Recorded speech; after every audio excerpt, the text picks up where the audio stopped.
What if Harry Potter summoned all Potter ancestors as ghosts? Hello guys, welcome to Soul Fiction. So in this video, we will see, what if Harry Potter summoned all Potter ancestors as ghosts? If you enjoy these kinds of stories, don't forget to show us some love by hitting the like button and subscribing to the channel. Your support means the world to us. Now, let's start the story. Chapter 1. Blood answers. The quill carved into Harry's hand for the 37th time that week, and something inside him finally cracked, not broke. Cracked. There's a difference. Breaking means you fall apart. Cracking means something gets out. I must not tell lies, his hand wrote, blood welling up in the familiar grooves, and Harry watched his own skin split with a detachment that should have worried him. Umbridge sat at her desk, sipping tea from a cup decorated with gambling kittens, occasionally glancing over with that simpering smile that made Harry want to, no. Don't think about it. Don't give her the satisfaction, but God, he was tired of this office that smelled like dying flowers and false sweetness.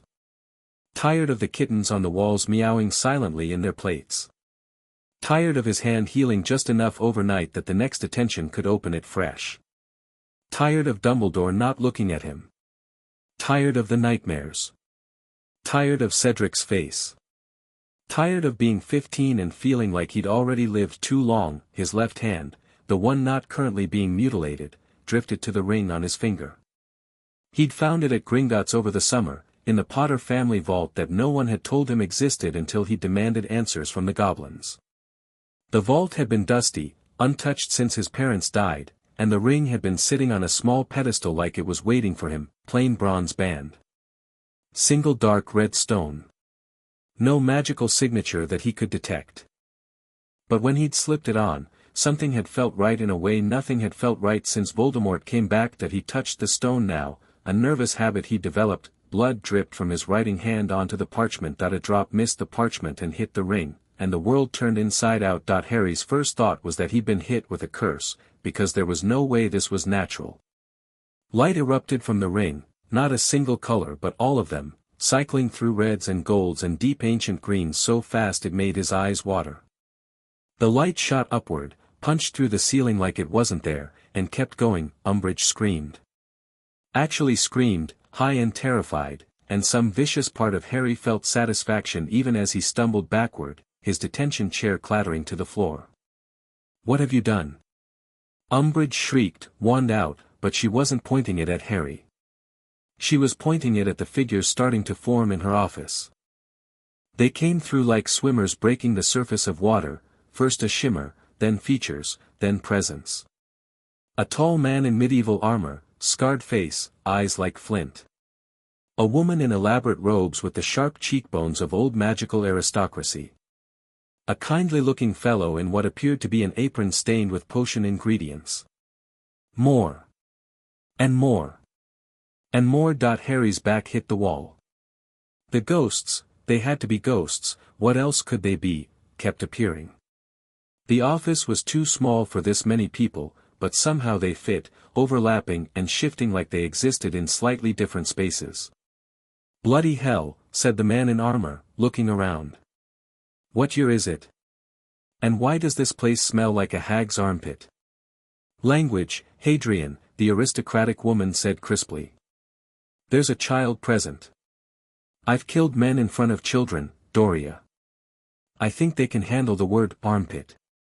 Is that, oh, Merlin? A woman in simpler robes, kindly-faced, was staring at Harry with her hand pressed to her mouth. Monty, look at him. Look at him.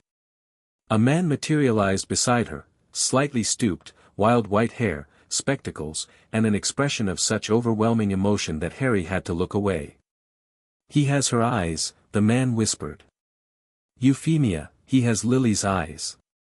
Of course he does, you sentimental old fool. But the woman, Euphemia, was crying too. Ghosts could cry, apparently. He's our grandson. Oh, Harry. Oh, sweetheart. Harry couldn't breathe. Grandson, he managed. What is the meaning of this? Umbridge had found her voice again, and apparently her complete lack of self-preservation. She pointed her wand at the armored ghost. "I am Senior Undersecretary to the Minister of Magic, and I demand." Hadrian looked at her. Just looked. And Umbridge's voice died in her throat like a candle flame in a hurricane. "You," he said slowly, "have been torturing my descendant with a blood quill. I can smell it. Old magic, dark magic, illegal magic." He stepped toward her, and even though he was transparent, Umbridge stumbled backward. "I once fed a man to his own hunting dogs for less." Hadrian, the man with the potion-stained apron, said gently. "Perhaps we should establish context before we start threatening evisceration. Linfred, you're too soft. Someone in this family has to be." Harry found his voice again. It came out higher than he wanted. "Who are you people?" They all turned to look at him. Dozens of faces. Some warrior hard, some scholarly, some kind, some cold.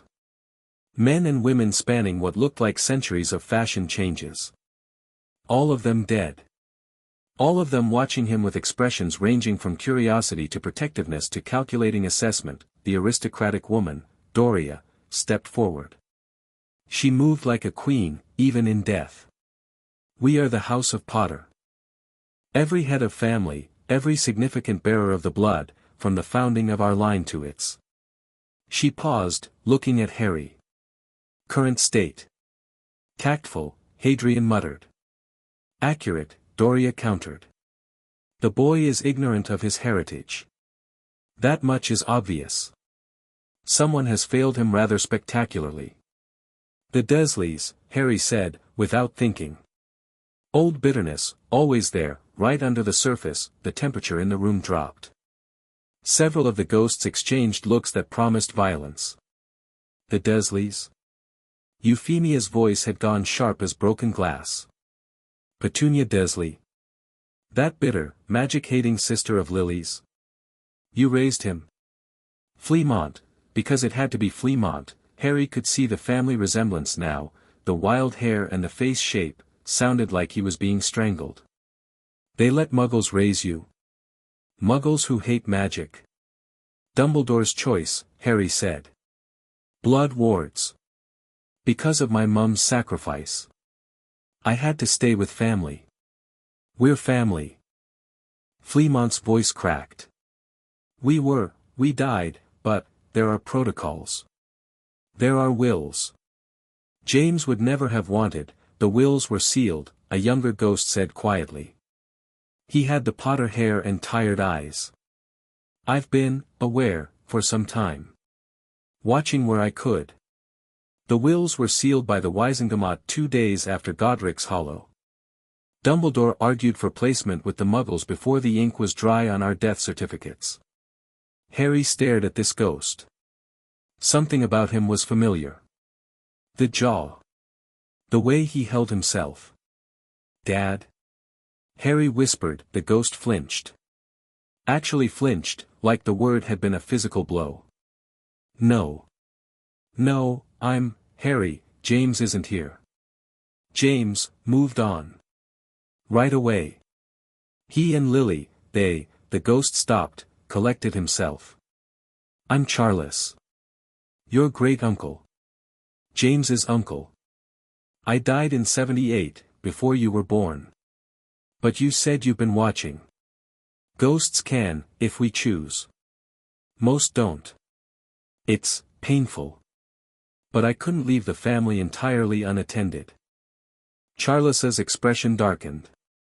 "Not that I could do anything. Watching you grow up in that cupboard.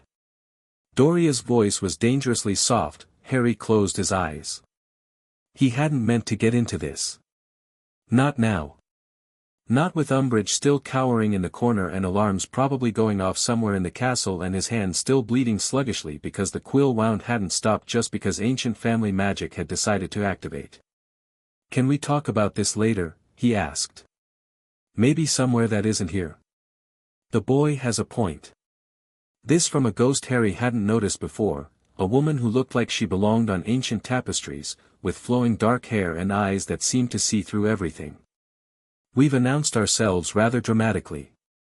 The school will respond. As if on cue, the door burst open. McGonagall stood there, wand raised, tartan dressing gown thrown hastily over her nightclothes. Behind her, Flitwick and Snape, both looking like they'd run from opposite ends of the castle. Potter.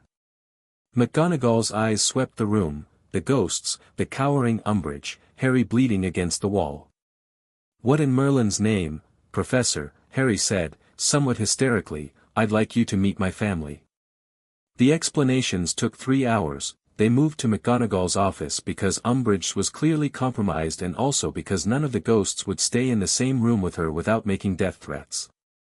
Dumbledore was notably absent, unavailable, McGonagall said tightly, which Harry interpreted as, "Still pretending you don't exist." Fine. Harry was getting used to handling things himself. The ghosts couldn't all fit in McGonagall's office either, but they seemed to have some kind of rotation system worked out. The ones who weren't currently visible faded into a sort of peripheral existence that Harry could sense but not see. Doria, Hadrian, Fleamont, Euphemia, Linfred, and the woman with the ancient tapestry look, who introduced herself as Iolanthe, stayed solid and present. The Sanguinum Familia ritual, Iolanthe explained to McGonagall. It hasn't been successfully performed in centuries. The conditions are specific. Specific how? McGonagall asked. Blood of the last Potter heir, given unwillingly in pain, touching the keystone ring during a moment of emotional fracture. Iolanthe's gaze drifted to Harry's hand, still wrapped in a hasty bandage. Whoever designed those detentions created the perfect conditions. "I'll kill her," Hadrian said casually. "Just putting that option on the table." "You're a ghost," Snape drawled. He'd been silent through most of the explanations, watching Harry with an expression Harry couldn't read. "What exactly do you propose to do? Rattle chains at her?" Hadrian smiled. It was not a nice smile. "I fought in the Goblin rebellions, little man. I learned things from the goblins that wizards have forgotten existed. Being dead doesn't erase my knowledge, and your school seems to have a poltergeist who might be willing to collaborate." "Nobody is killing anyone," McGonagall said firmly. "What I need to understand is what this means going forward. These spirits, can they leave? Can they be banished? Are they a permanent fixture?" "We're bound to Harry," Fleamont said. "Where he goes, we can follow. When he needs us, we appear. Beyond that." He shrugged. "We're still figuring out the rules ourselves." "Wonderful." Snape's voice dripped sarcasm. "Potter with an army of ancestral ghosts. Because the boy's ego needed more inflation." Harry's temper snapped. "Oh, I'm sorry, is my accidental blood ritual inconveniencing you? Maybe if you hadn't spent the last 5 years making my life miserable, I'd care about your opinion." "Harry," Euphemia said gently. "No. I'm tired of everyone acting like I asked for any of this. I didn't ask to be the boy who lived. I didn't ask for Voldemort to come back. I didn't ask to watch Cedric die. And I definitely didn't ask to bleed all over my own ring and summon." He gestured wildly at the assembled ghosts. "I don't even know how many of you there are." 47, Iolanthe supplied. 47 souls answered the call. Not every Potter who died, only those who chose to linger near the veil, who couldn't quite let go of the living world. "We've been waiting, Harry. Some of us for centuries. Waiting for a Potter desperate enough, broken enough, to call us home." The silence that followed was heavy. "I'm not broken," Harry said, but his voice had lost its heat. "No," Iolanthe agreed. "Cracked. There's a difference. Breaking means you fall apart. Cracking means something gets out." She smiled, sad and knowing. "Or something gets in."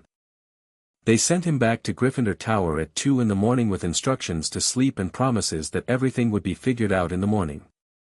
Harry didn't believe a word of it, but he was too exhausted to argue. The common room was empty when he came through the portrait hole, or so he thought. So, said a voice from the shadows by the fireplace. That was dramatic. Harry's wand was in his hand before he consciously decided to draw it. The spell on his lips died when he saw who it was. Daphne Greengrass sat in one of the armchairs, legs curled under her, a book open on her lap. She was in Slytherin robes, which meant she had absolutely no business being in the Gryffindor common room. How did you get in here? Harry demanded. Your ghost friends aren't very subtle.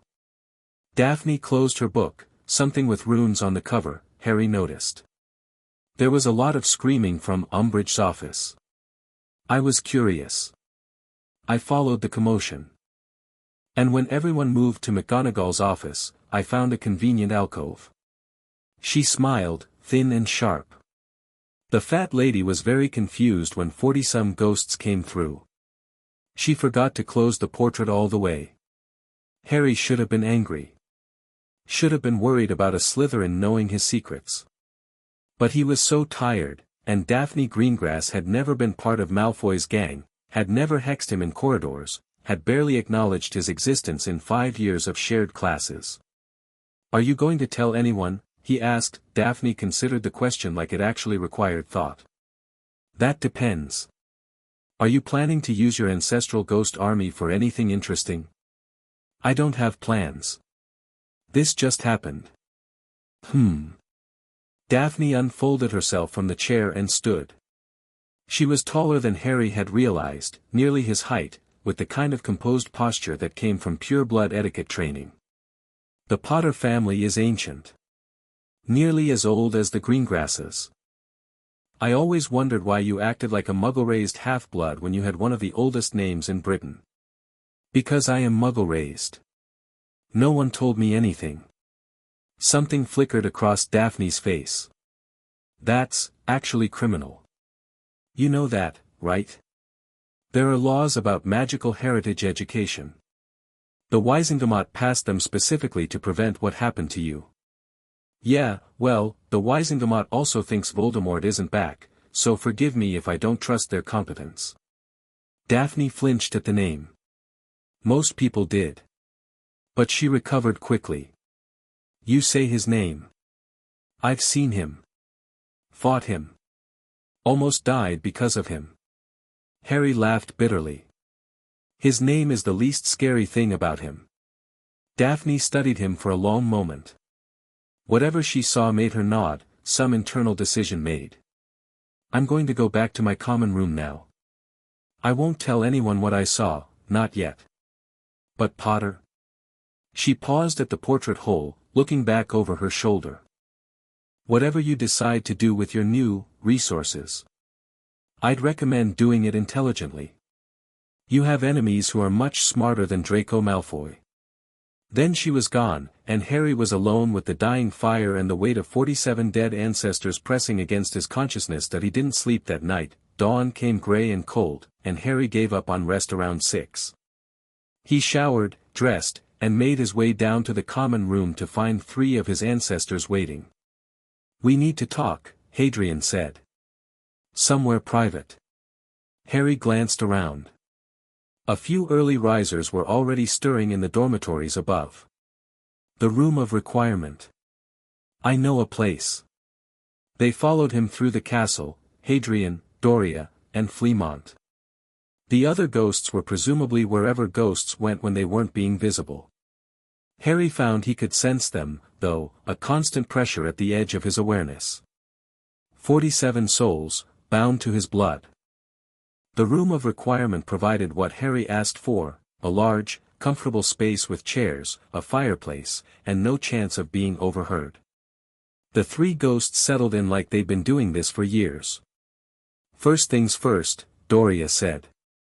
What do you know about the Potter family? Harry shrugged. My dad was a pureblood. My grandparents were Fleamont and Euphemia. We're related to the Peverills somehow. That's, pretty much it. Doria closed her eyes like she was in pain. Merciful Morgana. It's not his fault, Fleamont said gently. He was never taught. No, it's the fault of whoever decided to raise the Potter heir among Muggles and tell him nothing. Did Dumbledore think ignorance would protect him? That he'd be safer not knowing the enemies our family has made over the centuries? Enemies? Harry asked. Hadrian leaned forward. The Potters have been fighting dark wizards since before Hogwarts was founded. We've been healers and warriors, politicians and rebels. We ended bloodlines, broke dark, stood against tyrants when everyone else bent the knee. You think Voldemort is the first Dark Lord to target our family? I never thought about it. No. Because no one told you. Hadrian's scarred face was grim. There are families who have hated the Potters for generations. The Malfoys are newcomers, they only started feuding with us in the 1600s. The Rosiers, the Lestranges, the Blacks. Hey, Doria interrupted. I'm a Black. You married out. Doesn't count. Hadrian waved a hand dismissively. Point is, boy, you've been walking around with a target on your back for 5 years, and you didn't even know half the people who want you dead. I knew about Voldemort. Voldemort is one enemy. A powerful one, yes, but he's got followers. Allies. Old families who support him not because of ideology but because the Potters destroyed their ancestors and they want revenge. Hadrian's eyes were hard. You need to learn our history. All of it. The victories and the sins. Sins. Harry didn't like the sound of that. Fleamont shifted uncomfortably. The Potters aren't, we haven't always been heroes, Harry. We've done things. Made choices. Some of us were great. Some of us were terrible.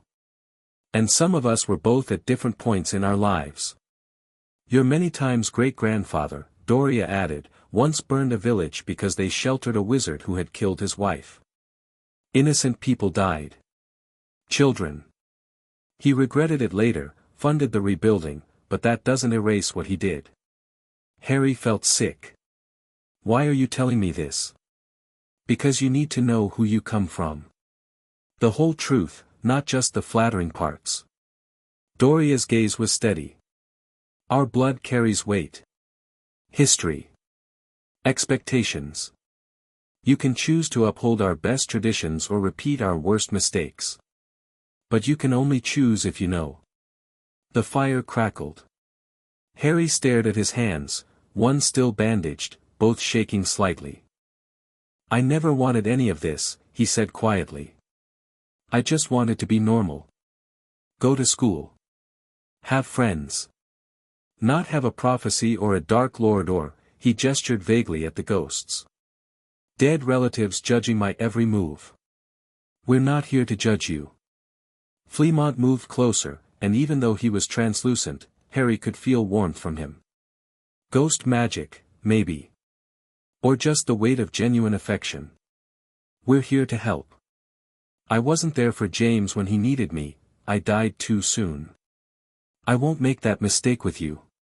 Your father, Euphemia's voice came from behind Harry, she'd appeared without him noticing, was my greatest joy. Losing him broke something in me that death couldn't mend. But you're here. You're alive. And I will be damned to something worse than ghosthood before I let anyone hurt you again. Harry's throat felt tight. You didn't even know me. I know you survived 14 years in that house. I know you faced Voldemort at 11, a basilisk at 12, Dementors at 13, a tournament designed to kill you at 14. Euphemia's voice was fierce. I know you're still standing. Still fighting. Still kind, despite everything they've done to you. That's a Potter. That's my grandson. He didn't mean to cry. But the tears came anyway, hot and unstoppable, and Euphemia made a sound of distress and tried to wrap her arms around him. She couldn't really touch him, she was a ghost, but Harry felt something anyway. Comfort. Warmth. Family. We've got you, love, she murmured. We've got you now. Breakfast in the Great Hall was an exercise in barely contained chaos. Word had spread overnight, the way word always spread at Hogwarts. Harry Potter had summoned an army of ghosts. Harry Potter's dead relatives had threatened Umbridge. Harry Potter was either incredibly powerful or completely insane, depending on who you asked. Harry sat at the Gryffindor table, flanked by Ron and Hermione, and tried to pretend he couldn't feel several hundred eyes on him. "Mate," Ron said, voice hushed, "is it true you've got 47 ghosts following you around?" 47, Harry confirmed. Bloody hell. Hermione, predictably, had questions. How is that even possible? The Sanguinum Familia ritual hasn't been successfully performed since the 13th century. The theoretical requirements alone, Hermione, I don't know. It just happened. Things don't just happen, Harry. There has to be a mechanism. Can we talk about this later? Harry stabbed at his eggs. Preferably somewhere without an audience. The pointed look he shot around the great hall made Hermione subside, though Harry could tell it cost her. She had that look she got when she was restraining herself from a library binge. The post-owls arrived, and with them, Harry's morning got significantly worse. "Potter." Malfoy's voice carried across the hall. "I see the Prophet found your new trick interesting." Harry caught the newspaper someone tossed him. The headline screamed, "Boy who lived summons ghost army, ministry investigating dark magic claims." Dark magic, Harry muttered. Of course. The ministry will investigate anything that makes them look bad, Hermione said darkly. And you manifesting ancestral ghosts in front of Umbridge definitely makes them look bad. The question is what you're gonna do about it. Ron had grabbed the paper and was scanning the article. Listen to this, Senior Undersecretary Umbridge has recommended a full inquiry into Potter's mental stability and potential dark influences. Mental stability. That toad-faced, Mr. Weasley. McGonagall's voice cracked across the hall. Language. Ron went red, but Harry barely noticed. Across the great hall, he'd spotted Daphne Greengrass. She was watching him, face unreadable, and when their eyes met, she gave a tiny nod, not telling anyone. Not yet. The yet worried him more than the not telling. Defense against the dark arts was a special kind of torture now. Umbridge looked at Harry like he was a bomb that might go off, which was satisfying. But she also spent the entire class making pointed comments about unstable elements and dangerous magic beyond the control of mere students. Perhaps, she said sweetly, Mr. Potter would like to share with the class what really happened last night. Since the ministry will surely want to investigate these phantasms he's allegedly created. Harry kept his eyes on his textbook. Don't engage. Don't give her ammunition. Nothing to say. How unusual. The boy who lived, suddenly speechless. Umbridge's giggle was like nails on a chalkboard. I suppose we'll have to let the proper authorities determine whether this was accidental magic or something more, intentional. Intentional? The word escaped before Harry could stop it. Dark rituals don't perform themselves, Mr. Potter. Someone who intentionally uses blood magic, even their own blood, is someone who has studied such magic. Sought it out. Perhaps even practiced it before. Harry's hands clenched under the desk. I didn't, detention, Mr. Potter. For speaking out of turn. Umbridge's smile was triumphant. Tonight. My office. We'll see if your guests make another appearance. She wanted it to happen again. Harry realized with cold clarity. She wanted proof. Evidence she could twist, fine. If she wanted to play, Harry would play. Actually, Professor, he said, surprised by how steady his voice sounded, I don't think I'll be serving detention with you anymore. The blood quill you've been using on students is illegal. I have witnesses now who can testify to its effects. Witnesses who are very interested in speaking to the Wisingamot about educational methods at Hogwarts. The color drained from Umbridge's face. Around the classroom, students were staring. Blood quill. Hermione whispered. Check his hand, someone said. The left one. Harry didn't stop Hermione when she grabbed his wrist and yanked back his sleeve. The scars were there, still red from last night's session. I must not tell lies, carved over and over into his skin. Oh, Harry. Blood quills are Class A restricted items, announced a voice that definitely wasn't in the classroom. Doria had materialized beside Harry's desk, looking at Umbridge with aristocratic contempt. Their use on minors carries a mandatory sentence in Azkaban. Their use on the underage heir of an ancient and noble house is considered an act of aggression against that house itself. Umbridge's wand was in her hand, but it trembled. You can't, this is my classroom, this is my family. Doria's smile was sharp enough to cut glass. I protected Potters for 83 years while I lived, madam. Death has not diminished my commitment. If you think the Ministry will shield you from what you've done, you have severely underestimated how long the memory of the old families truly is. Get out. All of you, class dismissed. Potter, he will do nothing you demand. Hadrian appeared on Harry's other side, hand resting on the hilt of a spectral sword. The detentions are over. The abuse is over. Touch the boy again, and I will demonstrate what happens to those who harm Potters. The Goblin Wars gave me considerable creativity in that regard. The classroom emptied in seconds, students fleeing the confrontation. Only Harry, Ron, and Hermione remained, along with the two ghosts and a pale, shaking Umbridge. This isn't over, Umbridge hissed. No, Harry agreed. It's really not. The fallout was immediate and spectacular. By lunch, half the school knew about the blood quill. By dinner, McGonagall had formally reported it to the Board of Governors. By the next morning, Umbridge had been restricted from assigning detentions pending investigation. She's still here, though, Ron complained as they walked to Charms.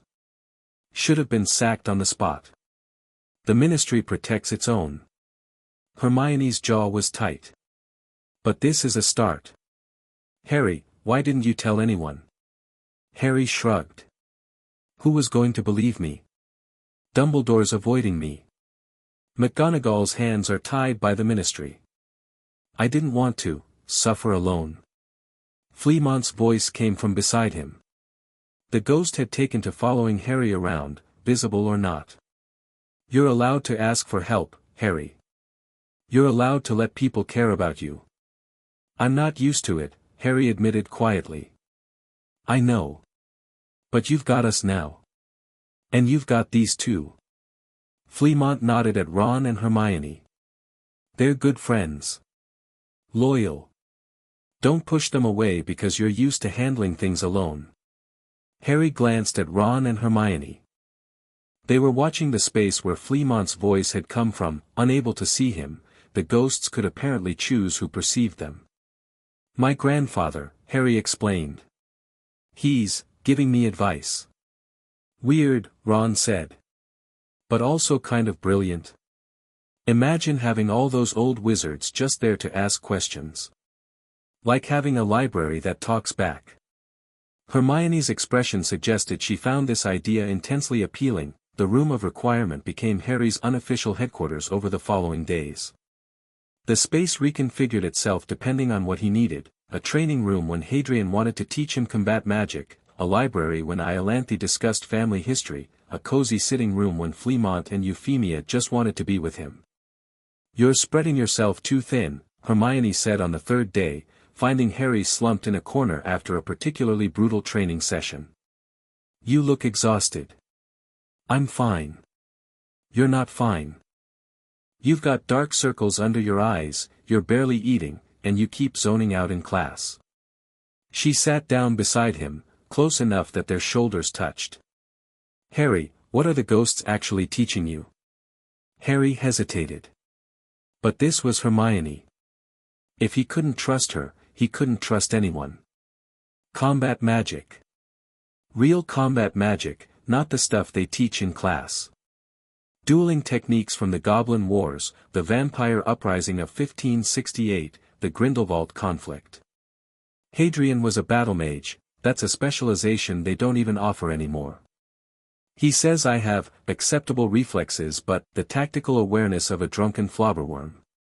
Hermione snorted. That's high praise from him, I'm guessing. Very high. He made 3 different ancestors cry in training yesterday. Harry managed a weak smile. Doria's teaching me politics. All the family alliances, the old debts, who owes us favors and who we've offended over the centuries. Did you know the Potters bankrolled the construction of 3 wings of St. Mungo's? We could theoretically call in that debt. What would you even use that for? I don't know yet. But it's good to know the option exists. Harry leaned his head back against the wall. Iolanthe's the strangest. She was a Peverell before she married into the Potters. She knows things about the Deathly Hallows, about death itself. She says there are reasons the Potter line has survived so long when other families have died out. What reasons? She won't tell me yet. Says I'm not ready. Harry's frustration leaked through. Everyone keeps saying that. Not ready. Not yet. I'm so tired of being protected from information. Maybe they have good reasons. Maybe. Or maybe they're just as bad as Dumbledore, making decisions about my life without asking what I want. Hermione was quiet for a moment. Then, what do you want, Harry? The question hit harder than Harry expected. What did he want? For the last 5 years, he'd been reacting. Surviving. Responding to whatever crisis appeared in front of him. He'd never really stopped to think about what he actually wanted for himself. I want to beat Voldemort, he said slowly. But more than that. I want to live. Not just survive, actually live. Have a future. Fall in love. Have a family. He laughed bitterly. Ironic, right? I've got 47 dead family members now, and all I can think about is having living one someday. That's not ironic. That's human. Hermione squeezed his hand. And Harry? You will. Beat Voldemort, live, all of it. I believe that. You always believe in me. Even when you shouldn't. Especially when I shouldn't. She smiled. That's what friends are for. The training continued. Days blurred into weeks. Harry's body ached constantly from Hadrian's combat lessons, but he could feel himself improving. Getting faster. More precise. Learning to think 3 moves ahead instead of just reacting. Again, Hadrian commanded as Harry picked himself up off the floor for the 20th time that session. I'm tired. Your enemies won't care. Again. Harry raised his wand. This time, instead of starting with a spell, he feinted left and rolled right, coming up behind Hadrian's guard. His stunner connected with the ghost's chest, not that it did anything to a spirit, but the point was the hit. Hadrian actually smiled. Better. You're learning to think instead of just fight. Is there a difference? The difference between a warrior and a soldier. Soldiers follow orders. Warriors make decisions. Hadrian's expression grew serious. You'll need to be a warrior, Harry. The battle coming won't be won by following someone else's plan. What do you know about the battle coming? Hadrian was silent for a long moment. I know what I've seen in the between place. The space where ghosts exist when we're not manifesting. It's thin there. Close to other things. He met Harry's eyes. Something stirred when you summoned us. Something that was sleeping. I don't know what it is yet, but I know it's old. Older than Voldemort. Maybe older than Hogwarts. A chill ran down Harry's spine. What do you mean, stirred? I mean we're not the only ones who answered your call. Hadrian's voice dropped. We came because of love. Because of duty. Because the family bond compelled us. But something else heard you too. Something that has history with the Potters. Ancient history. I've asked the others, the oldest of us, but they won't speak of it. Whatever it is, they're afraid. Great. Just great. Harry slumped against the training room wall. So I accidentally summoned my dead relatives and woke up some ancient evil. Fantastic. Why does everything I do have unintended consequences? Because you're powerful. Hadrian said it matter-of-factly. And power draws attention. Always has. The Potters have been targets for 1,000 years because we're strong enough to be threats. You're stronger than most of us were, even untrained. It makes you a beacon. I don't feel strong. Feeling doesn't matter. Facts do. And the fact is, you survived the killing curse. You faced Voldemort 4 times and lived. You summoned 47 ancestral spirits with accidental magic. Hadrian's scarred face was intent. You're going to be a force, Harry. The only question is whether you'll be ready when it matters. The room of requirement became something else that night. Harry had asked it for answers. What did Hadrian mean? Something else was stirring, and the room had responded by transforming into a vast archive. Not a library, exactly. More like a museum crossed with a war room. Portraits of Potter ancestors lined the walls, though these didn't move like magical portraits. Maps showed battlefields where Potters had fought and died.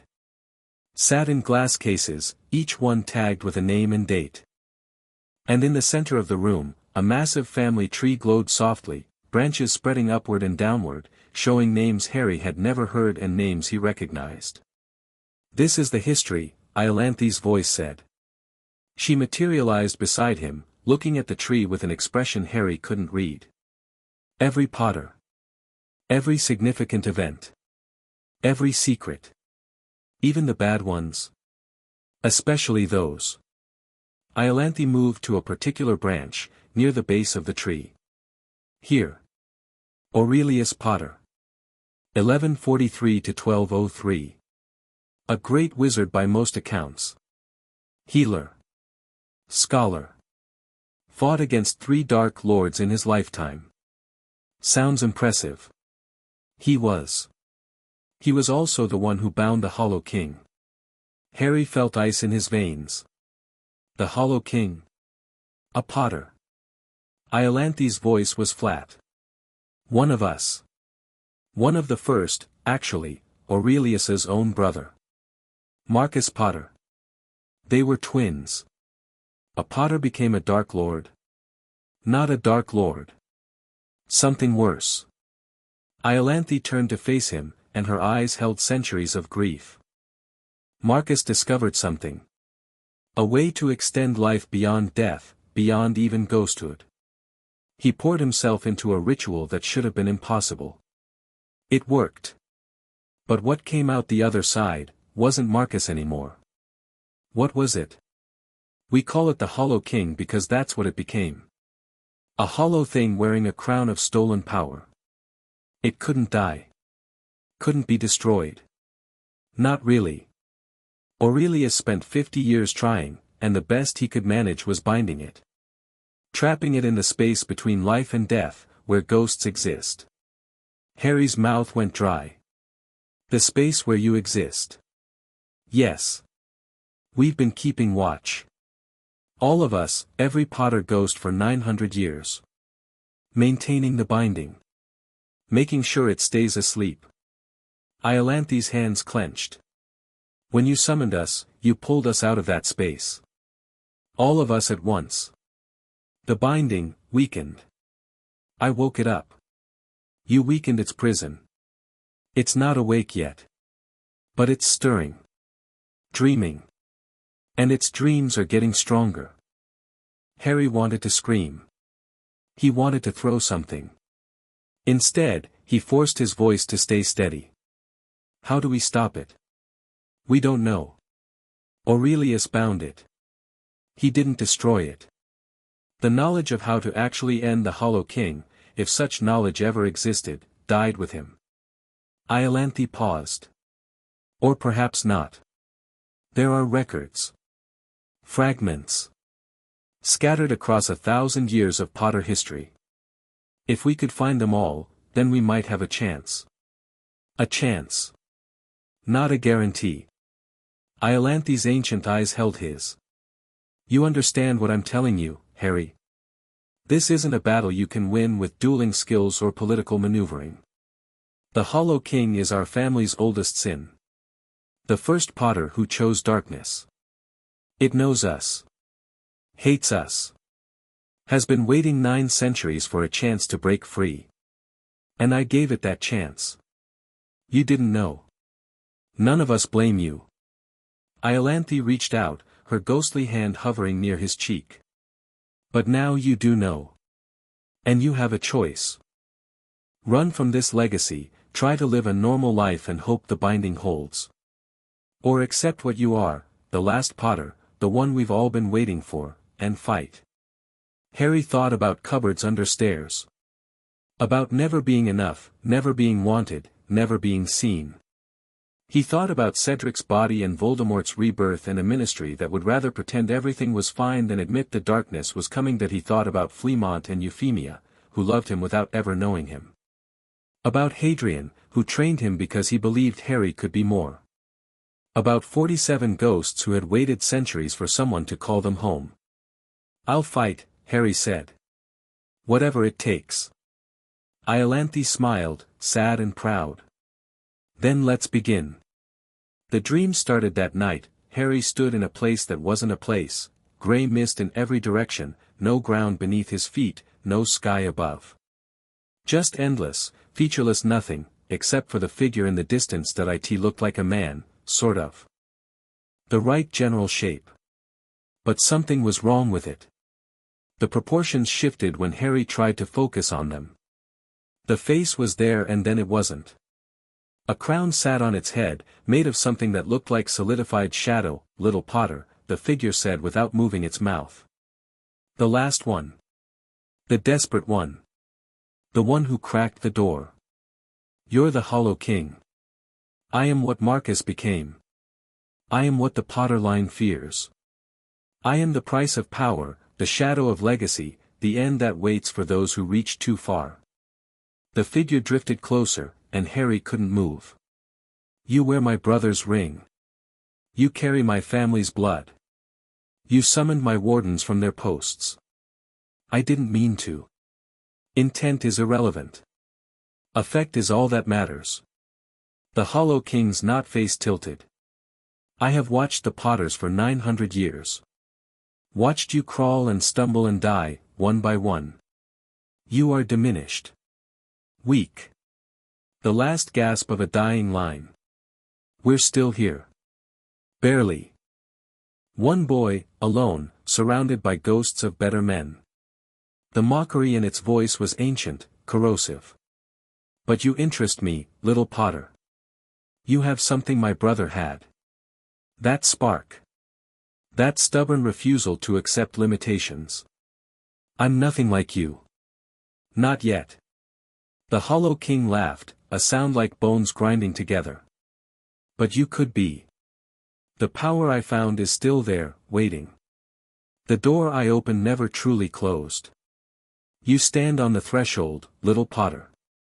One step forward, and you could have everything. Life without end. Power without limit. A crown to match mine. Harry's blood ran cold. You're trying to recruit me. I'm offering you a choice. The Potters bound me because they feared what I became. But you don't have to fear. You could embrace it. Join me. Let me show you what our bloodline is truly capable of. Pass. Then you will fall. The binding weakens. Soon I will walk the mortal world again. And when I do, I will finish what I started 9 centuries ago. Every Potter ghost will be destroyed. Every trace of the bloodline erased.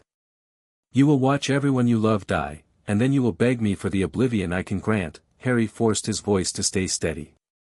You've been waiting 900 years. You're scared. If you could break free whenever you wanted, you'd have done it already. The binding's still holding. And now I know you're coming. The Hollow King went very still. Clever, it admitted. More clever than most of your ancestors. Very well. Keep your defiance. Cherish it. When we meet again, I will enjoy breaking it. Harry woke up screaming. You saw it? Hadrian demanded when Harry told him about the dream. Actually saw it? Spoke to it? It spoke to me. Tried to recruit me. Harry's hands were still shaking. It said the binding is weakening. That it's going to break free. The ghosts exchanged looks. Harry had called a meeting, all 47 of them, packed into the expanded room of requirement. The atmosphere was grim. This is unprecedented, an ancestor Harry didn't recognize said. The Hollow King has never made contact like this. Even at the height of its power, before the binding, it didn't negotiate. It's testing him, Doria said. Probing for weaknesses. Looking for leverage. Did you give it any? Hadrian asked Harry sharply. I told it to pass off. Not in those exact words. Hadrian nodded approvingly. Good. Defiance is important. It feeds on fear and despair. Showing neither denies it power. But it's still going to break free eventually. Harry looked around at his assembled ancestors. What do we do? Iolanthe stepped forward. We search. The records I mentioned, fragments of Aurelius's research, they're scattered. Some in the Potter Vault at Gringotts. Some in family properties we've lost track of over the centuries. Some in the hands of other families, traded or stolen over the years. How do we find them? Carefully. Quietly. Doria's eyes were calculating. The Ministry is already suspicious of you, Harry. Any overt moves will draw attention we can't afford. We need allies. Resources. Intelligence. The Greengrass girl, Euphemia said unexpectedly. Everyone turned to look at her. Don't give me those faces. I've been watching. She knows something's happening. She's kept quiet. That suggests she's either trustworthy or waiting for the right moment to betray us. Comforting options, Ron muttered. He and Hermione had been included in the meeting at Harry's insistence, though they couldn't see most of the ghosts, only the 5 or 6 who chose to be visible. She's right, though, Hermione said slowly. Daphne Greengrass comes from a neutral family. They've never aligned with either side in the blood purity conflict. If we could bring them in, neutral families have survived by not picking sides, Harry pointed out. Why would they start now? Because you're offering them something worth picking a side for. Doria smiled, cold and calculating. The Potter name still carries weight. Our vaults are still full. Our alliances may be dusty, but they exist. A neutral family looking to secure their position might see value in aligning with the ancient and most noble house of Potter. Especially if the alternative is a world ruled by the Dark Lord or the Hollow King. Harry's head hurt. So, what? I approach Daphne, offer some kind of alliance, and hope her family doesn't sell us out to Voldemort. You approach her carefully. Feel out her interests. Find out what the Greengrasses want. Doria's eyes met his. This is politics, Harry. And politics is war by other means. Harry found Daphne in the library that evening. She was alone at a corner table, surrounded by books on ancient rituals. When she saw Harry approaching, something flickered across her face, surprise, quickly controlled. Potter. Didn't expect to see you here. I need to talk to you. Daphne glanced around. The library was mostly empty, but a few students lingered in distant corners. Not here. Follow me. She led him through a complicated series of corridors to an unused classroom on the 4th floor. The door locked behind them with a wave of her wand. Privacy wards, she explained. Nothing gets in or out. Now. What do you want? Harry studied her. Daphne Greengrass was hard to read, she had that pureblood mask down perfect. But there was curiosity in her eyes, carefully hidden. You've been quiet about what you saw, he said. Why? Because information is valuable. Why spend it when I can save it? So you're planning to use it eventually. I'm planning to use it wisely. Daphne crossed her arms. The world is changing, Potter. Voldemort's back, yes, I believe you, and the Ministry's got its head up its arse. Smart families are positioning themselves for what comes next. And what does positioning look like for the Greengrasses? Survival. The word was flat. My family has avoided the blood purity conflicts for 300 years. We're not fighters. We're survivors. And right now, surviving means gathering allies and information and waiting to see which way the wind blows. That sounds exhausting. It is. For a moment, something real showed in her eyes. Tiredness. Fear. The weight of being responsible for her family's future. But it's what we do. Harry made a decision. Maybe a stupid one, but he was tired of playing everything safe. What if you didn't have to wait and see? What if you could pick a side and know it was going to win? Daphne's eyes narrowed. No one knows that. I'm not offering certainty. I'm offering partnership. Harry met her gaze steadily. The Potters are older than the Greengrasses. More connected. More resourced, even if those resources have been untapped. My ancestors are teaching me things, politics, history, the real power structures in magical Britain.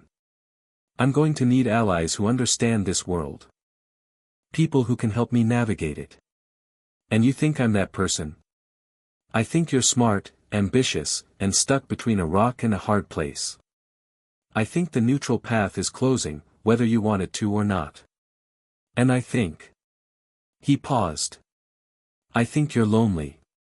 Running a political game with no one to trust. Watching people like Malfoy prance around while you stay quiet in the corners, knowing you're smarter than half of them combined. Daphne's mask cracked. Just for a second. But Harry saw what was underneath, a girl his age, terrified and exhausted and desperately wanting someone to see her. You don't know anything about me, she said. But her voice had lost its edge. I know what it's like to be alone. To carry things you can't share. To watch everyone else live normal lives while you're drowning in secrets. Harry offered his hand. I'm not asking you to swear loyalty or make vows. I'm asking you to talk. Help me understand the world I was supposed to be part of. And maybe. Let someone help carry the weight you're carrying. Daphne stared at his hand for a long moment, then she took it. If you betray me, she said quietly, I'll destroy you. Greengrass resources may be limited, but we have enough to make your life very uncomfortable. Fair. If you betray me, my 47 ancestral ghosts will probably haunt your family for the next 10 generations. Daphne actually laughed. It transformed her face, made her look young, human, real. Deal, Potter. Now sit down and tell me everything. We've got a lot of work to do. The room of requirement was quiet when Harry returned to Gryffindor Tower that night. Most of the ghosts had dispersed to wherever they went when they weren't visible. Only Fleamont remained, sitting by a ghostly fire that somehow still gave off warmth. How did it go? His grandfather asked. Good, I think. Daphne's in. Cautiously, but she's in. The Greengrasses are good people. Careful, but decent. Fleamont's eyes were soft. Your grandmother would have liked you, Harry. She always said the best Potters were the ones who knew when to fight and when to build bridges. I'm not sure I'm building bridges. More like, desperate alliances. Same thing, in the end. Every alliance starts desperate. The ones that last are the ones where both sides find something real. Fleamont paused. You like her. The Greengrass girl. Harry felt his face heat. I barely know her. But you want to know her. I can tell. Fleamont smiled. That's good, Harry. You need connections. Real ones. Not just allies and ancestors. People your own age who see you as more than a symbol. She sees me as a resource. For now. But you saw something in her too, didn't you? Something worth reaching for. Fleamont's ghostly hand hovered near Harry's shoulder. Don't close yourself off to that. The Potters have always been passionate people. We love hard and fight harder. It's one of our better qualities. Harry thought about the conversation with Daphne. The moment her mask had cracked. The real person underneath, just as tired and scared and determined as he was. Maybe, he admitted. Maybe is enough for now. Fleamont stood, his form flickering slightly. Get some sleep, Harry. Tomorrow the real work begins. Harry didn't sleep well. The dreams came again, grey mist, shifting figure, that crown of solidified shadow. But this time, the Hollow King didn't speak. It just watched. Waited. Smiled with a mouth that wasn't there. When Harry woke at dawn, his hand was clenched around the Potter ring, and his blood was singing with magic he didn't understand. Somewhere in the space between worlds, something stirred, and the game, the real game, the one that had been playing for 900 years, finally began. Chapter 2, The weight of names. Harry's wand sliced through empty air where Hadrian's head had been a half-second earlier. Too slow, the ghost said, already behind him. You telegraph every spell. Might as well all your opponent your attack plan. Harry spun, fired a stunner, watched it pass harmlessly through Hadrian's transparent form. Hard to practice when I can't actually hit you. The point isn't to hit me. The point is to learn to move. Hadrian circled him, that predatory grace that came from decades of real combat. You fight like you learned from books. All technique, no instinct. When someone's trying to kill you, there's no time to remember the proper wand angle for a shield charm. So what do I do? Stop thinking. Start reacting. Hadrian's ghostly sword materialized in his hand. Again. They'd been at this for 2 hours. The room of requirement had provided a training space that shifted and changed, obstacles appearing without warning, the floor tilting unexpectedly, targets that shot back with stinging hexes. Harry was bruised, exhausted, and pretty sure he'd pulled something in his shoulder. He'd never felt more alive. Your footwork's improving, Hadrian admitted grudgingly as Harry dodged another attack. Still sloppy, but you're not tripping over yourself anymore. High praise. Don't get cocky. You're still months away from being able to fight a competent Death Eater. Years from being able to face the Dark Lord. Hadrian sheathed his sword. But you're not hopeless. That's something. Harry collapsed onto a conjured bench, breathing hard. Gee, thanks. I don't give false hope. It's cruel. Hadrian sat beside him, or rather, hovered in a sitting position. Your father was the same at your age. Raw talent, good instincts, but impatient. Wanted to skip the basics and get to the impressive stuff. You knew my dad. I watched him. All of us did, when we could. The between place lets us see glimpses of the living world if we focus hard enough. Hadrian's scarred face softened slightly. James had fire. Reckless, sometimes stupid, but fire. He would have been a great Potter if he'd had time to grow into it. Harry's throat tightened. Everyone says I'm like him. In some ways. But you've got something he didn't, you've been hardened. The Dursleys, the trials, the losses. You've already faced more than James did his whole life. It's made you, careful.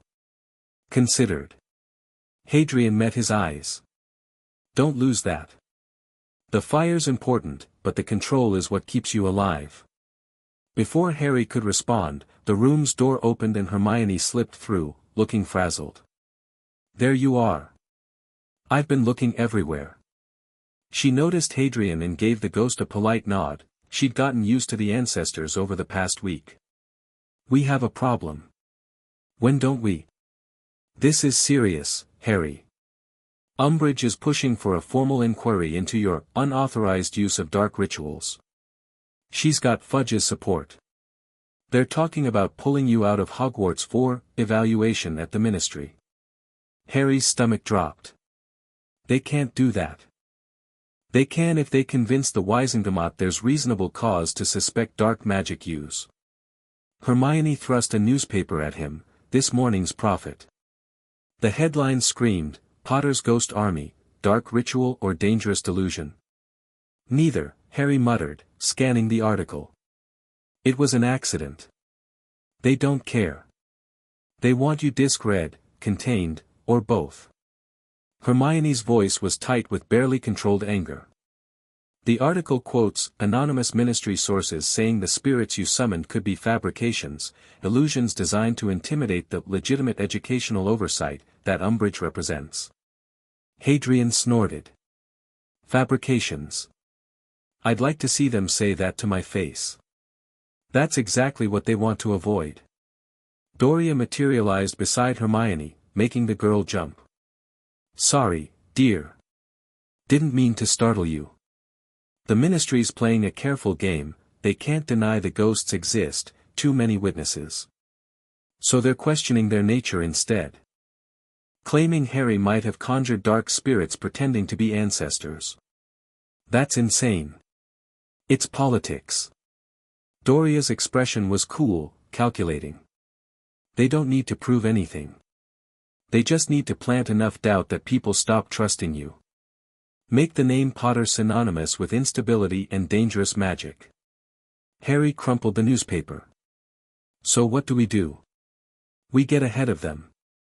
Doria looked at Hermione. You're clever. Good at research. I need you to dig into the Sanguinum Familia ritual, find every historical record of it being performed legitimately. We need precedent that proves this isn't dark magic. I can do that. The library has, not the Hogwarts library. Too public. You'll need the Potter family archives. Doria turned to Harry. There's a vault at Gringotts. Not the main one you've accessed before, a secondary vault, restricted to family members doing research. The goblins will grant you access if you ask properly. Properly? Goblins respect directness and transaction. Don't grovel, don't demand. Explain what you need and what you're offering in return. The Potter family has maintained good relations with the Goblin Nation for centuries, don't squander that. Doria's eyes sharpened. Take the Greengrass girl with you. Harry blinked. Daphne? Why? Because she needs to see you're serious about this alliance. Because her family has banking connections that might prove useful. And because you need practice navigating the wizarding world with someone who understands it.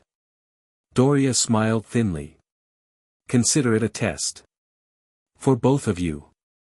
Getting out of Hogwarts without being noticed was easier than Harry expected. Daphne knew about a passage behind the statue of Gregory the Smarmy that led to a hidden Floo connection in Hogsmeade. Old pureblood families installed these centuries ago, she explained as they navigated the dark tunnel. Emergency exits in case Hogwarts ever fell to enemies. Most people have forgotten they exist. How do you know about it? My grandmother told me. Before she died, she made sure I knew every secret exit and hidden passage in the castle. Daphne's voice was flat. She said a smart witch always knows how to escape. Your grandmother sounds paranoid. She survived Grindelwald's war, the First Blood War against Voldemort, and 40 years of pure blood politics. Paranoia kept her alive. Daphne glanced back at him, pale face ghostly in the wand light. You should try it sometime. They emerged in the basement of a shop that appeared abandoned. Daphne touched her wand to an old fireplace, murmured a word Harry didn't catch, and green flames roared to life. After you, Potter. The trip to Diagon Alley was disorienting. Floo travel always made Harry feel like he was being squeezed through a tube too small for his body. He stumbled out of the fireplace in the leaky cauldron, barely managing to stay upright. Daphne emerged behind him, graceful as a cat, not a hair out of place. Show off, Harry muttered. Practice. But she was almost smiling. They made their way to Gringotts through side streets, avoiding the main thoroughfare where they might be recognized. Harry's hood was up, his scar hidden, but he still felt exposed. The newspaper article had done its job. People were looking at strangers with suspicion. The bank loomed white and impressive at the end of the alley. Goblins flanked the bronze doors, watching everyone who entered with flat, assessing eyes. "Remember what Doria said," Daphne murmured. "Direct. Transactional. Don't waste their time. I've dealt with goblins before." "Have you negotiated with them?" Harry thought about his previous visits, being ushered through by Hagrid, by ministry officials, never really talking to the goblins. "Not really." "Then let me start. Watch how it's done." They approached a teller, a particularly ancient-looking goblin with spectacles perched on his long nose. He didn't look up from his ledger. "We seek counsel with the Potter family account manager," Daphne said, her voice carrying a formal cadence Harry hadn't heard before. "The heir presents himself for matters of vault access and family business." The goblin's pen stopped moving. He looked up, eyes finding Harry's face beneath the hood. "The Potter heir. Interesting." His gaze slid to Daphne. "And a greengrass. Interesting times indeed." "Time is a commodity we'd prefer not to waste," Daphne replied coolly. "Is the account manager available?" "Ragnar manages the Potter accounts. He's been waiting." The goblin's smile was sharp as a blade. "This way." They were led through corridors Harry had never seen, away from the cart system that led to vaults, into a section of the bank that looked more like offices. Rich dark wood, brass fixtures, doors with names etched in gobbledygook. The goblin stopped before one such door. "Heir Potter and guest to see you, Ragnar." "Enter," said a deep voice. The office beyond was large and surprisingly comfortable. Maps covered the walls, magical maps that shifted and changed, showing locations Harry didn't recognize. A massive desk dominated the center, and behind it sat a goblin who looked somehow more substantial than the others Harry had seen. More present. Harry Potter. Ragnar didn't stand, but he inclined his head slightly. "I've been expecting this visit for some time. Though I admit, I thought you'd come sooner." "No one told me about you," Harry said. "No one told me about any of this." "Yes. Unfortunate." Ragnar's eyes glittered. "Deliberate, I suspect. Certain parties preferred you ignorant of your heritage. It made you easier to manage." "You mean Dumbledore?" "I name no names. But the Potter accounts have seen significant activity over the years, transactions authorized by magical guardians, trust disbursements, access permissions granted and revoked." Ragnar pulled a thick folder from a drawer. "I have records. Extensive records. Would you like to see them?" Harry's hands trembled slightly as he reached for the folder. Pages and pages of transactions. Money moved from his vault to accounts he didn't recognize. Access granted to individuals he'd never heard of. Legal documents signed by Albus Dumbledore as magical guardian of the Potter estate. "He's been taking my money. Managing it, technically. As magical guardian, he had the legal authority." Ragnar's voice was neutral, but something lurked beneath. "However, several transactions raise questions. Payments to organizations not clearly connected to your welfare. Transfers to private accounts. Restrictions placed on your access that weren't lifted until you reached Hogwarts, and even then, only partially." "I only knew about the trust vault," Harry said numbly. "The one I use for school supplies. A small fraction of your total assets. The Potter family has maintained accounts with Gringotts for over 1,000 years. Multiple vaults. Investment portfolios. Property holdings. Business interests." Ragnar leaned forward. "You are, Mr. Potter, one of the wealthiest individuals in magical Britain. Or you would be, if your assets hadn't been managed so aggressively. Daphne made a small sound beside him. Harry couldn't look at her. Couldn't process what he was hearing. Can I take control back? You're 15. Full access doesn't transfer until you're 17. Ragnar paused. However, you could petition for early emancipation based on evidence of mismanagement. Particularly if you could demonstrate the guardian acted against your interests. How would I demonstrate that? You're already holding the evidence. Ragnar nodded at the folder. Those records document everything.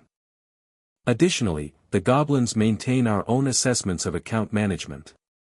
We flagged concerns years ago but had no authority to act without the heir's involvement. Harry's mind raced. If I pursued emancipation, it would require a Wiesengemot hearing. Public. Your guardian would be notified and given opportunity to defend his actions. Ragnar's smile was sharp. It would also draw significant attention. Given the current political climate, that attention might be beneficial. Or catastrophic. Depending on how it's handled. A weapon, Daphne said quietly. Information as a weapon. The Greengrass heir understands. Ragnar inclined his head toward her. Your grandmother taught you well. Harry closed the folder. I need time to think about this. Of course. The information isn't going anywhere, and neither am I. Ragnar stood, surprisingly tall for a goblin. Now. You came for vault access. The research vault, I presume. Related to recent developments. Doria mentioned it. She said there might be records about the Sanguinum Familia ritual. Vault 687, B. Family archives, historical documents, research materials accumulated over centuries. Ragnar moved toward the door. Follow me. The carts don't go there, too unstable for standard transport. We walk. The walk took 20 minutes through tunnels that spiraled ever downward. Harry lost track of the turns, the stairs, the passages that opened and closed behind them. Beside him, Daphne was uncharacteristically quiet, her face pale in the flickering torchlight. You're thinking loudly, Harry murmured. I'm thinking about what you just learned. Daphne's voice was barely above a whisper. Dumbledore. Everyone trusts him. He's supposed to be the greatest wizard alive. Supposed to be. If he's been stealing from you, controlling your access to your own heritage, Daphne shook her head. Why? What does he gain? Control. He needs me for something. The prophecy. Harry hadn't meant to say that, but the words came out anyway. There's a prophecy about me and Voldemort. Dumbledore knows it, probably knows the whole thing. He's been guiding my life towards something, preparing me for some confrontation he sees coming. And keeping you ignorant helps with that. Makes me easier to manipulate. Harder to question his decisions. Harry's jaw tightened. He's not evil. I don't think he's evil. But he's been playing with my life like a chess game, and I'm tired of being a piece on someone else's board. They walked in silence after that. The vault, when they reached it, was different from what Harry expected. No towering door, no dragon guardian.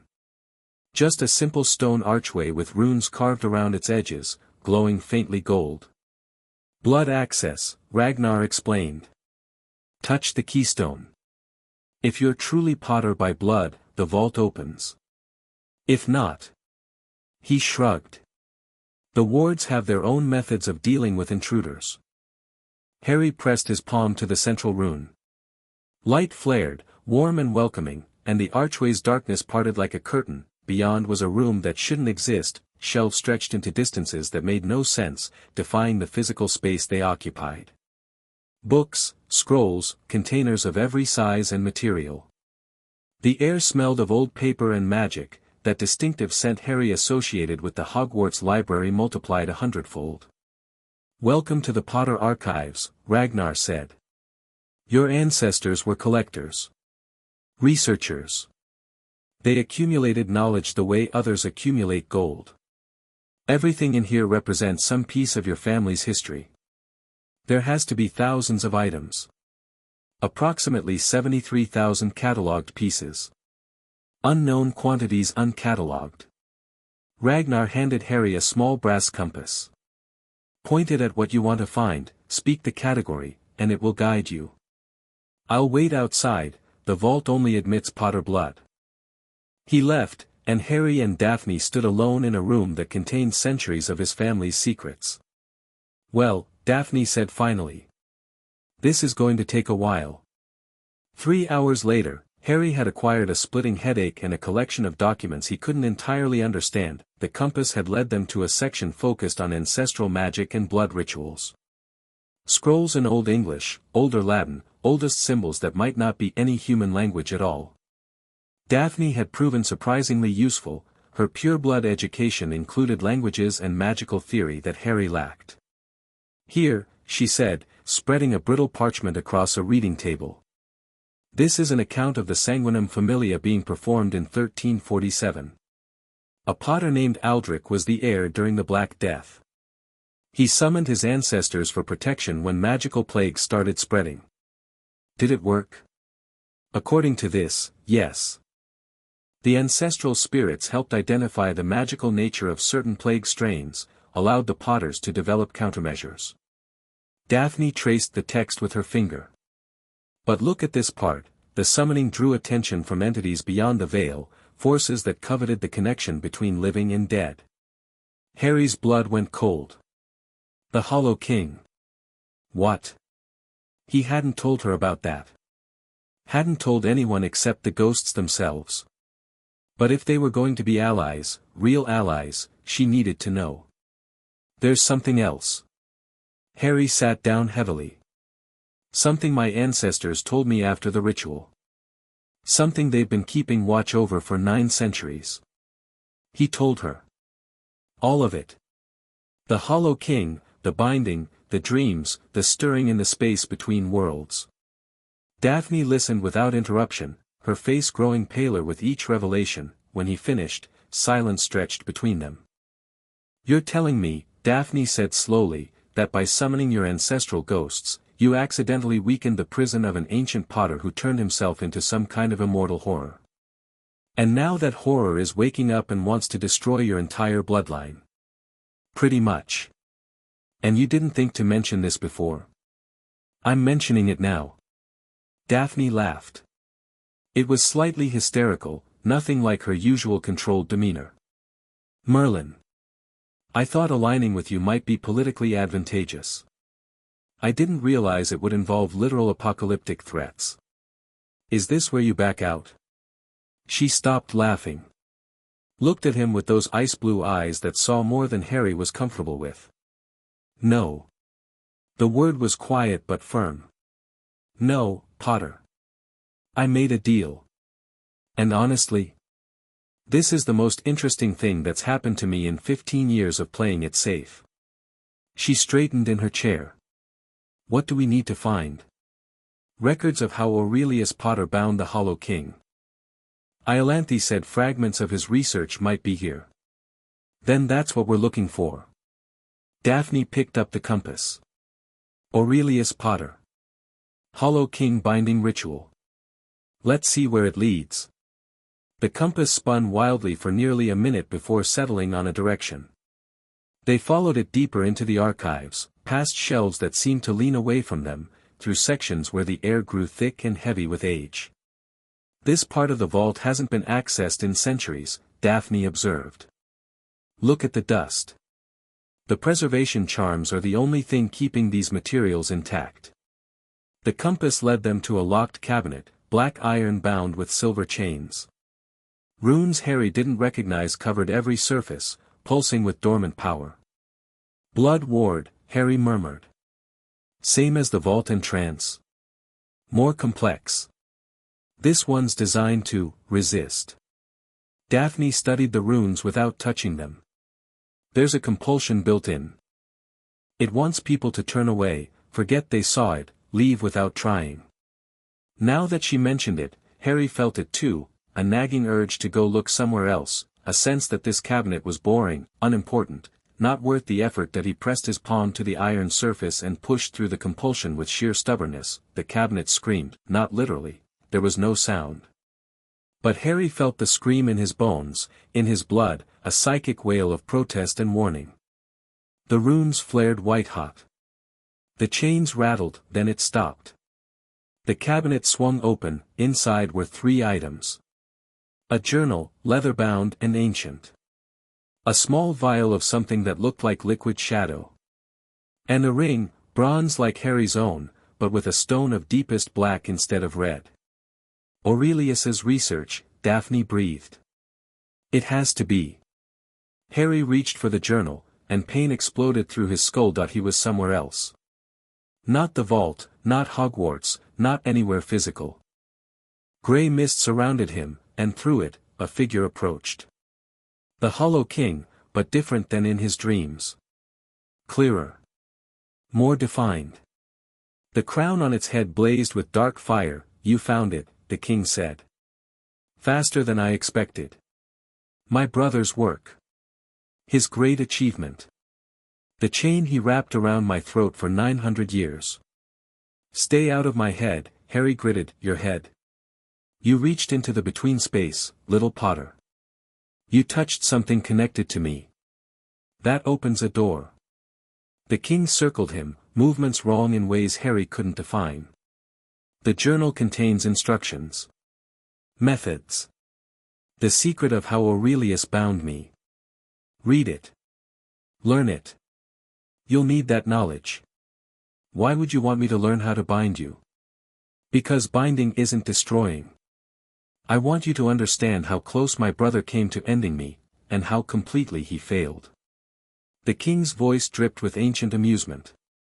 He could have destroyed me. There were ways.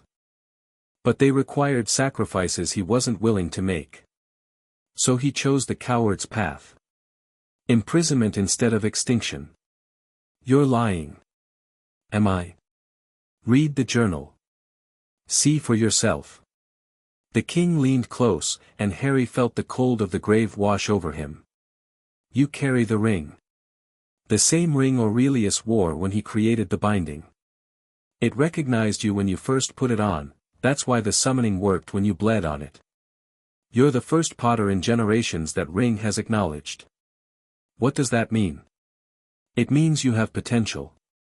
Potential my brother had. Potential I had, before I chose my path. The king withdrew slightly. The question is what you'll do with it. Follow Aurelius's footsteps and chain me for another millennium? Or accept what you could become and end this conflict permanently? I'm not becoming anything like you. We'll see. The king began to fade. Read the journal, little Potter. Knowledge is always useful, no matter its source. And when you've learned what my brother truly did to bind me, and what it cost him, perhaps you'll understand why the Potter line has been dying ever since. Harry snapped back to reality, gasping. He was on the floor of the vault, Daphne kneeling beside him with her wand drawn, face tight with concern. Potter. Harry. Can you hear me? I'm fine. He wasn't fine. His head was pounding, his hands were shaking, and the Hollow King's words echoed in his mind. Help me up. What happened? You touched the journal and just dropped.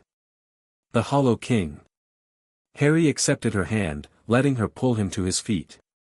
He can reach me when I touch things connected to him. The binding ritual, he was bound using similar magic to what created my ring. That's concerning. That's one word for it. Harry looked at the open cabinet, at the journal still sitting innocently on its shelf. He wants me to read it.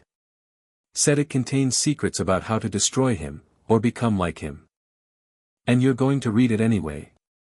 I don't have a choice. Whatever's in there, I need to know. Even if it's exactly what he wants. Harry reached out again, braced for another attack. This time, nothing happened. He lifted the journal, felt its weight in his hands. Old leather, older paper, words written in a hand that had been dust for centuries. Let's take everything, he decided. The journal, the vial, the ring. We can study them somewhere safer. Safer than a goblin vault. Somewhere with backup. My ancestors need to see this.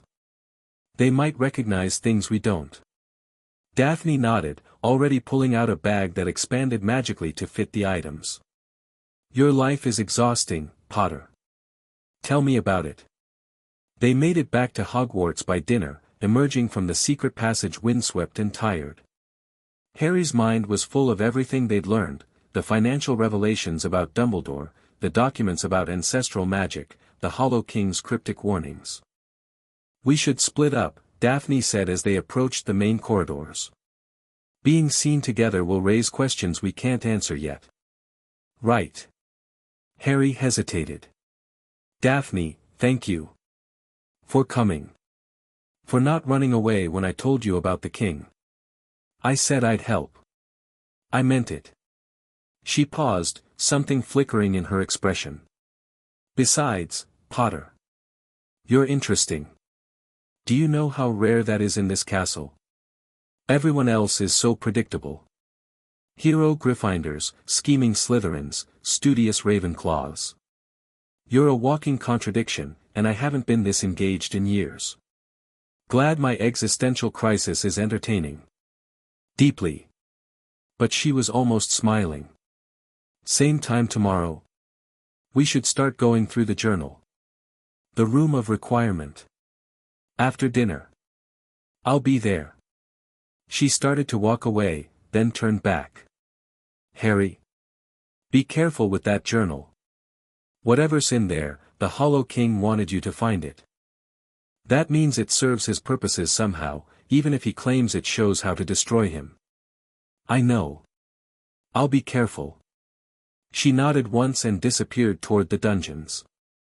Harry watched her go, then headed for Gryffindor Tower, the weight of ancient secrets pressing against his chest. Ron and Hermione ambushed him in the common room.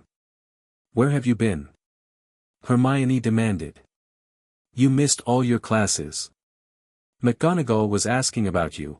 I had to make up something about a family emergency. It kind of was. Harry dropped into an armchair, exhaustion hitting him all at once. I went to Gringotts. Found some things.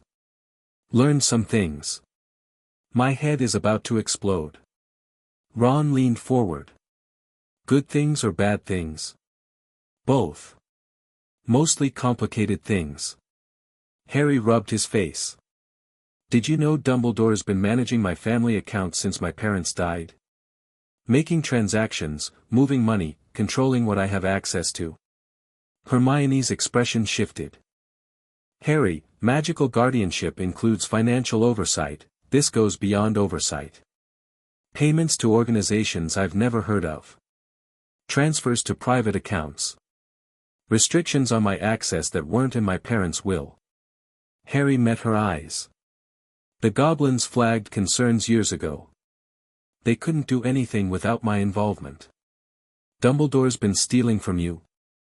Ron looked outraged. That's, I don't know if it's stealing, exactly. But it's, something. Harry leaned back. I can petition for early emancipation. Take control of my own accounts before I turn 17. The goblins think I have a case.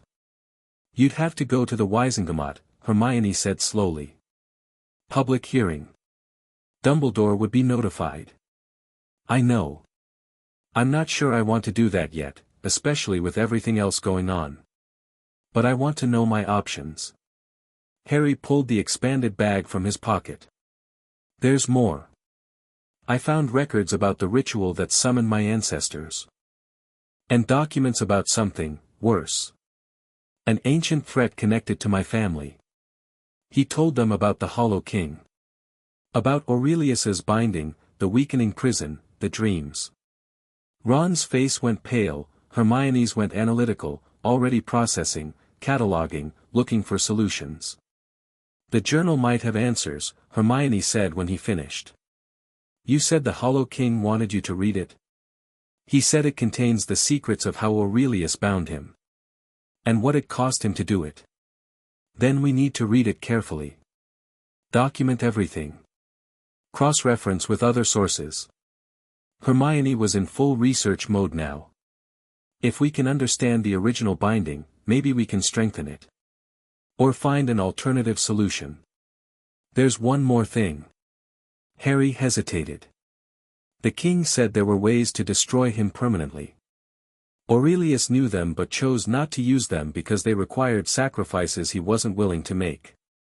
What kind of sacrifices? He didn't say. But the way he said it. Harry shook his head. I think he was trying to manipulate me. Make me curious about what it would take. Plant seeds. Then we don't let those seeds grow. Ron's voice was firm. Whatever's in that journal, we approach it together. You're not doing this alone, mate. We've faced Dark Lords and Basilisks and Dementors together. Some ancient ghost king isn't going to be different. Harry looked at his best friends, Ron, loyal and stubborn, Hermione, brilliant and determined. He thought about Daphne, cool and calculating but somehow still here. About 47 ancestral ghosts who had waited centuries for someone to call them home. Together, he agreed. Let's figure out how to save the world. Again. The great hall was buzzing with tension when Harry came down for dinner. He spotted the reason immediately. Umbridge, sitting at the staff table, looked like she'd swallowed something sour. McGonagall, beside her, wore an expression of barely concealed triumph. What happened? Harry asked, sliding onto the bench beside Neville. You didn't hear? Neville's eyes were wide. The Board of Governors sent a formal inquiry about the blood quill. Umbridge has been suspended from assigning detentions pending investigation. She's still here as High Inquisitor, but her authority's been reduced. Harry felt a spark of vicious satisfaction. Good. She's furious. Been snapping at everyone all day. Professor Sprout took 10 points from Slytherin for breathing too loud in her presence. Neville glanced around nervously. People are saying it's because of your ghosts. That they threatened her. They did. She deserved it. I believe you. Neville's voice was quiet but steady. I've seen the scars on your hand. Others have too. Whatever you did to summon those ghosts, it got results. That matters. Harry studied Neville, the boy he'd known for 5 years as clumsy, forgettable, someone who faded into the background. But there was steel in Neville's eyes now. Something that hadn't been there before. How's your grandmother doing? Harry asked, an idea forming. Fine, I suppose. Why? Augusta Longbottom. She's got connections, doesn't she? On the Wisengamot, with the old families? Neville nodded slowly. She's pretty influential, yeah. Why? Because I might need allies soon. People willing to stand up against the Ministry when things get complicated. Harry met Neville's eyes. I'm not asking you to commit to anything. But if I needed to send your grandmother a message, something unofficial, would you be willing to pass it along? You're planning something. I'm trying to survive. And I'm tired of letting other people control the board. Harry glanced at the staff table, at Umbridge's pinched face and McGonagall's satisfaction. The Potters have been absent from politics for too long. Everyone's forgotten what we're capable of. I think it's time to remind them. Neville was quiet for a long moment. Then, slowly, he smiled, not the nervous smile Harry was used to, but something sharper. Hungrier. Gran always said the Longbottoms and Potters stood together during the Grindelwald War. That your great-grandfather saved her father's life at some battle in France. Neville straightened in his seat. Tell me what you need. I'll make sure it gets to her. Harry felt something shift. Another piece moving on the board. Another ally in a game that was only just beginning. I'll let you know, he promised. Soon. After dinner, Harry made his way to the room of requirement. The space that materialized was part war room, part library, part family gathering space. His ancestors were already there, not all 47, but the core group who'd taken the most active roles.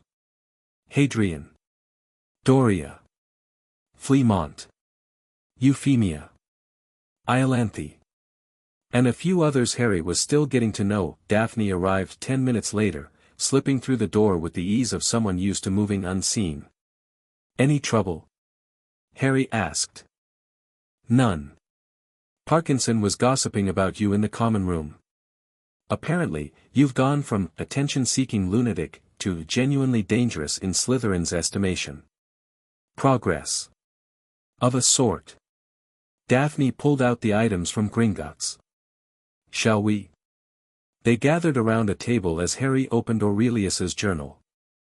The handwriting was old, cramped, difficult to read, but Iolanthe helped translate where the language had shifted too far from modern English. "He documents everything," Hermione observed, running her finger down the pages. She'd arrived with Ron shortly after Daphne. "His research process, his failed attempts, his conversations with other scholars. This is a complete record of how he developed the binding." "Skip to the relevant parts," Hadrian said impatiently. "We need to know what actually worked." Harry turned pages until he found what they were looking for. A section titled, in larger letters than the rest, "The Binding of Marcus. My brother is no longer my brother. What emerged from his ritual wears his face, speaks with echoes of his voice, but the man I knew died the night he stepped through that door. The thing that calls itself the Hollow King is something else entirely, a corruption, a hollowing out of everything Marcus was. It feeds on magic, on life, on the very substance of existence. If I do not stop it, it will consume everything that I have spent 30 years developing methods to contain this threat. What follows is my complete account of the binding ritual, its requirements, its costs, its limitations. I write this so that future potters may understand what I did and why. And perhaps, if they are wiser than I, they may find a way to succeed where I have failed." "He knew he wasn't destroying it," Fleamont murmured.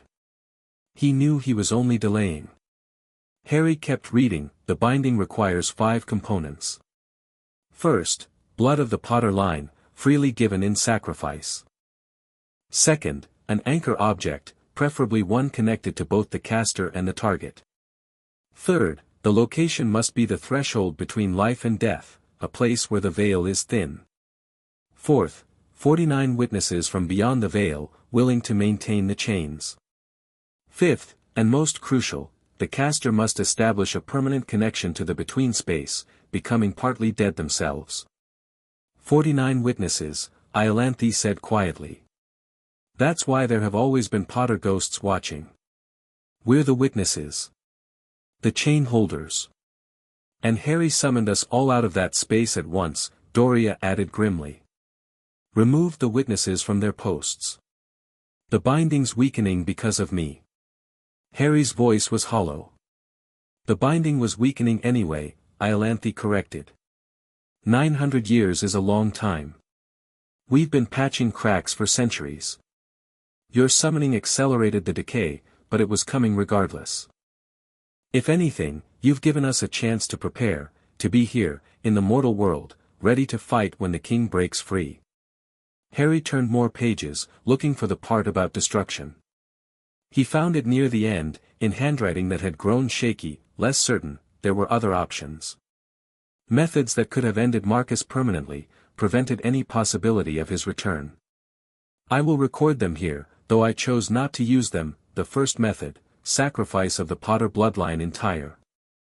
If every Potter, living and dead, offered themselves to the dissolution ritual, the magical connection that ties Marcus to existence would be severed. He would cease to be. He couldn't bring himself to end the family, Euphemia whispered. The second method, the completion of the Hallows. The 3 deathly Hallows, united in purpose, could theoretically destroy any being tied to death itself. However, this would require not merely possessing the Hallows but mastering them, becoming the true master of death. No one has achieved this in recorded history. Marcus himself sought this path before his transformation, and his failure is what created the monster he became. Harry's hand went automatically to his pocket, where his father's invisibility cloak was folded. The cloak of true invisibility. One of the 3 deathly hallows. The Peverils, he said slowly. Iolanthe, you were a Peveril. You married into the Potter line and brought the cloak. Yes. Iolanthe's expression was unreadable. The 3rd brother's gift from death itself. It's been in the family ever since. Do you know where the other hallows are? The Elder Wand has changed hands many times over the centuries. I've lost track of it. The Resurrection Stone. She paused. The stone was Marcus's obsession. His original goal, before the ritual that transformed him. I don't know if he ever found it, or if finding it was what drove him to attempt what he did. Harry looked back at the journal, searching for the 3rd method of destruction. The 3rd method: confront Marcus in the between space itself and destroy his anchor, the part of himself he hid there during his transformation. This anchor is what allows him to persist, what regenerates him whenever his form is damaged. If it could be found and destroyed, he would finally die. That I attempted this. I failed. The between space is his domain. He is stronger there than anywhere else. I barely escaped with my life, and even that escape cost me years I could not spare. The anchor exists. It can theoretically be destroyed. But doing so would require power I do not possess, or a sacrifice I am unwilling to make. That I chose the binding because it was achievable. Because it gave our family time.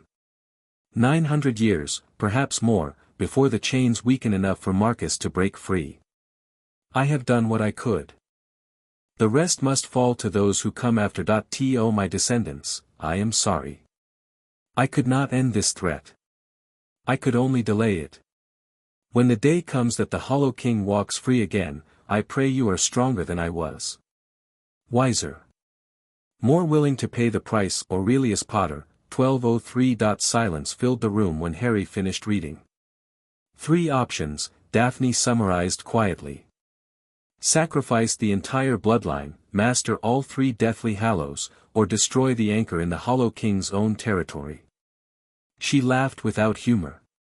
None of them sound survivable. There has to be another way. Hermione's voice was firm.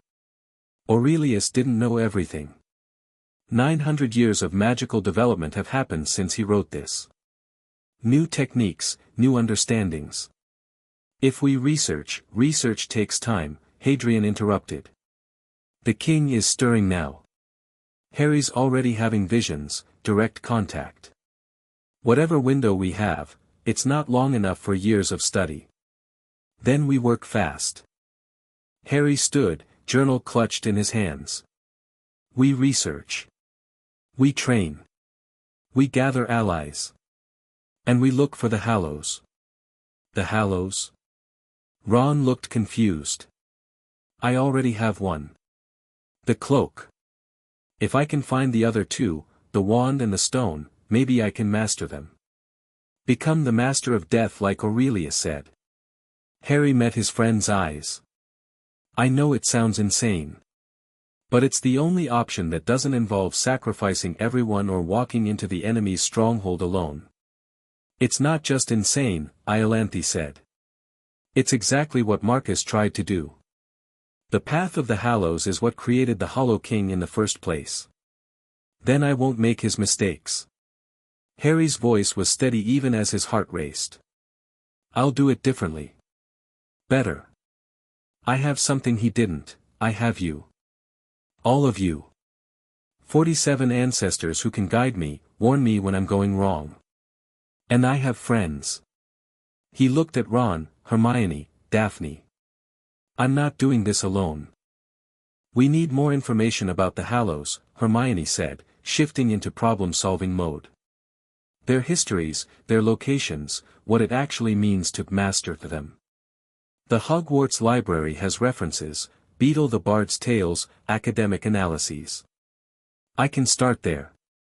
I'll ask around Slytherin, Daphne offered. Carefully.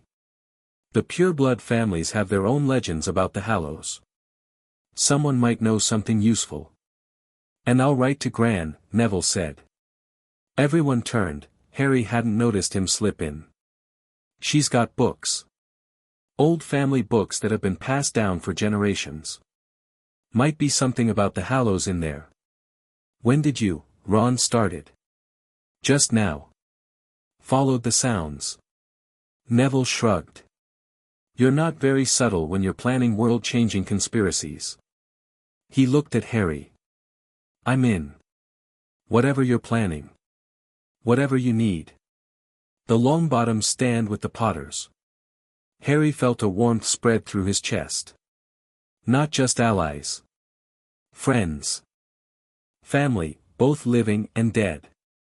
Then we start tomorrow, he decided. Research, training, gathering support. We've got a king to kill. The dream came again that night. Harry stood in grey mist, and the Hollow King waited. You read it, the king said. I felt your mind processing my brother's words. Processing your options. You wanted me to read it. Why? Because I want you to understand. There is no victory here, not for you, not for your precious bloodline. Every path leads to the same end. The king's form shifted, solidifying slightly. Sacrifice everyone you love. Chase that will corrupt you as they corrupted me. Or face me in my own domain and die. Those are your choices, little Potter. There's always another way. Is there? My brother had 50 years to find one. He was smarter than you, more powerful, more desperate. He failed. The king's voice dropped to something almost gentle. I'm not your enemy, Harry. Not really. I'm your future. What every Potter could become if they stopped being afraid of their own potential. You're a monster. I'm a god. Or I will be, once I break free.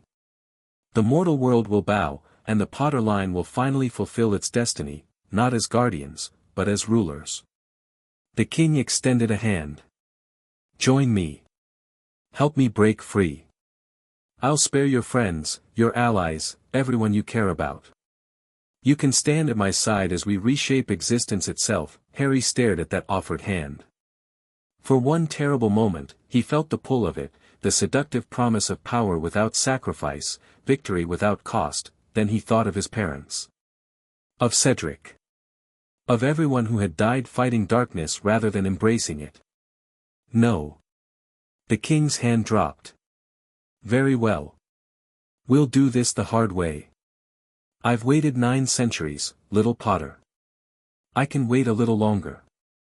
But when I break free, and I will break free, I want you to remember this moment. Remember that I offered you mercy, and you refused. The mist began to dissolve around him. Sleep well, Harry. Dream of choices you won't make and prices you won't pay. When we meet again, we won't be talking. Harry woke to dawn light streaming through his dormitory window and the weight of impossible choices pressing down on his chest, but he didn't feel afraid that he felt ready. Breakfast was a quiet affair. Harry's mind was elsewhere, processing everything from the previous day. The other Gryffindors gave him space. Word had spread that Potter was planning something, and no one quite knew what to make of it. Hermione caught his eye from across the table and tilted her head toward the door.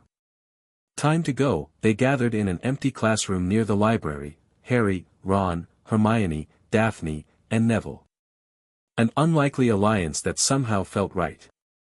I've been thinking about the Hallows, Hermione began. The original tale says death gave them to the 3 Peverell brothers.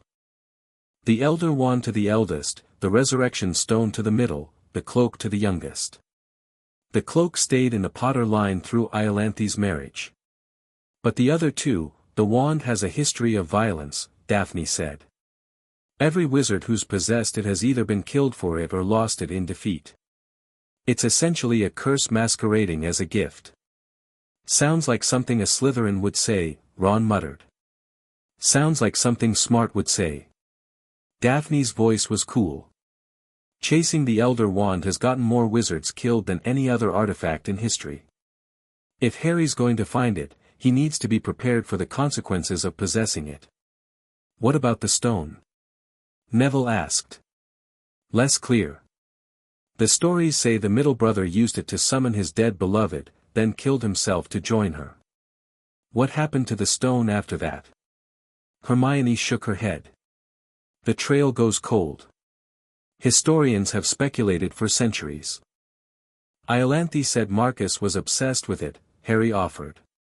Before he became the Hollow King. If he found the stone, it might have been part of what transformed him. Or what drove him to try. Daphne leaned forward. Think about it. A Peverell, obsessed with conquering death, seeking the artifact that can summon the dead. It fits. Then the stone might be in the between space, Ron said slowly. Wherever the Hollow King is. Which means getting it would require going exactly where Aurelius couldn't survive. Hermione's expression was grim. We're back to the same problem. Not necessarily. Harry had been thinking about this since waking. The between space is where the binding is. Where my ancestors have been standing guard. If we could find a way to enter it safely, with backup, with a plan, you're talking about invading the realm of the dead, Daphne said flatly. That's not ambitious, Potter. That's suicidal. I'm talking about being prepared. Learning everything we can before we have to act. Harry met each of their eyes in turn.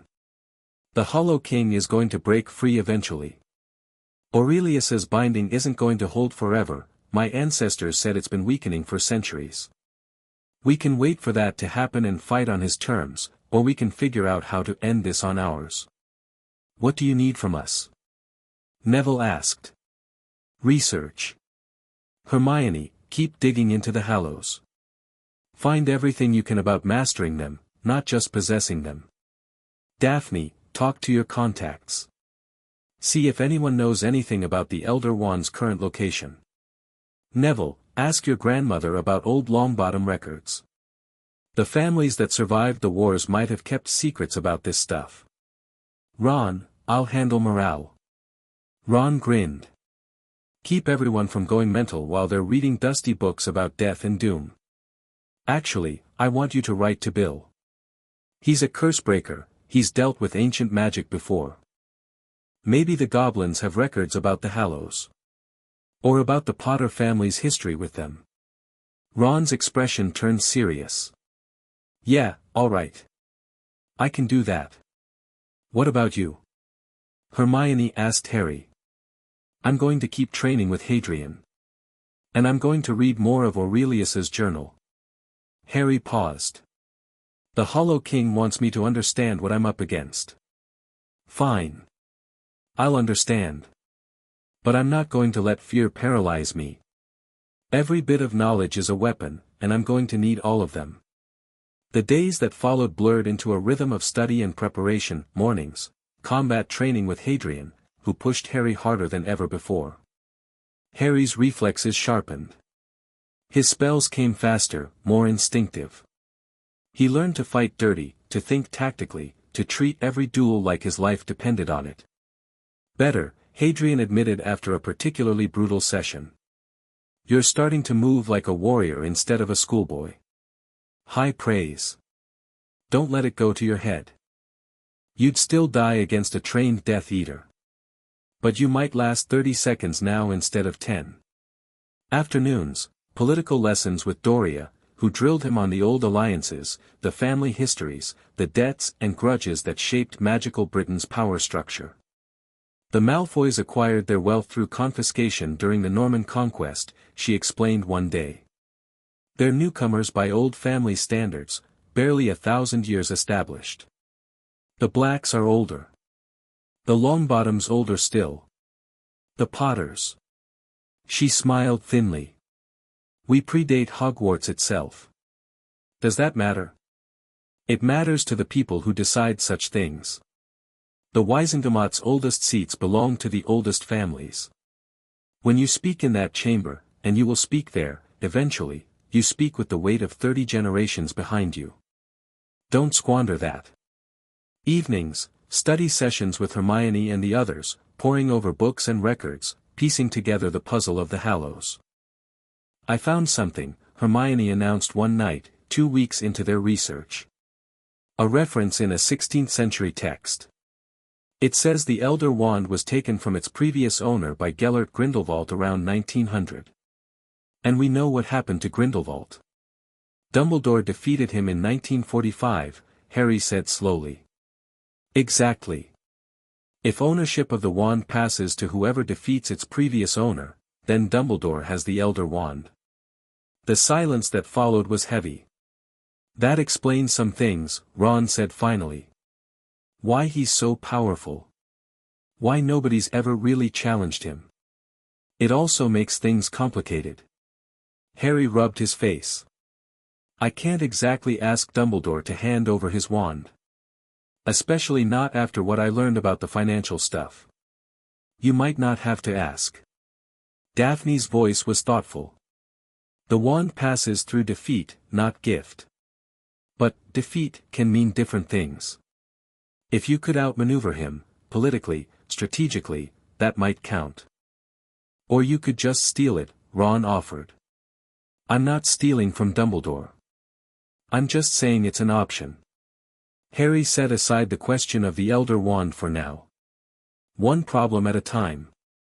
They still needed to find the Resurrection Stone, and that trail was much colder. The letter from Bill arrived on a Tuesday. Harry, Ron told me you're asking about the Deathly Hallows. Dangerous territory, mate.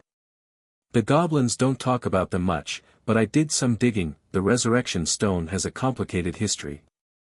The goblins believe it was incorporated into a ring at some point, passed down through the Peverell line, then to the Gaunts when the Peverell line died out. The Gaunts were descendants of Salazar Slytherin, which means the stone might have been at the Gaunt family home. Problem is, the Gaunts have been extinct for decades. The last known member was a woman named Merope who died in the 1920s. Her son would have inherited the family estate if there was anything left to inherit, but records suggest the property was abandoned and seized by the ministry. That I don't know if any of this helps, but be careful.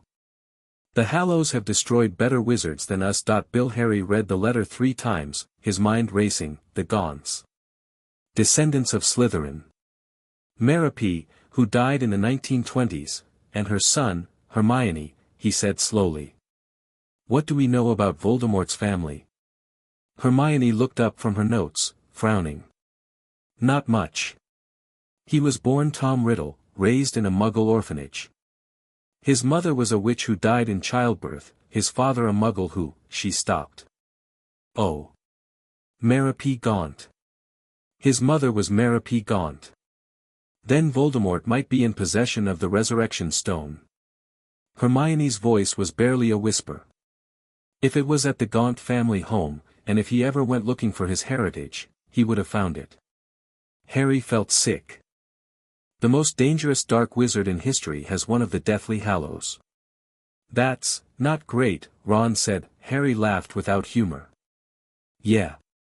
Not great. The room of requirement was filled with ghosts when Harry arrived that night. Not just the usual group, all 47, packed into the space, watching him with expressions ranging from concern to calculation. You've learned about the stone, Iolanthe said. It wasn't a question. Voldemort has it. Probably. Yes. Iolanthe moved through the crowd to face him directly. We suspected. The Gaunt line was aware of the stone's significance. When Thomas Riddle grew up to become the Dark Lord, we feared the worst. And you didn't tell me? We weren't certain. And you had enough to worry about. Iolanthe's ancient eyes held his. But yes. If Voldemort possesses the stone, it complicates matters significantly. Complicates, Harry felt his temper rising. I'm trying to gather the Hallows to stop the Hollow King, and one of them is in the hands of the other Dark Lord trying to kill me. How is that just complicated? Because it means your two enemies are connected in ways we didn't anticipate. Iolanthe was calm, infuriatingly so. Think, Harry. The Hollow King seeks to break free from his prison. Voldemort seeks immortality and power. What if they're not working against each other? What if they're working together? The room went cold. No, Harry said. That doesn't make sense. The Hollow King wants to destroy the Potter line. Voldemort already tried that. If they were allies, perhaps not allies. But what if Voldemort's actions have been serving the king's purposes without either of them knowing it? Doria stepped forward. Consider. Voldemort killed your parents, setting you on a path of conflict and pain. He returned, forcing you into a situation where you would be desperate enough to trigger the Sanguinum Familia. He possesses the stone, which is connected to death and the between space. You think Voldemort is a puppet? I think nothing is coincidence when ancient forces are involved. Doria's expression was grim. The Hollow King has been waiting 9 centuries. He's had time to plan, to manipulate, to set pieces in motion that wouldn't bear fruit for generations. Voldemort's rise might be part of that plan. Or it might be opportunistic, the king taking advantage of chaos he didn't create. Either way, we need to consider the possibility that defeating one enemy might be connected to defeating the other. Harry's head was spinning. Voldemort as a pawn of the Hollow King. The stone as a connection between them. Everything he thought he knew about his enemies shifting into a new, more terrifying pattern. So what do I do? What you've been doing? Hadrian's voice cut through the noise. Train. Learn. Prepare. The fact that your enemies might be connected doesn't change the fundamental strategy. It just raises the stakes. Easy for you to say. You're already dead. Exactly. I've got nothing to lose. You've got everything. Hadrian's scarred face was hard. Use that. Let it drive you. Fear can be a weapon if you channel it right. Harry looked around at his ancestors. 47 ghosts, watching him with expectation and hope and love. He thought about Ron and Hermione and Daphne and Neville, risking everything to help him. About a world that had no idea what was coming. All right, he said finally. Then let's prepare for war. The next morning, something shifted. Harry walked into the Great Hall for breakfast and felt the difference immediately. Students were staring at him, not the usual curiosity or hostility, but something new. Something like respect.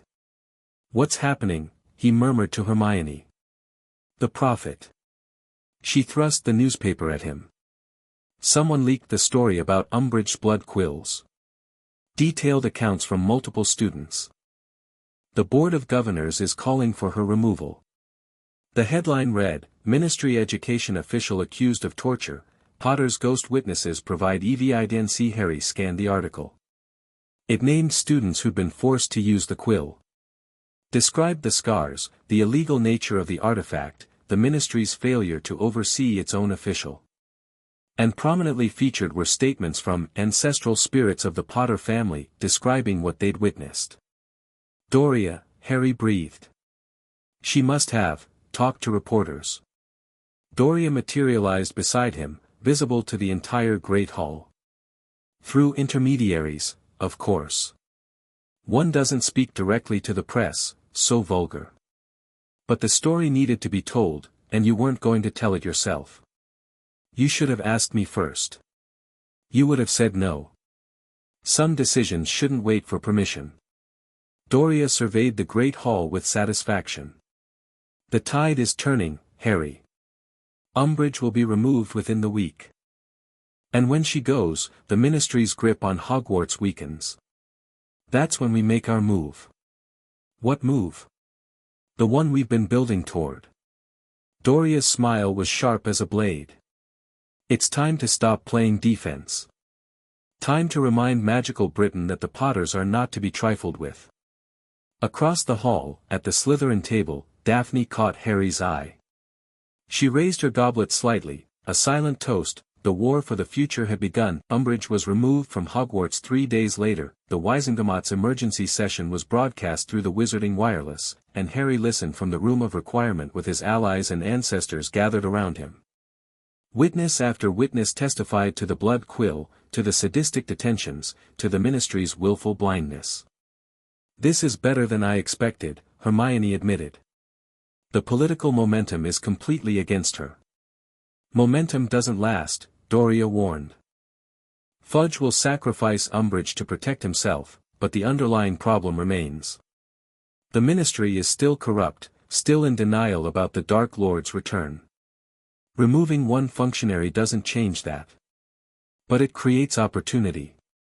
Daphne had joined them, perched on a chair with her legs crossed and her expression calculating. Umbridge had allies. People who depended on her influence. With her gone, there's a power vacuum. Someone will fill it. Who? Ron asked. That's the question, isn't it? Daphne looked at Harry. It could be someone worse. Or it could be someone who owes the Potter family a favor. Harry understood what she was suggesting. You want me to put someone in position. I want you to consider your options. Augusta Longbottom has been pushing for education reform for years. With Umbridge gone, she might finally get traction. And if you were seen as supporting her, the Longbottoms would owe me. More importantly, you'd have an ally in a position of influence. Someone who could block future ministry interference at Hogwarts.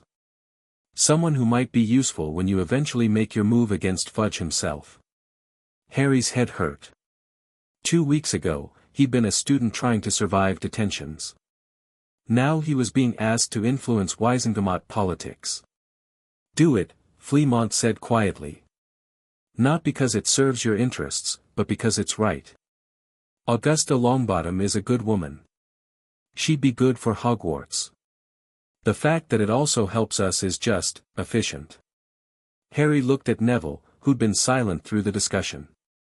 What do you think? Neville straightened. Gran's been trying to make things better for years. If you can help her do that, I think you should. Even if it means the Longbottoms being tied to the Potters politically. We've been tied for generations. Might as well make it official. Neville's smile was crooked. Besides, you're the first person who's ever asked what I thought about family politics. That counts for something. Harry made his decision. I'll write to her. See if she's interested in coordination. Daphne nodded approvingly. Now you're thinking like a lord. The letter to Augusta Longbottom went out that evening. 3 days later, her response arrived at Amar. Potter, your proposal is intriguing. I've heard reports of your recent activities, the ancestral summoning, the confrontation with the Ministry, your growing influence among the younger generation. I'll admit I wasn't certain what to make of it. Your letter has clarified things somewhat. You're not the foolish boy the Prophet makes you out to be, nor the dangerous radical the Ministry fears. You're something more complicated, a young man trying to navigate forces much larger than himself, reaching out for allies where he can find them. I respect that. It reminds me of your grandmother, in many ways. Euphemia had the same combination of idealism and pragmatism. She would have been proud of how you've handled yourself. I accept your offer of coordination. The education reforms I've been pushing deserve support from the old families, and your backing could make the difference. In return, I'll advocate for the Potter interests in the Wizengamot, within reason, and within my own conscience that we should meet in person soon. There are things that shouldn't be committed to paper. Augusta Longbottom. Harry read the letter twice, then passed it to Doria. Excellent, she murmured. You've done well. I just wrote a letter. You made a move on the board. A good one. Don't diminish that. Doria handed the letter back. Augusta's right that you should meet. But not at Hogwarts, too many eyes. And not at Longbottom Manor, too obvious.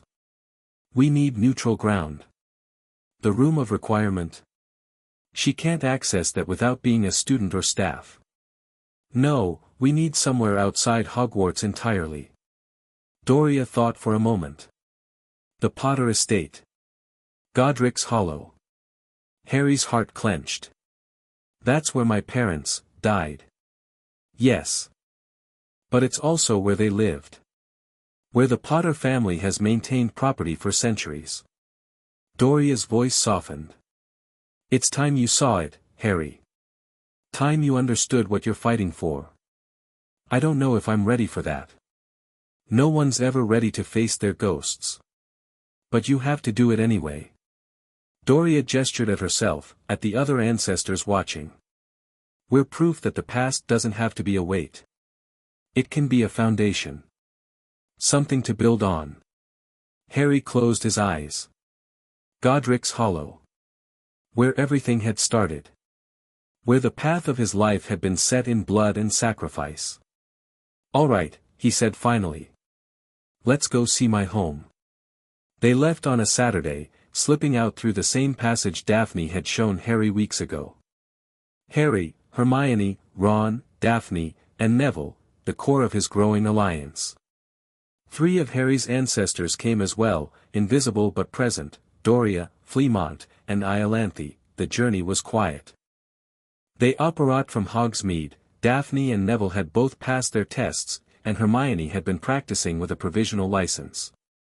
The crack of displacement echoed through empty countryside, and then they stood on a road Harry had never seen, but he recognized it anyway. From dreams, maybe. Or something deeper. Godric's Hollow, Hermione breathed. It's beautiful. The village was small, picturesque, all stone cottages and winding lanes. Morning mist curled around ancient trees. In the distance, a church spire rose against the grey sky. The Potter estate is this way, Doria said, materializing briefly to gesture down a side road. The cottage where James and Lily lived is, elsewhere. We can visit that later, if you wish. Harry nodded tightly and followed. The estate was grander than he'd expected, a manor house, 3 stories, covered in ivy and surrounded by gardens that had gone slightly wild. Wards shimmered around the boundary, recognizing Harry's blood as he approached. Welcome home, Fleamont said softly. I grew up here. So did your father. Harry touched the gate, felt ancient magic yield to his presence. The wards parted like a curtain, admitting him and his companions. Inside, the house was frozen in time. Furniture draped in dust cloths. Paintings watching from the walls. A grand staircase leading upward into shadows. No one's been here since your parents died, Fleamont explained. The goblins maintained the wards, kept intruders out, but the house itself, it's been waiting. Waiting for what? For you.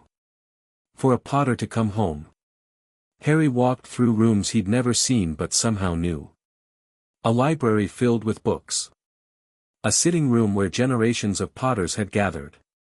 A study with maps and documents and the accumulated wisdom of centuries, and in the heart of the house, a room that made Harry stop breathing, the nursery, not his nursery, an older one, from an earlier generation. A crib that had held Fleamont, then James, then presumably would have held Harry if things had gone differently. Toys on shelves. Paintings of magical creatures that moved slowly in their frames. This is where your father took his first steps, Euphemia said, materializing beside Harry. Where he said his first word. Where we read him stories and sang him songs and loved him more than anything in the world. Tears blurred Harry's vision. I don't have any of this. Any memories of being loved like that. But you will. Euphemia's ghostly hand hovered near his face, unable to touch but somehow comforting anyway. You'll have your own home, your own family, your own children to love. This isn't the end of the Potter line, Harry. It's a new beginning. Harry stood in the nursery of his ancestors and let himself feel it, the grief for what he'd lost, the hope for what might come. The weight of names and the possibility of the future. When he finally stepped away, his eyes were red but his shoulders were straight. Let's prepare for the meeting, he said. We have a war to win. Augusta Longbottom arrived at noon, stepping through the wards with the confidence of someone who'd been visiting Potter Manor for decades. Mr. Potter. Her voice was crisp, formal, but her eyes held warmth. It's been too long since a Potter walked these halls. Lady Longbottom. Harry met her handshake firmly, the way Doria had taught him. Thank you for coming. Thank me when we've accomplished something. Augusta looked around the entrance hall, nodding approvingly. You've aired out the place. Good. A home should be lived in, not preserved like a museum. They gathered in the study, Harry, Augusta, and their respective supporters. The conversation that followed was politics at its most complicated, alliances and favors, debts and obligations, the careful dance of power that had shaped magical Britain for centuries. Harry listened more than he spoke. That, too, was Doria's advice: in negotiations, the one who talks most often loses. But when Augusta finally turned to him directly, he was ready. What is it you actually want, Mr. Potter? Not the stated goals. I've read your letter. I'm asking about the real objective. What are you fighting for? Harry considered the question carefully. I want to survive, he said finally. I want my friends to survive. I want to stop Voldemort and everything he represents. But more than that. I want a world where the next orphan kid with a target on his back doesn't have to figure everything out alone. Where families actually protect each other. Where power isn't abused and knowledge isn't hoarded and people don't die because the government was too scared to admit the truth. Augusta was silent for a long moment. That's quite a list. I know. But I've got time to work on it. Harry smiled slightly. And I've got help. Augusta looked at his allies, Ron and Hermione's loyalty, Daphne and Neville's determination, the spectral forms of his ancestors watching from the corners. Something in her expression shifted. Your grandmother was like you, she said softly. Euphemia. Too idealistic by half, but with steel underneath. She changed things. Made enemies, yes, but made a difference too. I hope so, Euphemia said, materializing just visible enough for Augusta to see. I certainly tried. Augusta's eyes widened, then softened. It's good to see you, old friend. And you. Still terrifying, I see. Someone has to be. Augusta turned back to Harry. All right, Mr. Potter. I'm convinced. The Longbottoms will stand with you, publicly and politically. But I have conditions. Name them. First, you don't use our alliance for revenge. Against Dumbledore, against the Ministry, against anyone. This is about building, not destroying. Agreed. Second, you keep me informed. No surprises. If you're planning something that could affect my family, I hear about it first. Agreed. Third, when this is over, when Voldemort's defeated and the world is safe again, you step back. Don't become another Dumbledore, pulling strings from the shadows for the next century. Live your life. Be happy. Let the next generation fight their own battles. Harry hesitated. I don't know if I can promise that. I don't know what kind of person I'll be after all this. Augusta smiled, the first genuine smile he'd seen from her. Honest. Good. Keep that honesty, Harry Potter. It's rarer than you think. She extended her hand again, and Harry shook it. Now, Augusta said briskly. Let's talk strategy. The meeting lasted 4 hours. By the end, Harry had a headache, a new appreciation for political complexity, and the beginnings of a real plan. After Augusta left, Harry stood alone in the Potter Manor study, looking at portraits of ancestors he was only just beginning to know. You did well today, Doria said, materializing beside him. Augusta doesn't impress easily. You've won a genuine ally. It doesn't feel like winning. It feels like barely keeping up. That's politics. You're always barely keeping up until suddenly you're not. Doria moved to stand beside one of the portraits, a stern-looking man in ancient robes. This is Aldric. The one who summoned his ancestors during the Black Death. He felt exactly the way you do now. What happened to him? He saved his family. Changed the course of magical history. Died exhausted at 53, having given everything he had to the people he loved. Doria's voice was soft. There are worse fates. Harry looked at the portrait, at the tired eyes and the determined set of the jaw. He could see himself in that face. Could see what he might become. "I'm scared," he admitted. "Good. Fear keeps you sharp. The Potters who weren't scared are the ones who got themselves killed. That's not comforting. It's not meant to be. It's meant to be true." Doria turned to face him fully. "You're carrying the weight of names, Harry. The expectations of 1,000 years of history. Some of us were heroes. Some were monsters. Most were just people, doing their best with what they had. And me? You're still writing your story. That's the gift of being alive, you get to choose what kind of Potter you'll be." Doria's ghostly hand hovered near his shoulder. "Choose well." That night, back at Hogwarts, Harry dreamed not of the Hollow King this time.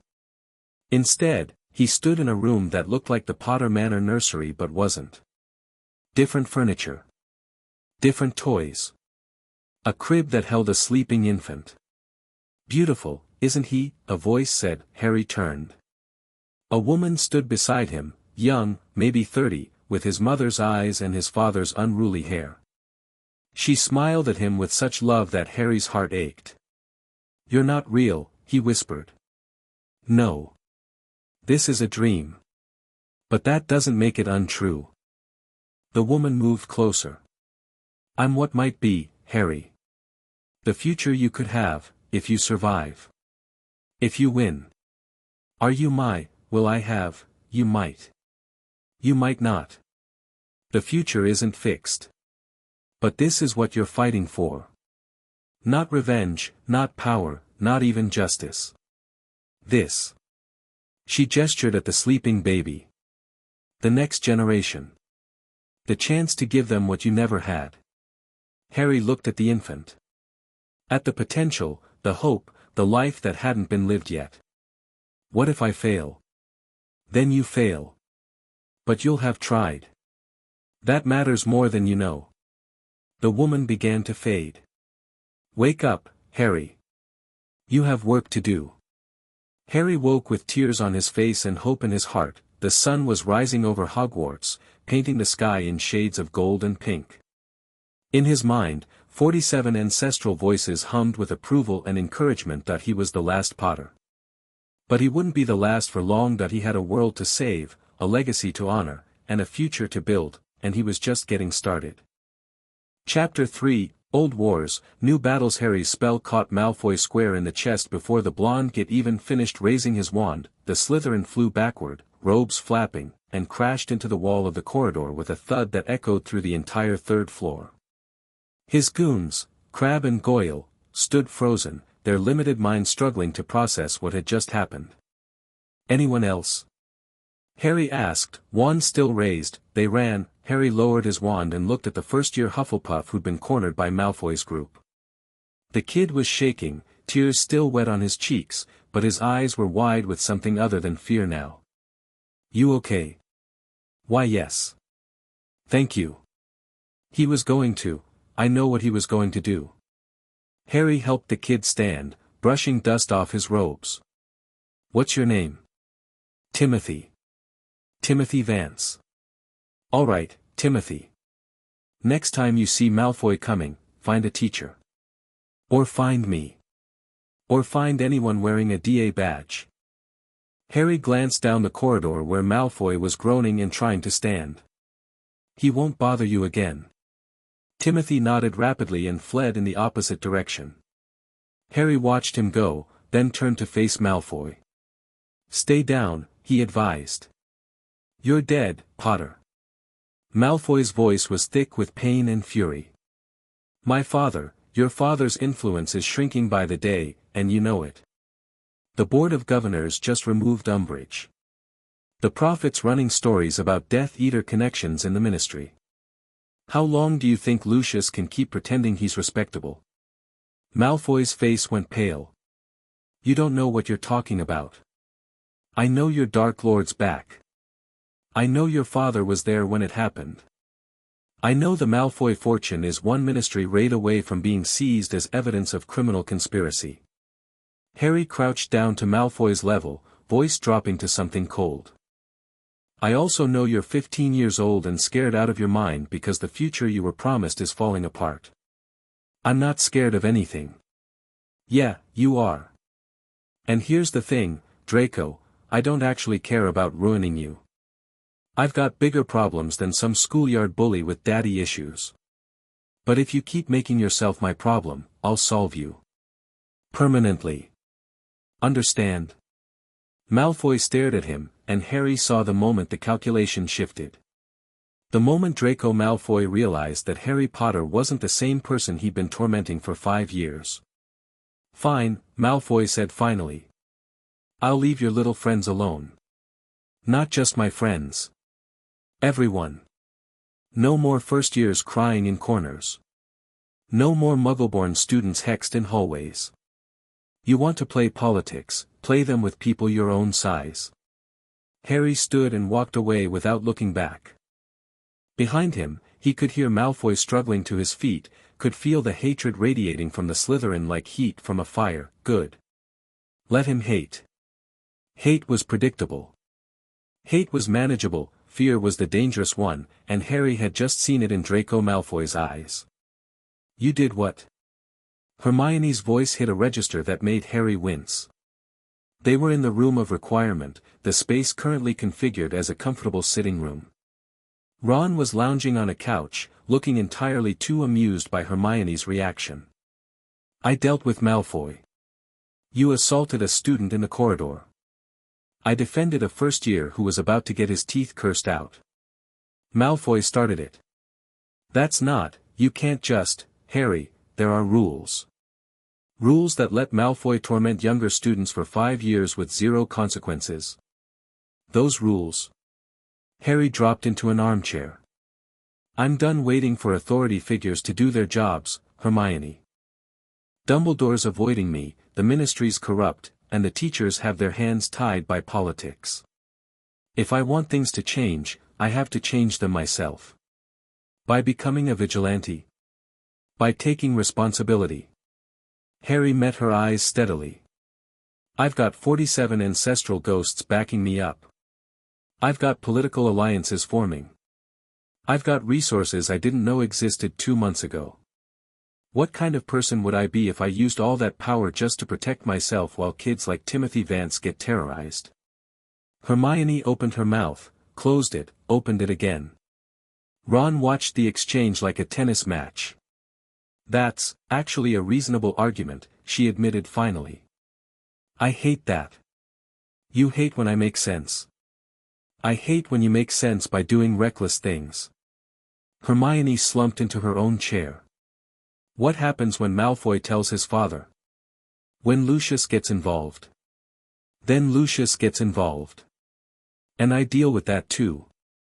Harry pulled a folded parchment from his pocket. Speaking of which, I got a response from Sirius. Ron sat up immediately. What's he say? Harry unfolded the letter and read aloud, Pup, your last letter nearly gave me a heart attack. Ancestral ghosts. The Hollow King. Political maneuvering with Augusta Longbottom. What happened to my godson who just wanted to play Quidditch and survive until graduation, but I understand. I do. The war's coming whether we're ready or not, and you're doing what Potters have always done, standing up when everyone else sits down. James would be proud. Terrified, but proud that I've been doing some digging on my end. The Black family has records that might help with your Hallow problem. We're one of the oldest families, and we've got skeletons that make the Potters look positively wholesome. There's a book in the library at Grimmauld Place called Deaths and Dominions. It's got references to the Peverils in there. I'll send it along when I can figure out how to do it without attracting attention. Also, I talked to Moony about your situation. He's worried, but he's also researching. Werewolf communities have their own legends about death magic. Apparently there's some connection to how the curse works, something about being between worlds. He thinks there might be information there that could help against your hollow friend. Be careful, Harry. You're playing with forces that have destroyed better wizards than us. Don't let the power go to your head, and don't forget that you've got people who love you. Padfoot, Sirius is helping, Ron said with obvious relief. That's good. We need all the help we can get. The werewolf connection is interesting, Hermione mused. I hadn't considered that lycanthropy might have ties to death magic. It would explain some of the curse's properties, the way it lingers, the difficulty in curing it. Remus is looking into it, Harry confirmed. And Sirius is sending the book. In the meantime, we've got other work to do. He stood and moved to a table that the room had provided, covered with maps and documents. The DA meets tonight. I want to expand what we're teaching. Expand how? Ron asked warily. Hadrian's been training me in battle magic.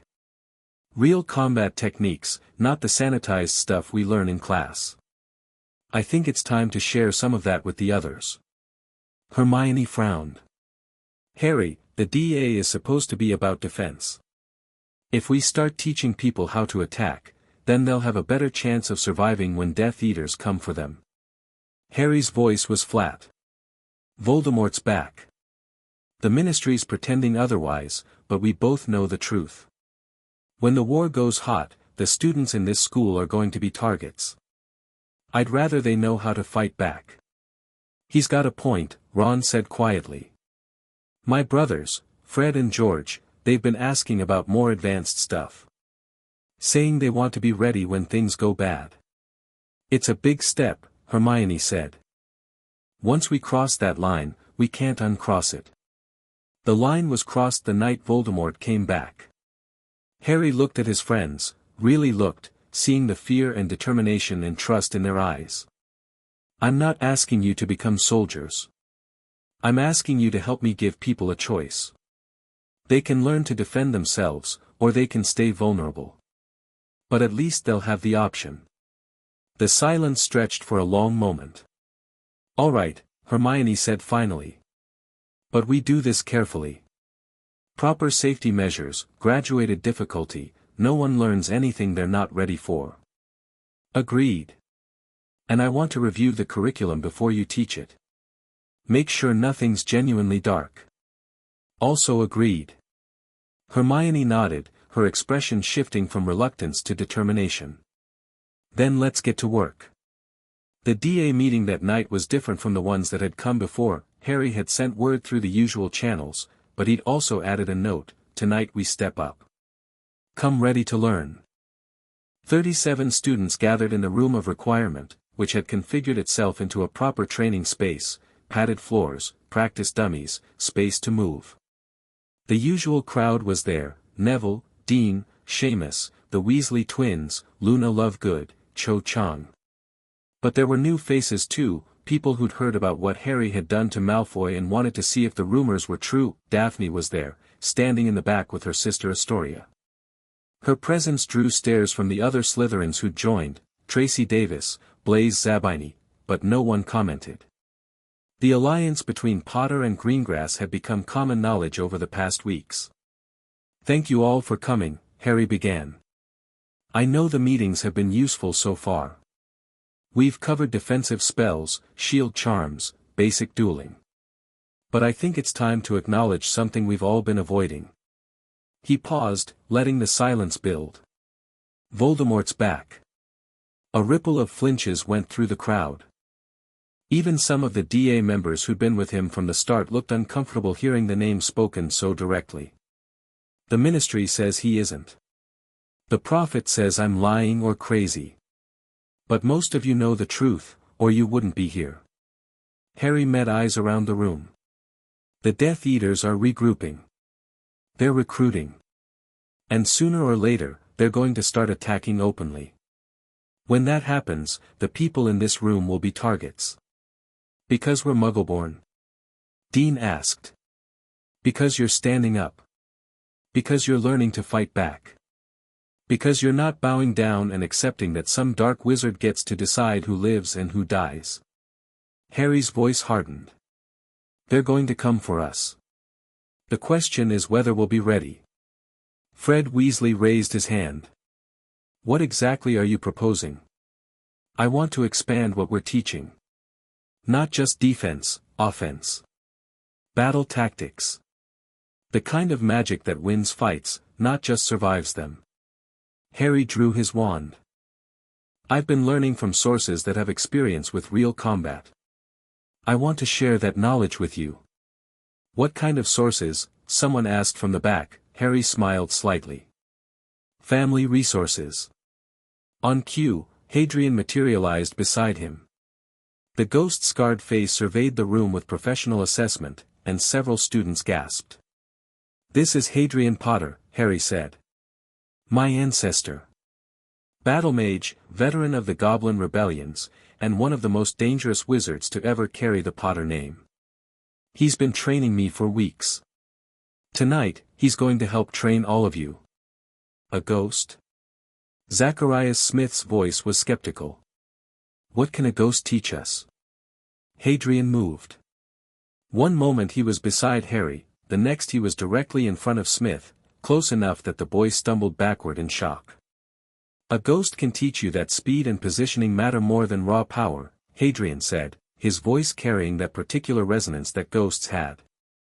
A ghost can teach you that the spell you see coming isn't the one that kills you.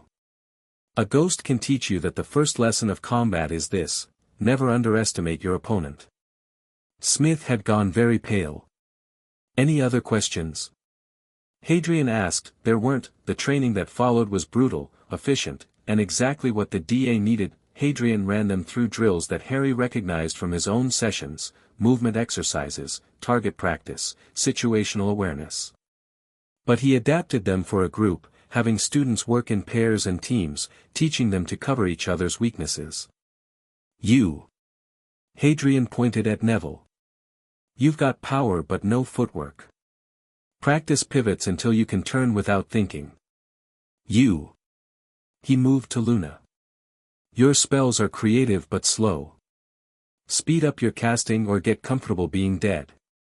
You. The twins got his attention next.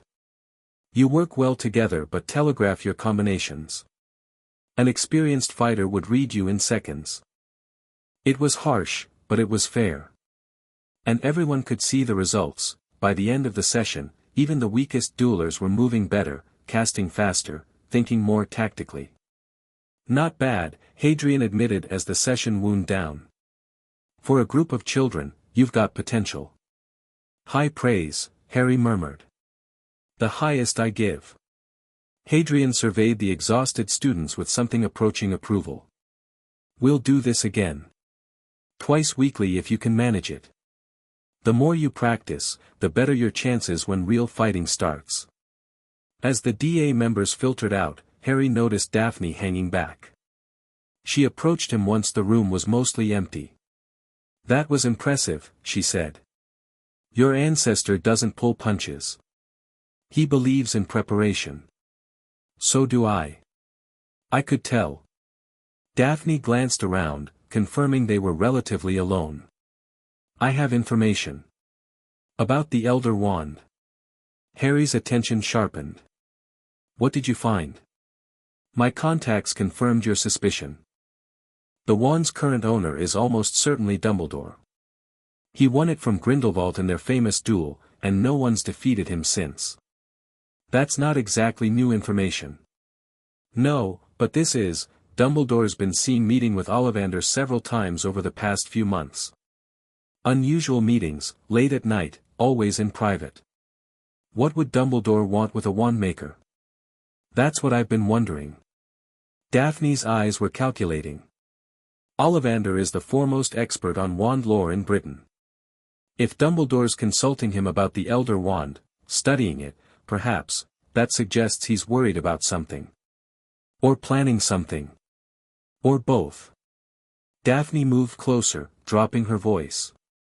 There's more.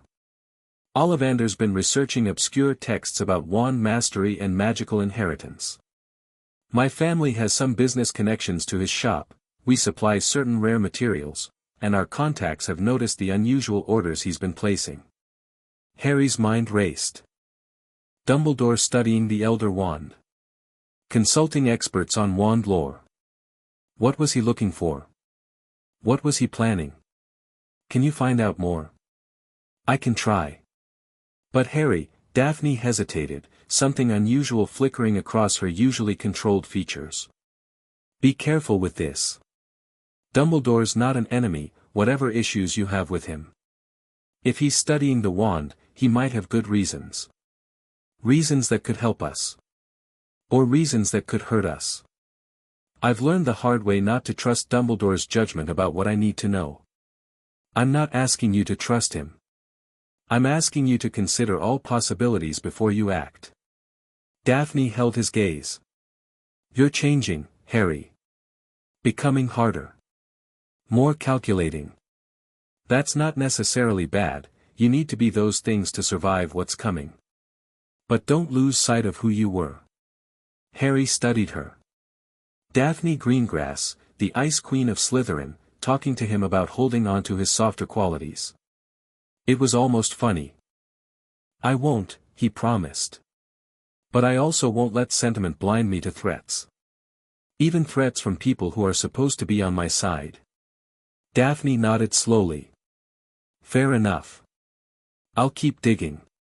You'll hear from me when I know more.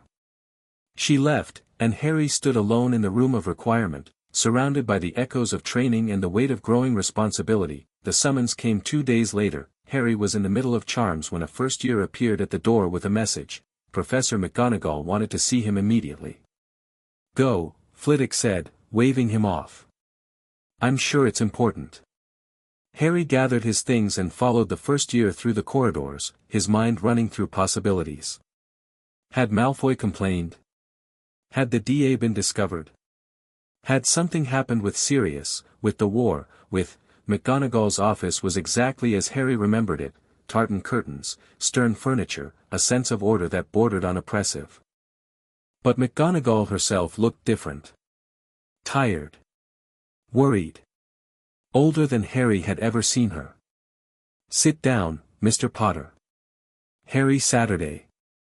I've received some disturbing reports, McGonagall began. About your activities over the past several weeks. Confrontations with other students. Meetings in the room of requirement. Communication with outside parties of questionable nature. Questionable nature. Augusta Longbottom is a respected figure. Sirius Black is a wanted fugitive. McGonagall's eyes were sharp. Don't think I haven't noticed, Potter. You've been busy. Harry considered his options. Denial wouldn't work. McGonagall was too smart for that. Partial truth, then. I've been preparing, he said. For what's coming. What's coming according to whom? The headmaster has assured the staff that the situation with you-know-who is being handled. With respect, Professor, the headmaster hasn't spoken to me in months. He's been avoiding me since the summer. Whatever he's handling, he's not including me in the plans. McGonagall's expression flickered. That's a matter between you and Professor Dumbledore. Is it? Because from where I'm sitting, it looks like everyone in authority has decided to keep me in the dark while using me as some kind of symbol. The boy who lived, the face of resistance against Voldemort. McGonagall flinched at the name, but without any actual information or preparation for what I'm supposed to do. That's not, I watched Cedric die. Harry's voice was quiet but firm. I watched Voldemort come back to life. I've been having visions of his actions, feeling his emotions, and no one will tell me what's happening or what to do about it. So I started figuring it out myself. I started building resources and alliances because no one else was going to help me. McGonagall was silent for a long moment. Your ancestors, she finally said. The ghosts you summoned. Are they, advising you? Teaching me? Supporting me? Being the family I never had? Harry met her eyes. They've told me things about the Potter history, about magical Britain, that I should have learned years ago. Things that were kept from me deliberately. Did you know Dumbledore's been managing my family accounts since my parents died? Making transactions, moving money, restricting my access to my own heritage? That's a serious accusation. I have documentation. The goblins have records. McGonagall's face went pale. Mr. Potter, I'm not here to cause trouble, Professor. I'm not trying to undermine Dumbledore or start a revolution. I just want to survive. I want my friends to survive. And I've realized that waiting for someone else to save me is a good way to end up dead. The silence stretched. McGonagall seemed to be struggling with something: duty versus conscience, loyalty versus truth. The headmaster has his reasons, she finally said. I don't always agree with his methods, but I trust his intentions. His intentions might be good. His judgment I'm not so sure about. Harry stood.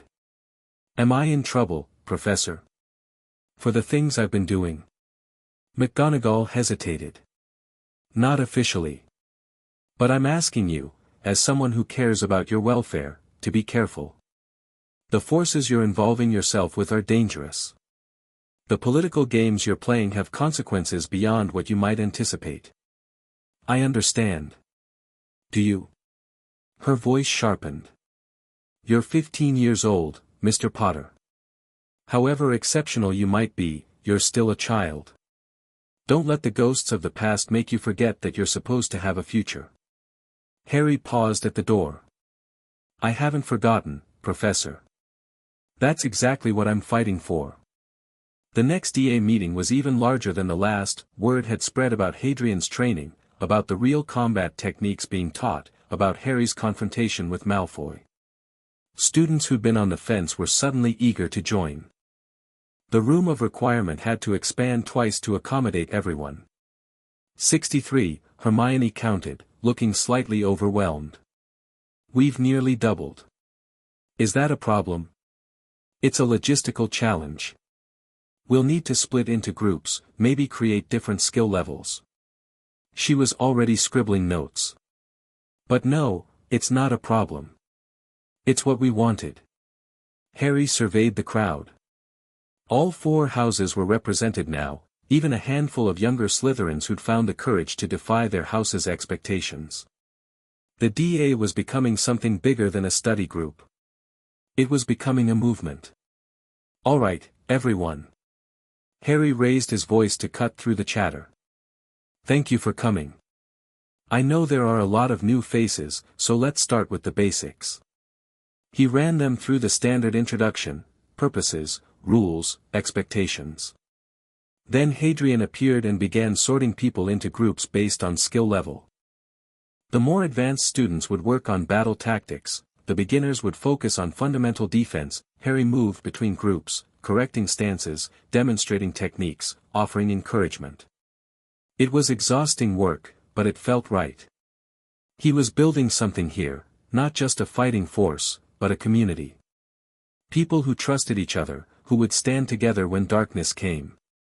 You're good at this, a voice said behind him. Harry turned. Cho Chang stood there, looking hesitant but determined. Thanks, he said carefully. Their history was complicated: the Yule Ball, the weirdness around Cedric, the almost relationship that had never quite happened. I wanted to say, I'm sorry. Cho's voice was quiet. For last year. For the way things were between us. I was grieving, and I took some of that out on you. You don't need to apologize.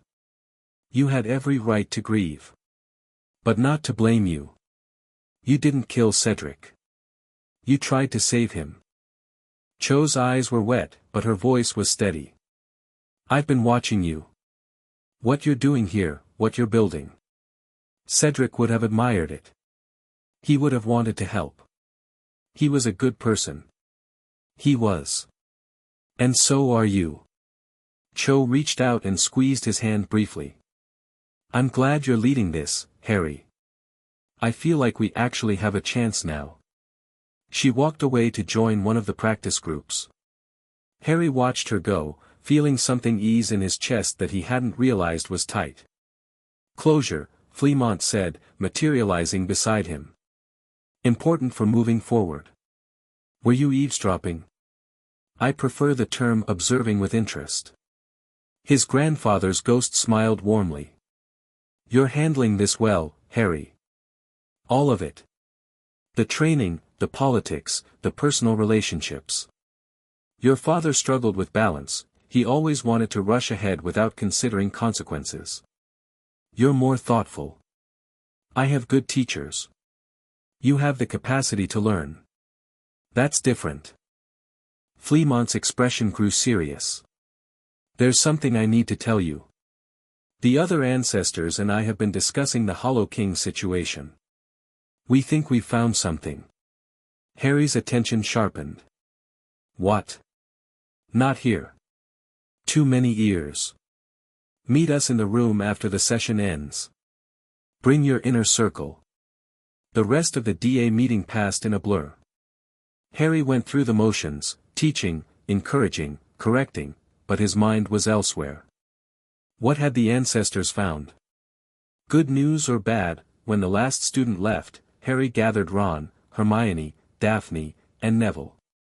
The room reconfigured itself into the War Council format they'd used before, and the ancestral ghosts began to appear. We've been researching in the between space, Iolanthe began without preamble. Accessing memories and knowledge that can't be found in mortal libraries. What we've discovered is concerning. More concerning than an immortal Potter-turned-horror trying to break free from a 9-century-old prison? Ron asked. Unfortunately, yes. Iolanthe gestured, and images began forming in the air, ghostly recreations of scenes from the past. The Hollow King wasn't working alone when Marcus transformed himself. He had help. The images showed a younger man, Marcus Potter, Harry realized, before his transformation, meeting with figures in shadow. Exchanging words, objects, promises. Who are they? Hermione asked. We're not certain. But the symbols they wear. Iolanthe enhanced one of the images, focusing on a pendant around one figure's neck. This is the mark of the Keepers of the Veil. An organization that existed before Hogwarts was founded, dedicated to studying the boundaries between life and death. They helped create the Hollow King. They guided Marcus's research. Provided knowledge and resources he couldn't have obtained alone. And when the transformation went wrong, when Marcus became something other than what they intended, they disappeared. Iolanthe's expression was grim. We believe the Keepers still exist. And we believe they've been waiting for the Hollow King to break free. Why would anyone want that? Neville asked. Because the King's transformation was supposed to achieve something. Create something. A weapon, perhaps, or a tool for crossing between worlds. Doria stepped forward. Whatever Marcus was meant to become, the Hollow King is a corrupted version. But if the Keepers could control it, direct it, they could use it, Harry finished. Use him. Exactly. Which means we're not just facing the Hollow King. We're facing whoever's been pulling strings behind the scenes for 900 years. The silence that followed was heavy. So let me get this straight, Ron said slowly. There's an ancient organization of death magic cultists who've been manipulating events for centuries, and they're about to unleash an immortal horror that wants to destroy Harry's entire bloodline. That's the essence of it, yes. Brilliant. Just brilliant. Ron slumped in his chair. Anyone else feel like we're completely outmatched? We are outmatched, Harry said quietly. But we're also the only ones who know this is happening. If we don't stop it, no one will. How? Hermione's voice was strained. We're students. We don't have resources, we don't have experience, we have each other. Harry looked around at his friends, his ancestors. We have knowledge they don't know we have. We have the element of surprise, they're expecting a scared kid, not someone who's been preparing for war. And we have something they probably forgot about a long time ago. What's that? The Potter stubbornness. Harry managed a grim smile. We don't give up. Ever. Even when we're outmatched, outgunned, and surrounded by enemies we can barely comprehend. We keep fighting until we win or until there's no one left to fight. That's either inspiring or terrifying, Daphne observed. Both. Usually both. Harry stood, addressing the room. Here's what we're going to do. We keep building our network, allies, resources, information. We keep training the DA, making sure as many people as possible know how to defend themselves. And we start investigating the Keepers. Find out who they are, what they want, how to stop them. That's a lot of work, Neville said. That's why there's a lot of us. Harry met each pair of eyes in turn. I'm not asking you to die for this cause. I'm asking you to live for it. To build something worth protecting. Because when the darkness comes, and it's coming, we need to be ready to stand against it. One by one, they nodded. All right then. Harry took a deep breath. Let's get to work. The investigation into the Keepers of the Veil began in earnest. Hermione threw herself into research with characteristic intensity, spending every spare moment in the library or poring over documents from the Potter archives. Ron wrote to Bill again, asking about any goblin records that might reference the organization. Neville queried his grandmother's extensive collection of family histories. And Daphne. Daphne worked her Slytherin contacts like a spider working a web. The Keepers aren't mentioned in any standard texts, Hermione reported after a week of work. But there are references, oblique ones, in some of the older magical theory books. They're described as a brotherhood devoted to the liminal arts, whatever that means. Liminal, Iolanthe said thoughtfully. From the Latin for threshold. They studied boundary spaces, the places where one state transitions to another. Life to death, physical to spiritual, mortal to divine. So they were trying to cross those boundaries. Or control them. The transformation Marcus underwent was supposed to make him a bridge, a living connection between the mortal world and whatever lies beyond. Iolanthe's ancient eyes were troubled. If they could create such a bridge and control it, they would have power over death itself. And when Marcus became the Hollow King instead, they lost control. The bridge became a monster, and they had to wait for another opportunity. Iolanthe paused. I suspect that's what the past 9 centuries have been, waiting. Planning. Positioning pieces for another attempt. Pieces like Voldemort? Harry asked. Possibly. Tom Riddle's obsession with immortality, his connection to the Resurrection Stone, his creation of Horcruxes, these could all be part of a larger pattern we're only beginning to see. The thought made Harry's stomach turn. Voldemort as someone else's pawn. The Dark Lord who terrorized Wizarding Britain as just one move in a game that spanned nearly a millennium. We need more information, he decided. The Potter archives might have something. Aurelius researched the Keepers when he was tracking Marcus. And there's the book Sirius mentioned, the one in the Black Library. Deaths and Dominions, Hermione confirmed.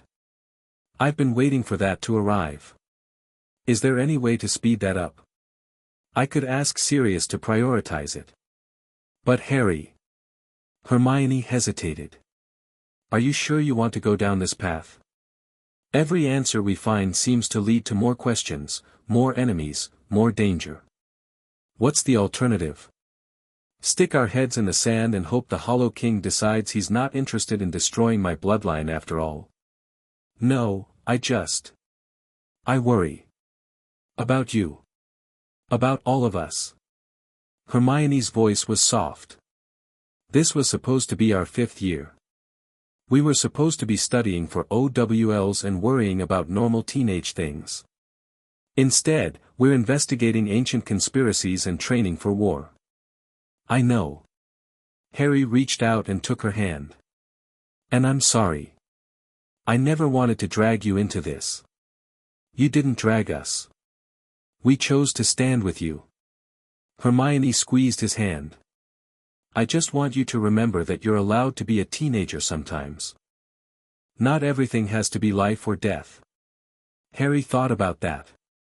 About the pressure he'd been putting on himself, the relentless push forward. Hermione was right, he'd been treating every moment like a battle to be won. After this is over, he said. After we've dealt with Voldemort and the king and whoever else wants me dead. I'm going to take a very long vacation. Is that a promise? It's a goal. Best I can do right now. Hermione smiled, a real smile, warm and genuine. I'll hold you to it.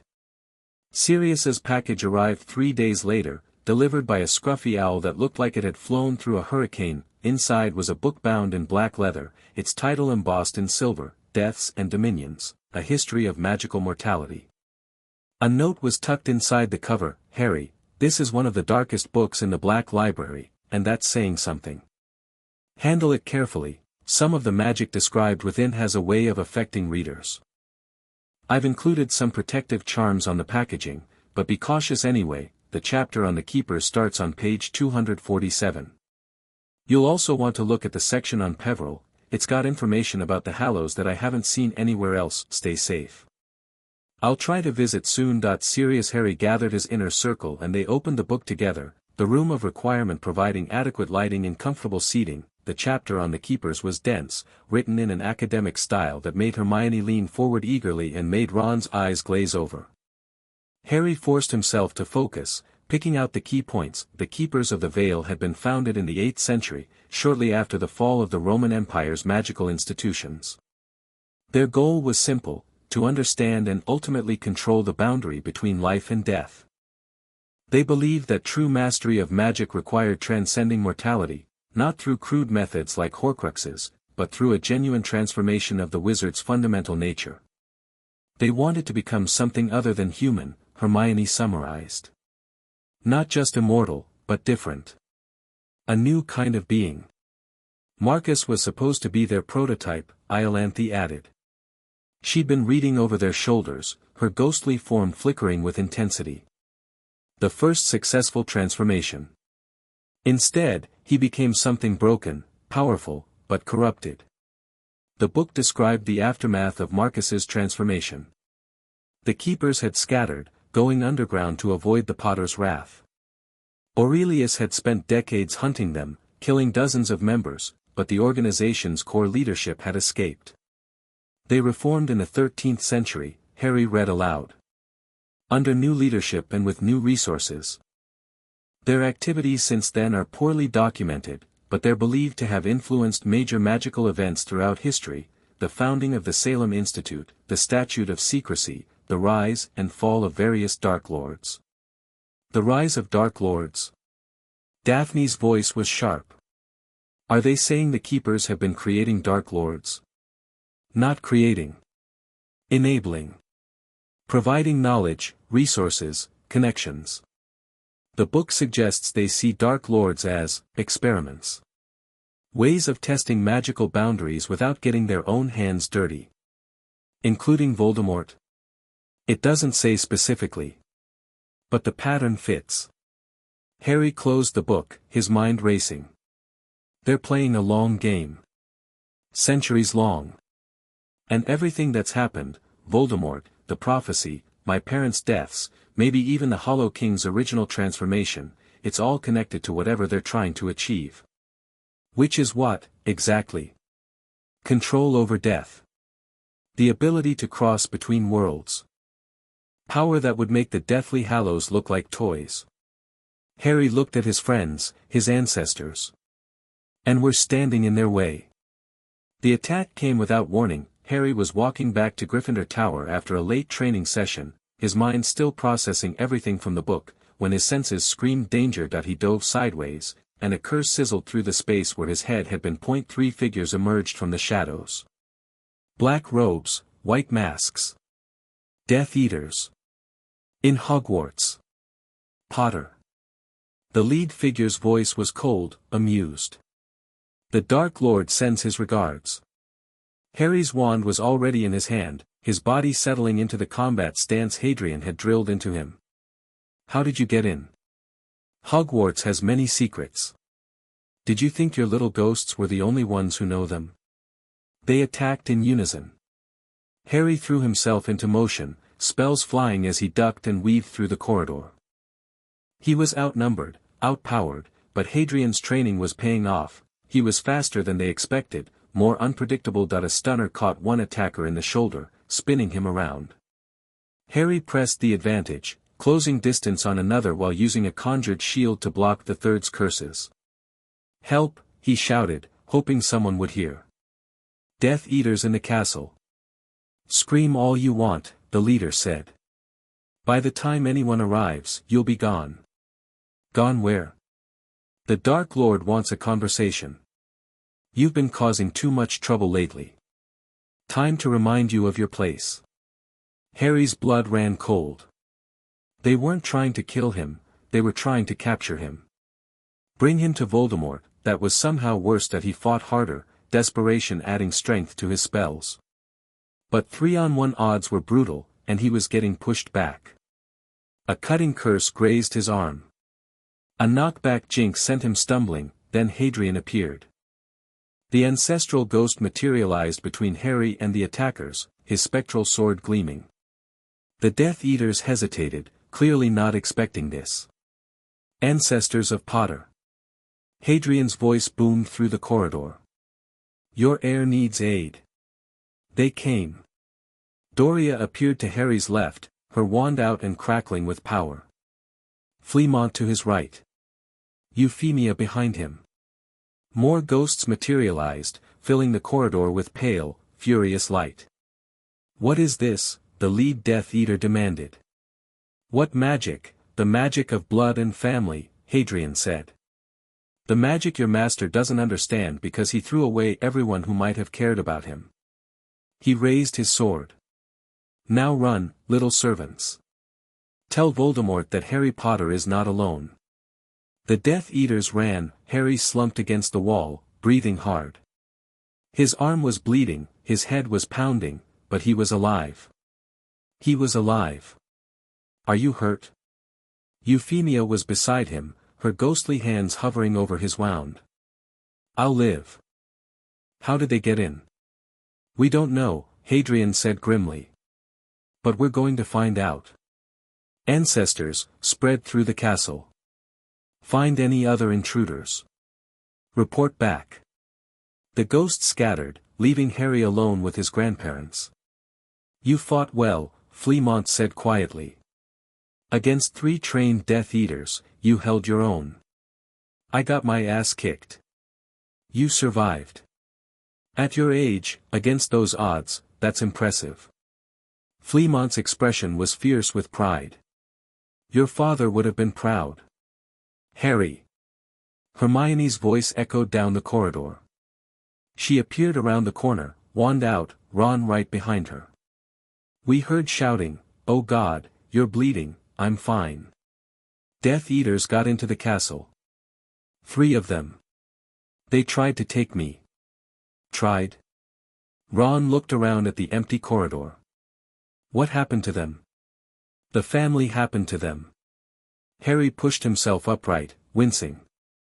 "We need to alert Dumbledore, McGonagall, everyone. If Death Eaters can get inside Hogwarts, the students aren't safe. The wards should have prevented, the wards have been compromised. Somehow."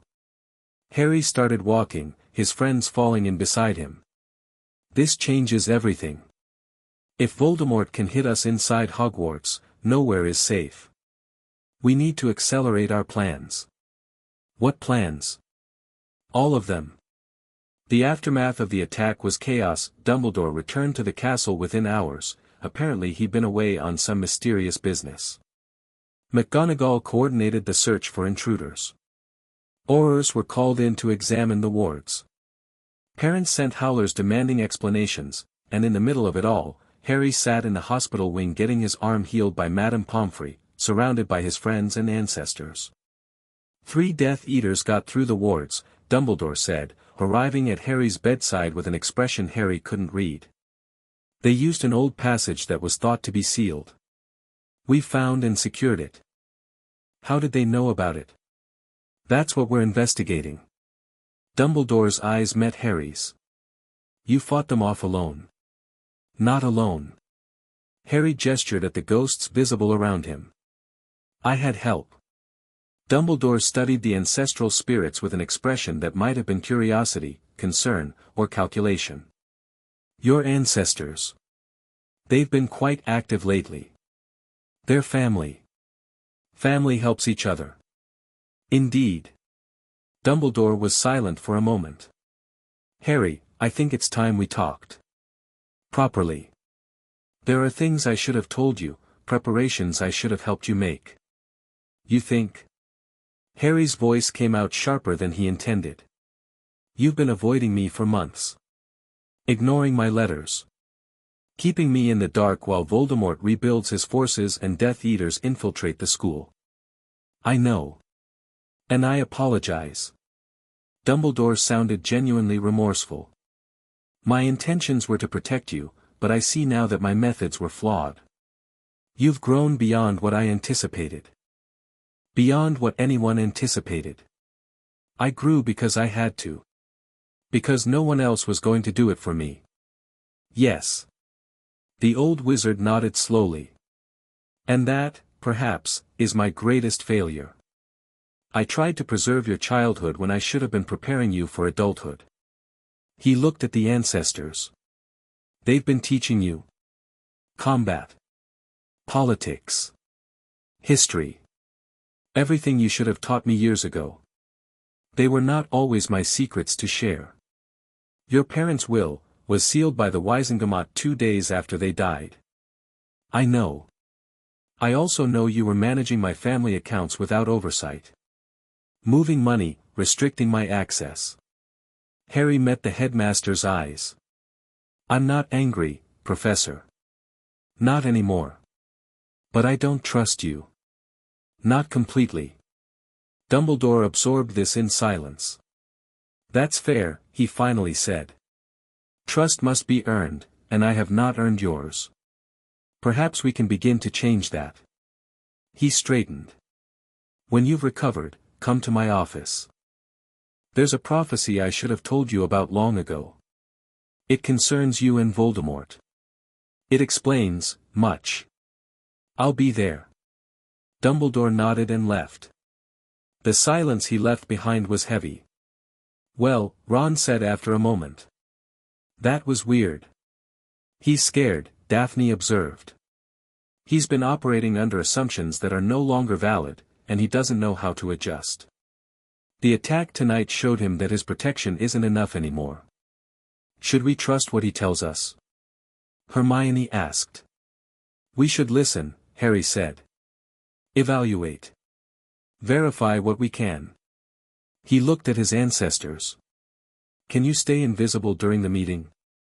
I want witnesses who'll remember exactly what he says. Of course, Doria said. We'll be there. Good. Harry lay back on the hospital bed, exhaustion finally hitting him. Get some rest, everyone. Tomorrow, we find out what Dumbledore's been hiding. And then we decide what to do about it. The prophecy was worse than Harry imagined. The one with the power to vanquish the Dark Lord approaches, born to those who have thrice defied him, born as the 7th month dies, and the Dark Lord will mark him as his equal, but he will have power the Dark Lord knows not, and either must die at the hand of the other, for neither can live while the other survives. Harry sat in Dumbledore's office, letting the words wash over him. Either must die at the hand of the other. Neither can live while the other survives. That it wasn't a surprise, exactly. He'd known for years that his confrontation with Voldemort would be final. But hearing it stated so baldly, so inevitably, "This is why you've been protecting me," Harry said quietly. Not out of kindness. Out of necessity. I'm the weapon that has to kill Voldemort. You're a person I care about deeply, Dumbledore corrected. But yes. The prophecy binds you together. Only you can end him. The power the Dark Lord knows not. What is that? I believe it's love.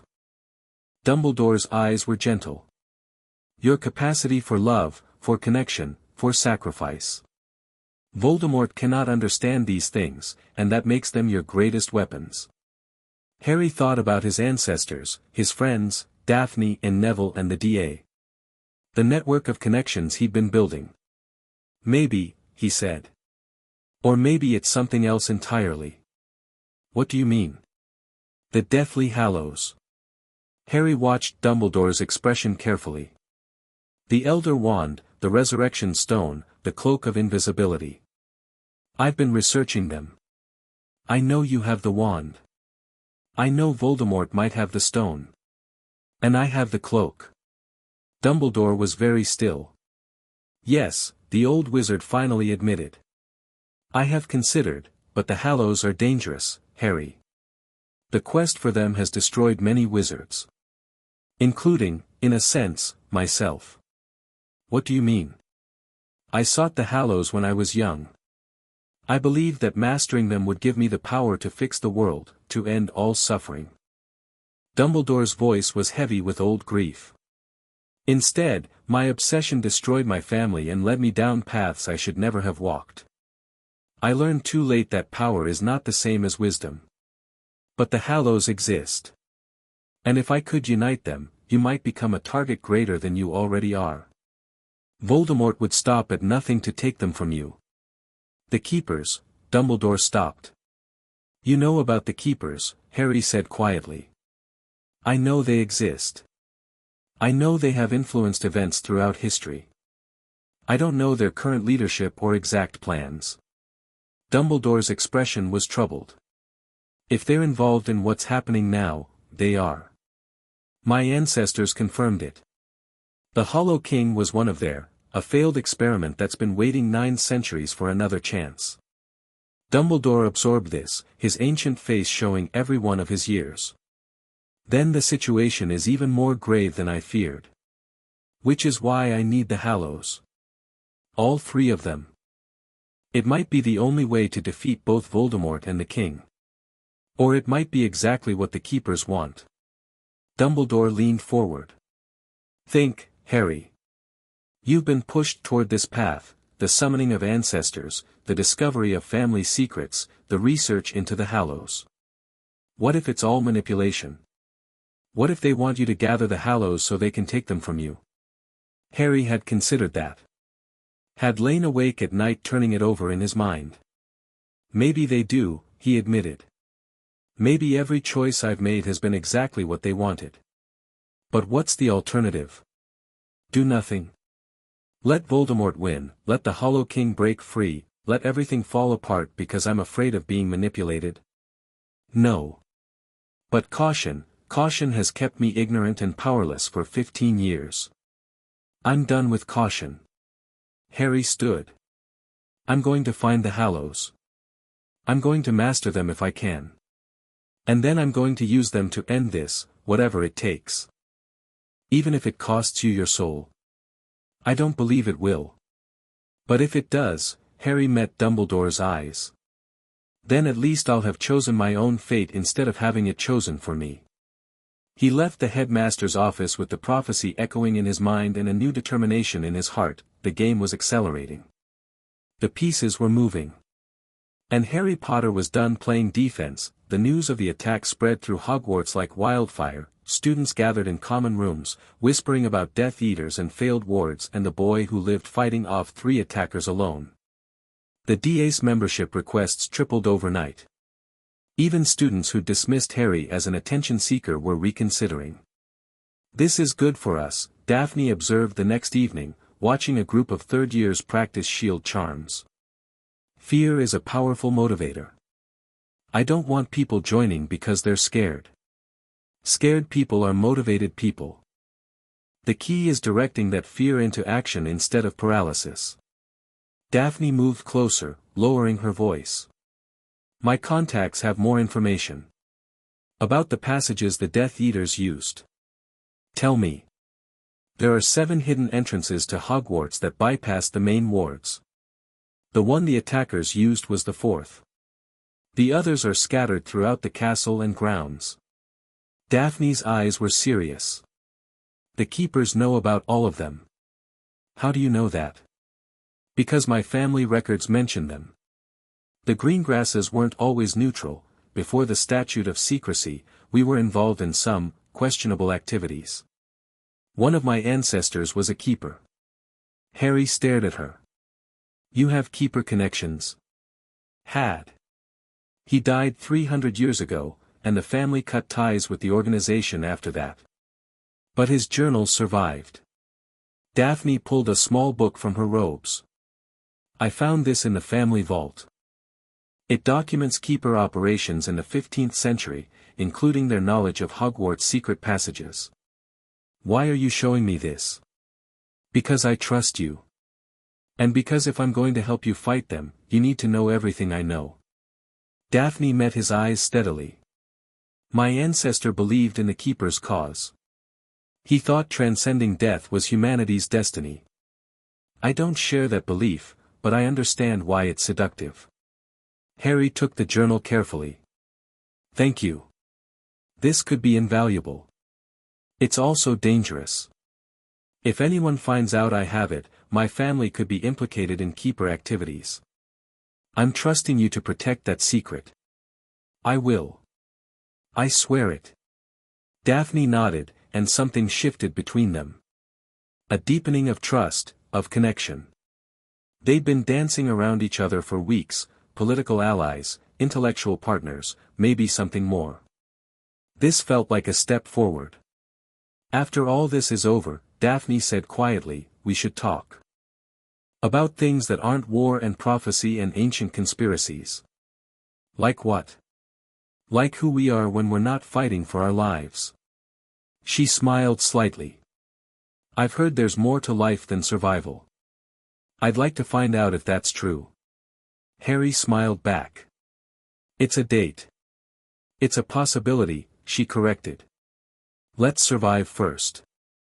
The weeks that followed were a blur of preparation. Harry studied the Greengrass journal obsessively, learning everything he could about the Keepers. Hermione cross-referenced its information with other sources, building a comprehensive picture of the organization's history and methods. The DA trained harder than ever, Hadrian pushing them toward combat readiness, and slowly, carefully, Harry reached out to the network he'd been building. Augusta Longbottom arranged for ministry records about the passages to be lost, preventing official investigation that might reveal too much. Sirius sent more materials from the Black Library, including references to Keeper safe houses throughout Britain. Bill's contacts in the Goblin Nation provided financial intelligence. The Keepers had extensive resources hidden in accounts across Europe. You're building a resistance, Doria observed one evening. A proper one. Infrastructure, intelligence, financing. The Order of the Phoenix is doing the same thing, Harry pointed out. I'm just running a parallel operation. Does Dumbledore know? He knows I'm preparing. He doesn't know how much. Harry organized the papers spread across his desk. I don't trust him completely, but I don't distrust him either. He wants to defeat Voldemort. Our goals align that far. And after Voldemort's defeated? Then we'll see. Harry looked at his ancestor. You were involved in politics for 80 years. How do you handle allies you can't fully trust? Carefully. Transparently. You make clear what you want and what you're willing to give. You keep your word, even when it's difficult. And you never, ever lie about your intentions. Doria's ghostly form seemed to solidify slightly. Dumbledore's mistake was thinking he could protect you through deception. Don't make the same error with your own allies. I'll try. Trying isn't enough. In politics, the moment you're caught in a lie, your credibility is destroyed. Better to say nothing than to say something false. Doria paused. Speaking of which, the Greengrass girl. Your relationship with her is becoming noticed. We're allies. That's all. Is it? Doria's expression was knowing. I see how you look at each other. There's more there than politics. Harry felt his face heat. Even if there is, it's not the priority right now. Perhaps not. But don't dismiss it either. Connection is a form of power, and love is a form of magic older than any spell. Doria's voice softened. The prophecy says you have power Voldemort knows not. Dumbledore thinks it's love in the abstract. I think it might be love in the specific. The people you care about, the bonds you've built. That's your strength, Harry. Don't neglect it. The Hogsmeade attack came on a Saturday in March. Harry was in the village with his friends, a rare afternoon of normalcy, browsing shops and pretending they were just students. The first explosion caught them near Zonko's Point. One moment there was laughter and chatter, the next, green light and screaming. Harry moved without thinking. His wand was out, his body positioning to shield the nearest civilians, his mind cataloguing threats. Death Eaters in the street, 5, no 6, casting curses at random targets. Get the students back to Hogwarts, he shouted to the nearest adult wizard. Now. Then he was fighting that it was different from the corridor attack. More space, more chaos, more variables. Harry used everything Hadrian had taught him, movement, positioning, environmental awareness. He conjured barriers, redirected spells, targeted weaknesses. Ron and Hermione flanked him, their own training evident. Neville appeared from somewhere, fierce and competent. Daphne fought at a distance, precision curses taking down attackers before they could react, and the ancestors came. Hadrian materialized in the thick of combat, his spectral sword cleaving through a Death Eater's wand arm. Doria appeared beside an injured student, her ghostly form somehow shielding them from curse fire. More Potters joined, filling the street with pale light. The Death Eaters hesitated, clearly not prepared for this. Fall back, their leader shouted. This wasn't the plan, too late for that, Harry said, and let loose with everything he had. The battle was brutal but brief. By the time Aurors arrived from the Ministry, 4 Death Eaters were captured, 2 had escaped, and the village was in ruins. Harry stood in the wreckage, breathing hard, blood running from a cut on his forehead. Around him, students were crying, adults were shouting, and his ancestors were fading back into invisibility. Harry. Hermione reached him, her face pale with shock. Are you okay? Fine. You. Scared. But fine. She looked around at the destruction. This was different. Bigger. They weren't trying to capture you, they were trying to cause mass casualties. Terror tactics, Hadrian said grimly, materializing briefly. The Dark Lord wants to show he can strike anywhere. Hogwarts, Hogsmeade, nowhere is safe. Then we make somewhere safe, Harry said. We fortify what we can and prepare for the next attack. There's going to be a next attack. Harry looked at the destruction around him, the bodies, the injured, the traumatized faces of classmates who just learned that war was coming for them personally.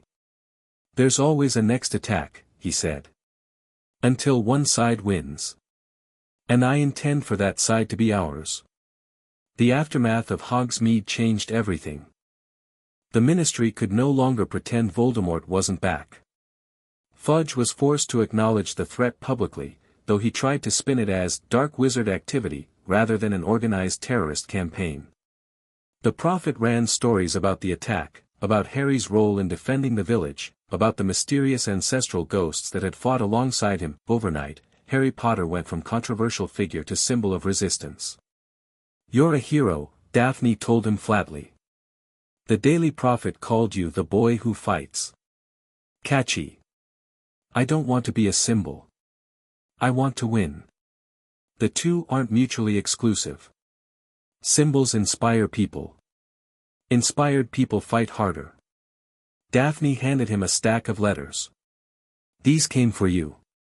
Offers of support, requests for assistance, political inquiries. You've got more influence now than most Wizengamot members. Harry leafed through the letters. Names he recognized, names he didn't. People wanting to help, to align themselves with his cause, to use him for their own purposes. How do I know which ones to trust? You don't. Not at first. That's why you build relationships slowly, test people before you rely on them. Daphne sat beside him. I can help sort through these. My family's dealt with political correspondence for generations. I'd appreciate that. They worked together through the afternoon, categorizing letters by sender, intention, and potential value. It was mundane work, but it felt important. Each letter was a possible ally, a possible resource, a possible angle in the complicated game they were playing. "This one's interesting," Daphne said eventually. "From the Wisengamot International Cooperation Committee. They want to know if you'd be willing to address the ICW about Voldemort's return."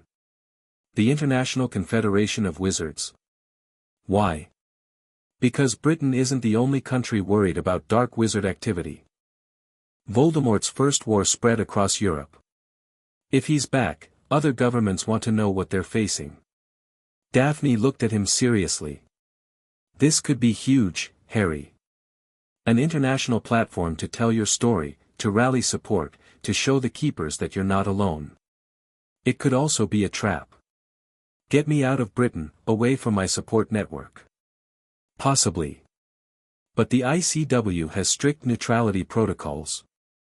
Attacking a speaker at an official session would be an act of war against the international magical community." Daphne considered. The benefits might outweigh the risks. Harry thought about it. Addressing the world's magical governments. Telling them about Voldemort, about the Keepers, about everything he'd learned. It was terrifying. It was also exactly the kind of move that could change the game. "I'll think about it," he decided. "For now, file it as a possibility." Daphne nodded and continued sorting letters. Harry watched her work, the careful precision of her movements, the intelligence in her eyes. "Thank you," he said suddenly. "For what?" "For helping. For staying. For not running away when things got complicated." Harry smiled slightly. "Most people would have cut ties after the Death Eater attack. You stuck around. Most people are cowards." Daphne's voice was matter-of-fact. "I prefer to face things directly. Besides." She hesitated. "I like working with you. You're interesting.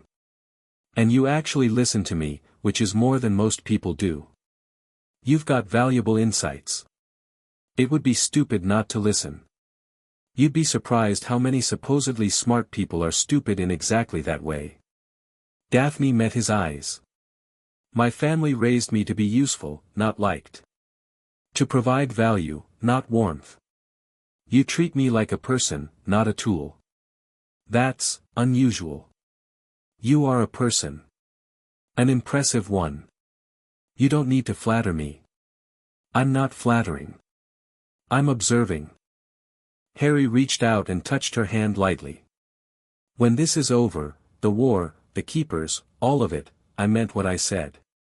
I want to find out who you are when you're not fighting. I think I'd like her." Daphne's cheeks colored slightly. It was the first time Harry had seen her blush. "Maybe you would," she admitted. "I suppose we'll find out." The DA's next meeting was the largest yet. Over 100 students gathered in the room of requirement, which had expanded to accommodate them. Harry stood at the front, his closest allies beside him, his ancestors watching from the edges of visibility. "You've all heard about Hogsmeade," Harry began. "Some of you were there. You saw what we're up against. Death Eaters, dark magic, an enemy that doesn't care about rules or collateral damage." Murmurs of agreement rippled through the crowd. "I'm not going to lie to you and say this will be easy. It won't. People have died, and more people are going to die before this is over. That's the reality of war." Harry's voice was steady. "But I believe we can win. I believe that if we stand together, train together, fight together, we can stop Voldemort and everything he represents." "How?" someone called out. "He's supposed to be the most powerful dark wizard in history." "He's powerful.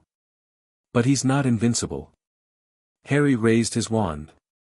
"The same magic that protects you, the bonds of friendship, the love of family, the courage to stand up for what's right, that magic is stronger than anything he can throw at us. I've felt it. I've used it. It's real." He thought of his ancestors, his friends, the network he'd built. "The power the Dark Lord knows not. Starting today, we're not just learning to defend ourselves. We're learning to fight back." We're building something, a community that won't be broken by fear, that won't surrender to evil. And when the time comes to face Voldemort..." Harry smiled grimly. "He's going to find out that the children he dismissed are warriors who won't back down." The applause that followed was thunderous. Later, as the meeting wound down and students split into training groups, Hadrian appeared beside Harry. "Good speech," the ghost said. "You're learning to lead. I'm learning that people need to believe in something. Might as well be this. Belief is the first step. But you'll need more than speeches to win a war." Hadrian's scarred face was serious. "The keepers are moving. Our observers in the between space have noticed increased activity. Something's coming. The Hollow King?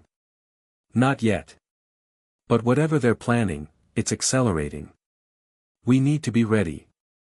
Harry looked around at the training students, his army, his friends. "We will be," he promised. "Whatever comes next, we'll be ready." The letter from Voldemort arrived the next morning. Harry found it on his pillow when he woke, a single sheet of parchment, elegant handwriting, the dark mark embossed at the bottom. "Potter, you've been busy. Building alliances, training soldiers, pretending you're something more than a scared child playing at war. It's almost admirable, but we both know how this ends. The prophecy binds us together. Neither can live while the other survives.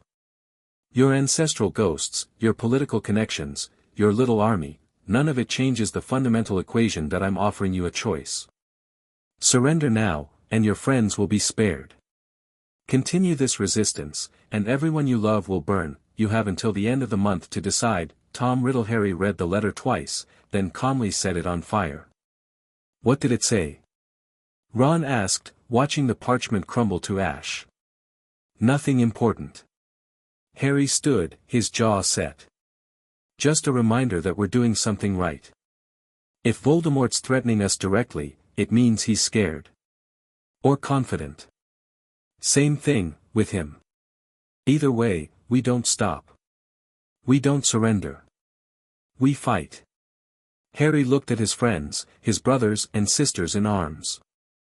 "We fight until we win." And outside the window, the sun rose over Hogwarts, light slowly pushing back the darkness. A new day beginning. A new battle waiting. Harry Potter, the last of his line, walked forward to meet it. Chapter 4, The Neutral Ground. The rain hammered against the windows of the Greengrass estate like it had a personal grudge against the glass. Harry stood in the entrance hall, water dripping from his traveling cloak onto marble floors that probably cost more than the Dursleys' entire house. Beside him, Daphne was already stripping off her wet outer layer with the practiced ease of someone who'd grown up in places like this. "Father will be in the study," she said. "Try not to look impressed by anything. He'll use it against you. I grew up in a cupboard under the stairs. Everything impresses me. Then fake indifference. You're good at that." Daphne handed her cloak to a house elf that appeared from nowhere. "Remember, he's not our enemy. But he's not our friend either. He's evaluating you as a potential asset or liability. And which am I? That's what we're here to find out." They walked through corridors lined with portraits of Greengrass ancestors, stern-faced witches and wizards who watched Harry with expressions ranging from curiosity to contempt. The estate was old, obviously, but maintained with the kind of careful attention that spoke to wealth and tradition. Cyrus Greengrass's study was at the heart of the manor. The door opened before they reached it, and a voice called out, "Come in, come in. No point lingering in the hallway." The study was smaller than Harry expected, intimate rather than imposing. Books lined every wall, and a fire crackled in a massive hearth. Cyrus Greengrass sat behind a desk cluttered with papers, looking remarkably ordinary for one of the most influential neutral lords in magical Britain. That he was thin, graying at the temples, with the same ice-blue eyes as his daughter. When he looked at Harry, there was calculation there, but also something that might have been genuine curiosity. "Mr. Potter. I've heard a great deal about you. Lord Greengrass. Thank you for agreeing to meet. Thank my daughter. She's been rather insistent that I should." Cyrus gestured to chairs before the fire. Sit. We have much to discuss. Harry sat. Daphne took the chair beside him, close enough that their shoulders almost touched. A show of solidarity, he realized. Telling her father they were a united front. I'll be direct, Cyrus began. The Greengrass family has remained neutral through 3 major conflicts in the past century. We survived Grindelwald, the First Blood War, and everything in between by refusing to choose sides. That policy has served us well. I'm not asking you to abandon neutrality. Aren't you? My daughter tells me you're building a coalition. Training students for combat. Preparing for a war that the ministry still pretends isn't coming. Cyrus steepled his fingers. That sounds very much like a side to me. It's a side dedicated to survival. To protecting people who can't protect themselves. The Potters have always stood against dark wizards, but we've never asked neutral families to sacrifice their principles. No. Then what are you asking? Harry had prepared for this. Doria had drilled him on negotiation tactics, on understanding what different parties wanted and finding common ground. Information sharing. If you learn something about Death Eater movements or ministry corruption, you pass it along. In return, we provide protection for Greengrass interests, your business connections, your family members, your assets. Protection from whom? From whoever threatens them. Voldemort's forces, the ministry if it turns authoritarian, the Keepers if they decide neutral families are obstacles. Harry met Cyrus's eyes steadily. The war that's coming won't respect neutrality, Lord Greengrass. Both sides will eventually demand you choose. I'm offering you a third option, partnership with people who'll actually keep their word.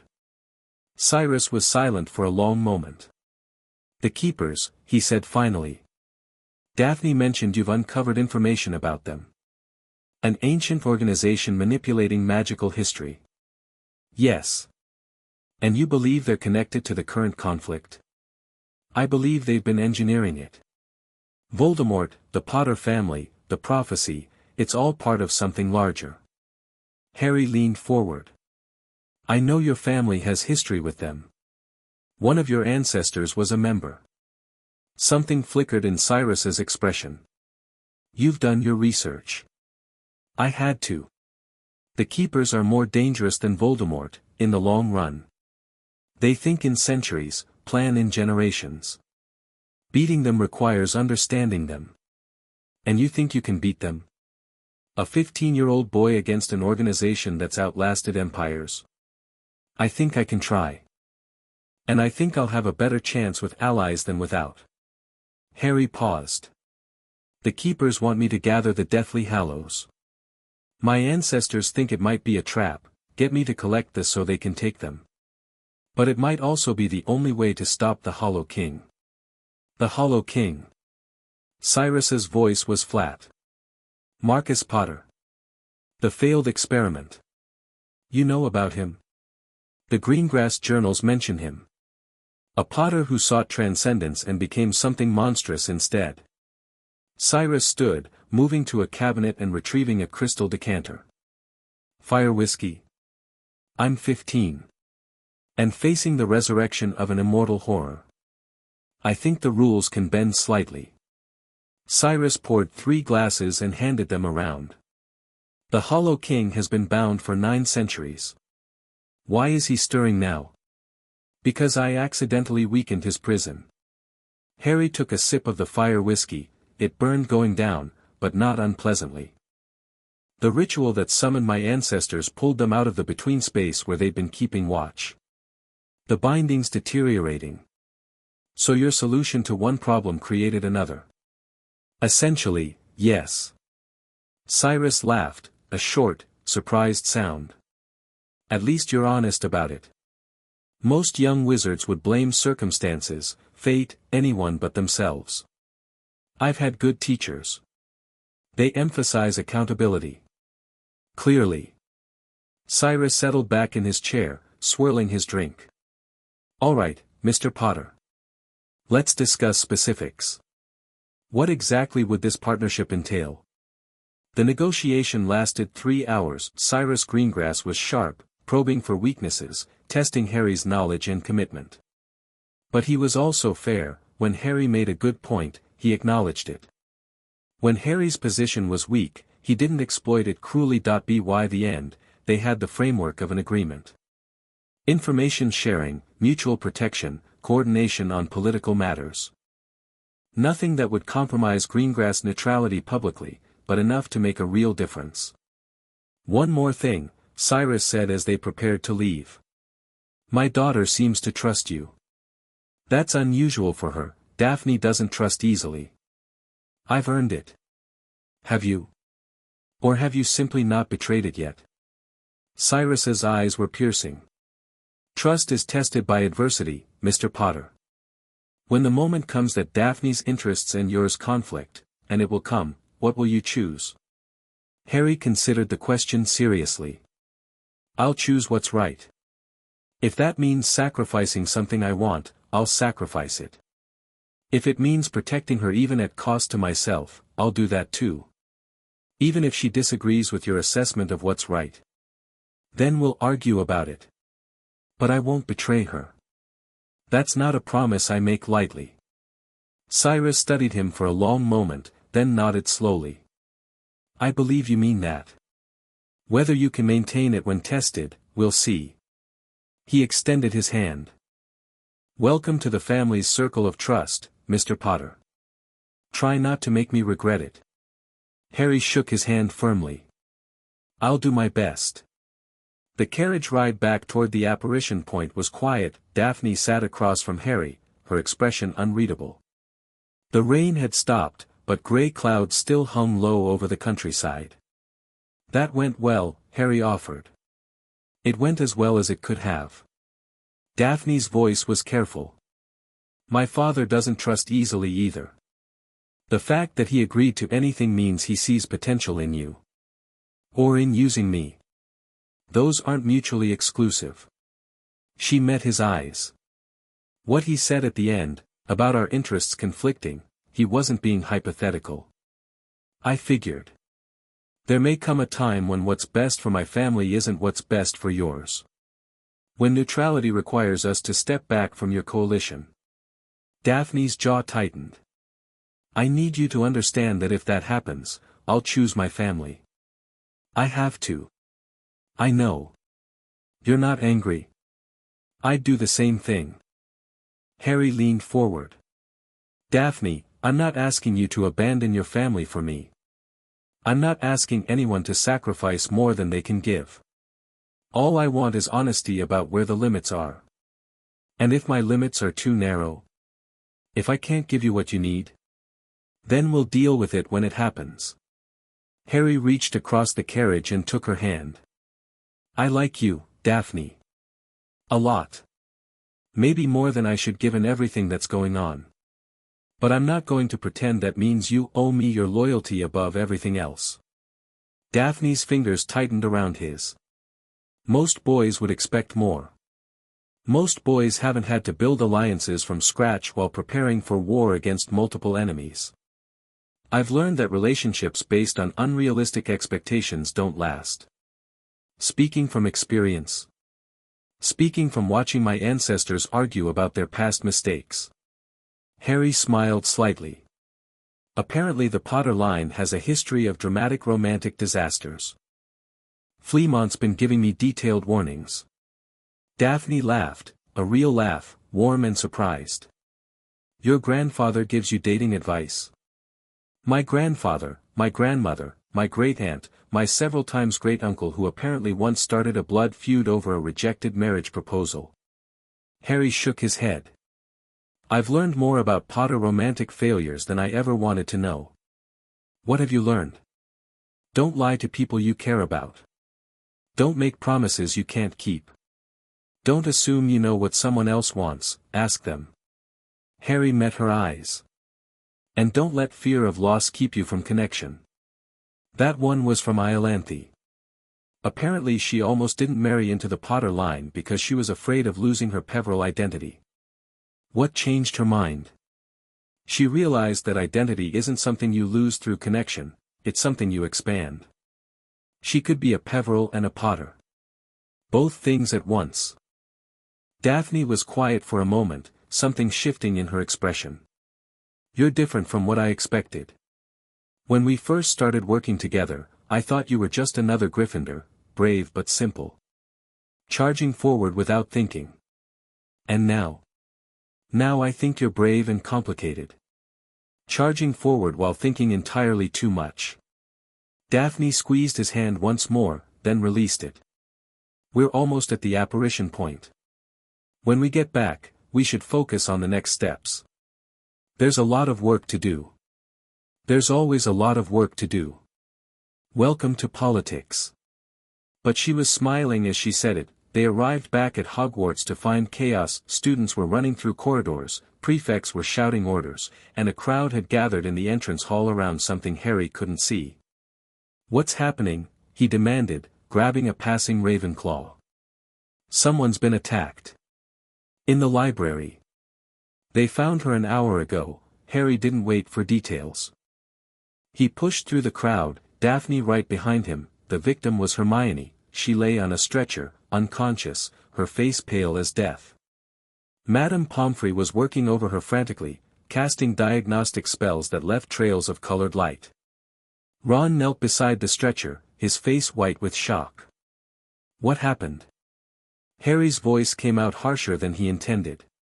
We don't know, McGonagall said. She was there too, her expression grim. Miss Granger was found in the restricted section, unresponsive. No visible injuries, no obvious curse signatures. Whatever affected her, it's nothing we've seen before. She was researching the Keepers, Harry said. Looking for information about their rituals and methods. McGonagall's eyes sharpened. You think this is connected? I think it's too much of a coincidence to be anything else. Harry moved to Hermione's side, taking her hand. It was cold. Too cold. Hermione. Can you hear me? Hermione. No response. Not even a flicker. We need to get her to the hospital wing, Pomfrey said. I need proper facilities to diagnose this properly. The stretcher floated away with Hermione on it. Ron followed, looking like he might be sick. Harry stayed rooted in place, his mind racing. Harry. Daphne's voice was quiet. This isn't your fault. She was researching for me. Looking into danger because I asked her to. She was researching because she chose to. Because she wanted to help. Daphne stepped in front of him, forcing him to meet her eyes. Don't spiral. Don't blame yourself. Figure out what happened and fix it. Harry took a deep breath. Then another. The panic receding, replaced by cold determination. Right. You're right. He looked around at the crowd. I need to see where she was found. The exact spot. That's a crime scene, McGonagall protested. And I might be the only person who can read what happened there. Harry met her eyes. My ancestors have knowledge that isn't in any Hogwarts textbook, Professor. If the Keepers did this, there might be traces that only we can identify. McGonagall hesitated, then nodded reluctantly. 5 minutes. And I'm coming with you. The restricted section was dark and still. Harry moved through the stacks carefully, his senses extended in ways Hadrian had taught him. Looking for magical residue, disturbances in the ambient energy, anything out of place. Here, he said, stopping at a particular table. Books were scattered across it, texts about death magic, liminal spaces, ancient organizations. Hermione's notes lay beside them, covered in her neat handwriting, and on the table's surface, barely visible, a symbol glowed with faint purple light. What is that? McGonagall asked. A Keeper Ward sign. Iolanthe materialized beside Harry, her ancient eyes fixed on the symbol. They use them to protect their secrets. Anyone who gets too close to dangerous knowledge triggers the defense mechanism. What did it do to her? It pushed her consciousness into the between space. Not her body, just her mind. Iolanthi's voice was grim. She's trapped there, in the realm where the Hollow King waits. If we don't get her back soon meaning what? Meaning hours. Maybe less. The between space is hostile to living minds. Without an anchor to the physical world, she'll fade. Dissolve. Cease to exist. Harry's blood went cold. How do we get her back? Someone has to go in after her. Enter the between space, find her consciousness, and guide her back to her body. I'll do it. Harry. Iolanthi's hand passed through his shoulder, a ghost's approximation of a restraining grip. The between space is where the Hollow King dwells. If you enter, he'll know. He'll come for you. Then I'll deal with him. You're not ready. Not for a direct confrontation in his own domain. I don't care. Harry's voice was flat. Hermione is my best friend. She's dying because she was helping me. I'm not going to stand here and let that happen because it might be dangerous. McGonagall stepped forward. Mr. Potter, if there's even a chance that entering this, between space, would result in your death, then at least I'll die trying to save someone I love, instead of playing it safe while she fades away. Harry met the professor's eyes. I know you want to protect me. But some things are more important than safety. McGonagall was silent for a long moment. Then, slowly, she nodded. What do you need? The ritual to enter the between space was surprisingly simple. Harry sat in a cleared area of the library, surrounded by candles that Iolanthi had specified. His ancestral ring glowed on his finger, the key that would let him pass through the veil. The ring will anchor you, Iolanthi explained. It's connected to all of us, to the Potter bloodline. As long as you're wearing it, you'll have a way back. And if I lose it? Don't. Daphne stood at the edge of the circle, her face taut with worry. I'm coming with you. No. Harry's voice was firm. The ring only works for Potter blood. If you come, you won't have an anchor. You'll be as vulnerable as Hermione. Then I'll take my chances. Daphne. Harry reached out and took her hand. I need you to stay here. To coordinate, to protect everyone if something goes wrong. You're the only one I trust to handle things in my absence. That's manipulation. That's truth. Please. Daphne stared at him, a war playing out behind her eyes. Finally, she nodded tightly. If you're not back in 1 hour, I'm coming after you anyway. Ring or no ring. Fair enough. Harry released her hand and settled into position. Iolanthi, I'm ready. Close your eyes. Focus on the ring. Feel the connection to the bloodline, to all of us who came before. Let that connection pull you through. Harry closed his eyes. The ring pulsed against his finger, warm and alive. He fell. The between space was exactly as he remembered from his dreams, grey mist in every direction, no ground beneath his feet, no sky above. But it felt different now that he was actually here. Heavier. More real. Hermione, he shouted. Hermione, can you hear me? His voice echoed strangely, absorbed by the mist rather than carrying. Harry pushed forward, willing himself to move through the featureless expanse. The ancestors appeared around him, not all 47, but the core group. Hadrian, Doria, Fleamont, Iolanthi. Their ghostly forms were brighter here, more solid. We can help you search, Hadrian said. But we need to be careful.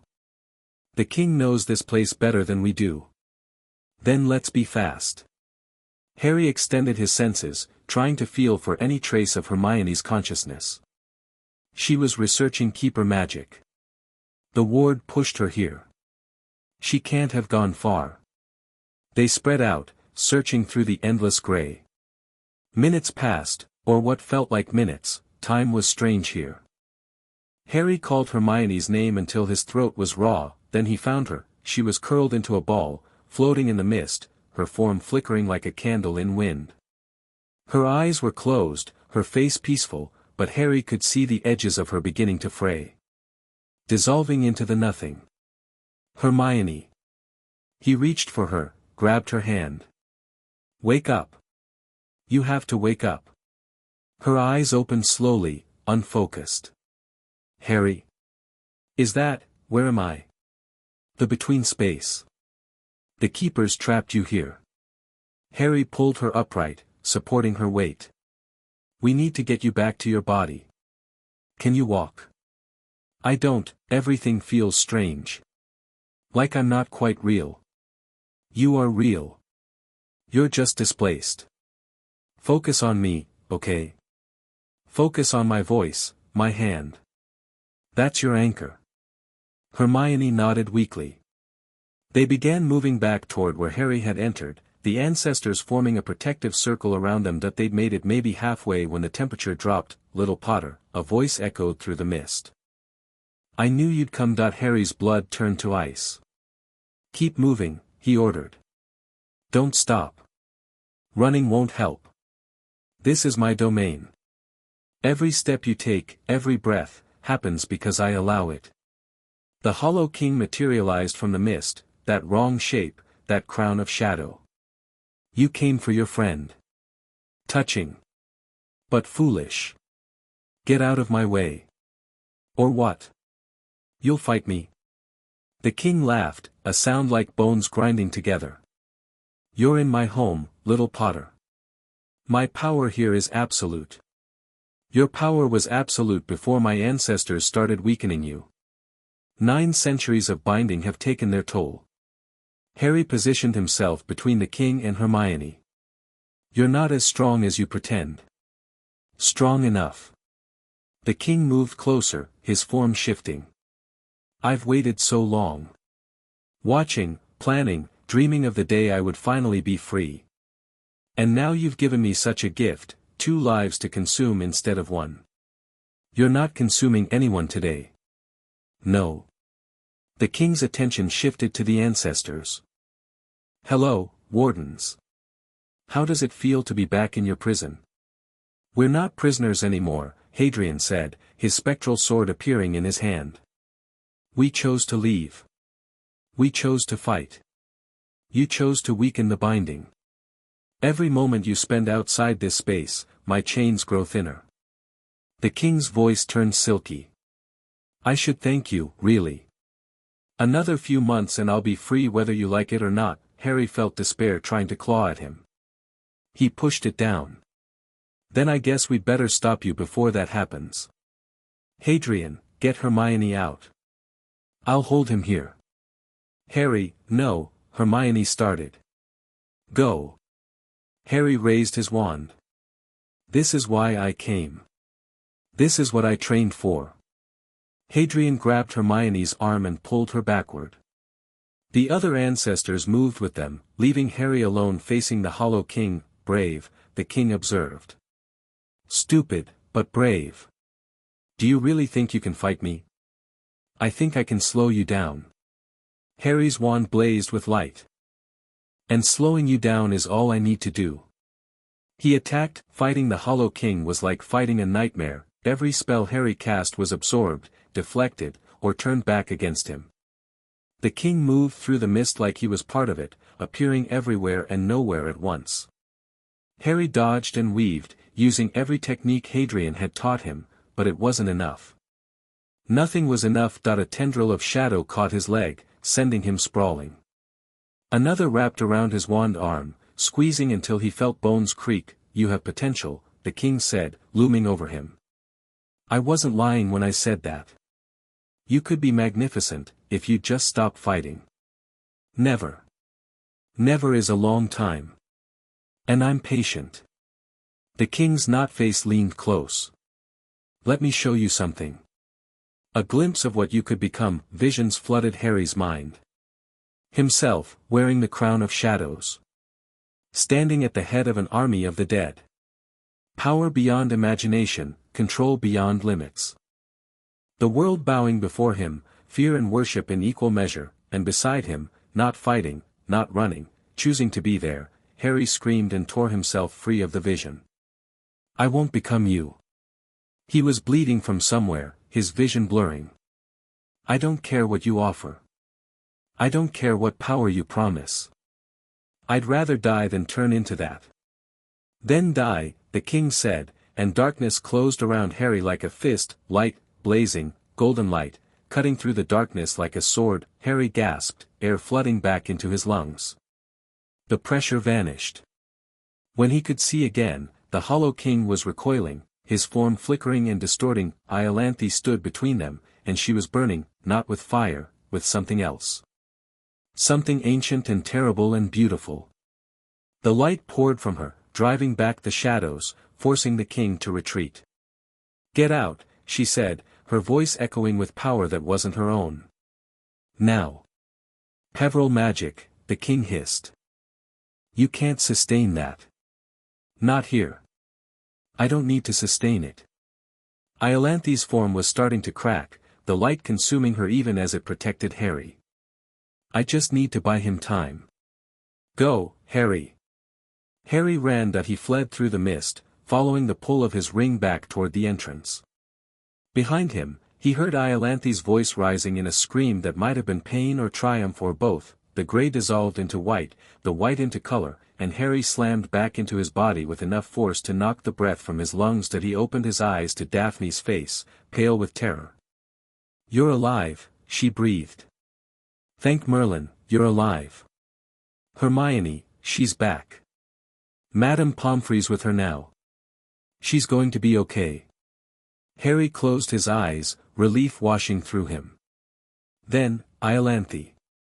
Is she? We don't know. Fleamont appeared beside him, his ghostly face etched with grief.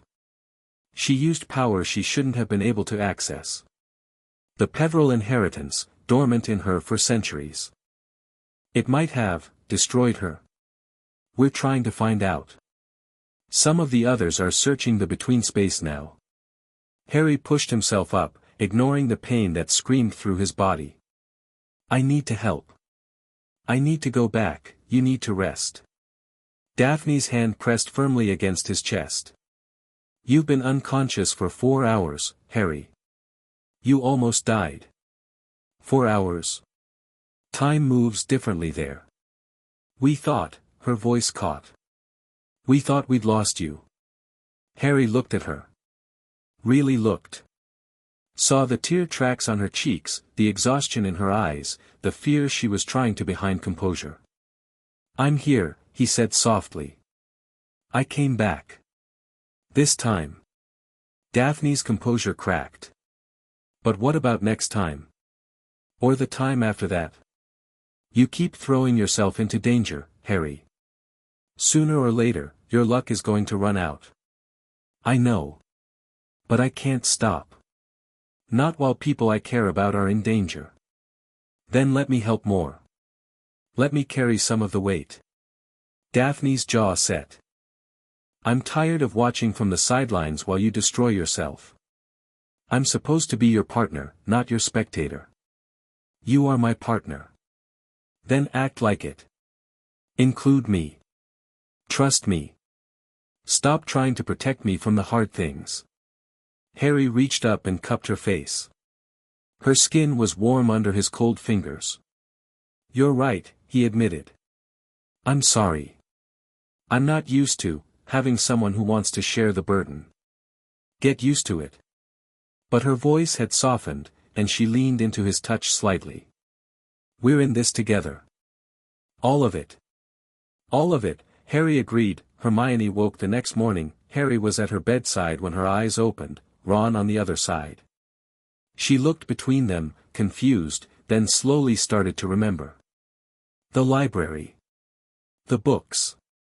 There was a symbol, and then, she paled. The gray place. Harry, I saw, I know. I came and got you. You came into the between space. Hermione struggled to sit up. Harry, that was incredibly dangerous. The Hollow King is temporarily set back. Harry's voice was flat. Iolanthe sacrificed something to get me out.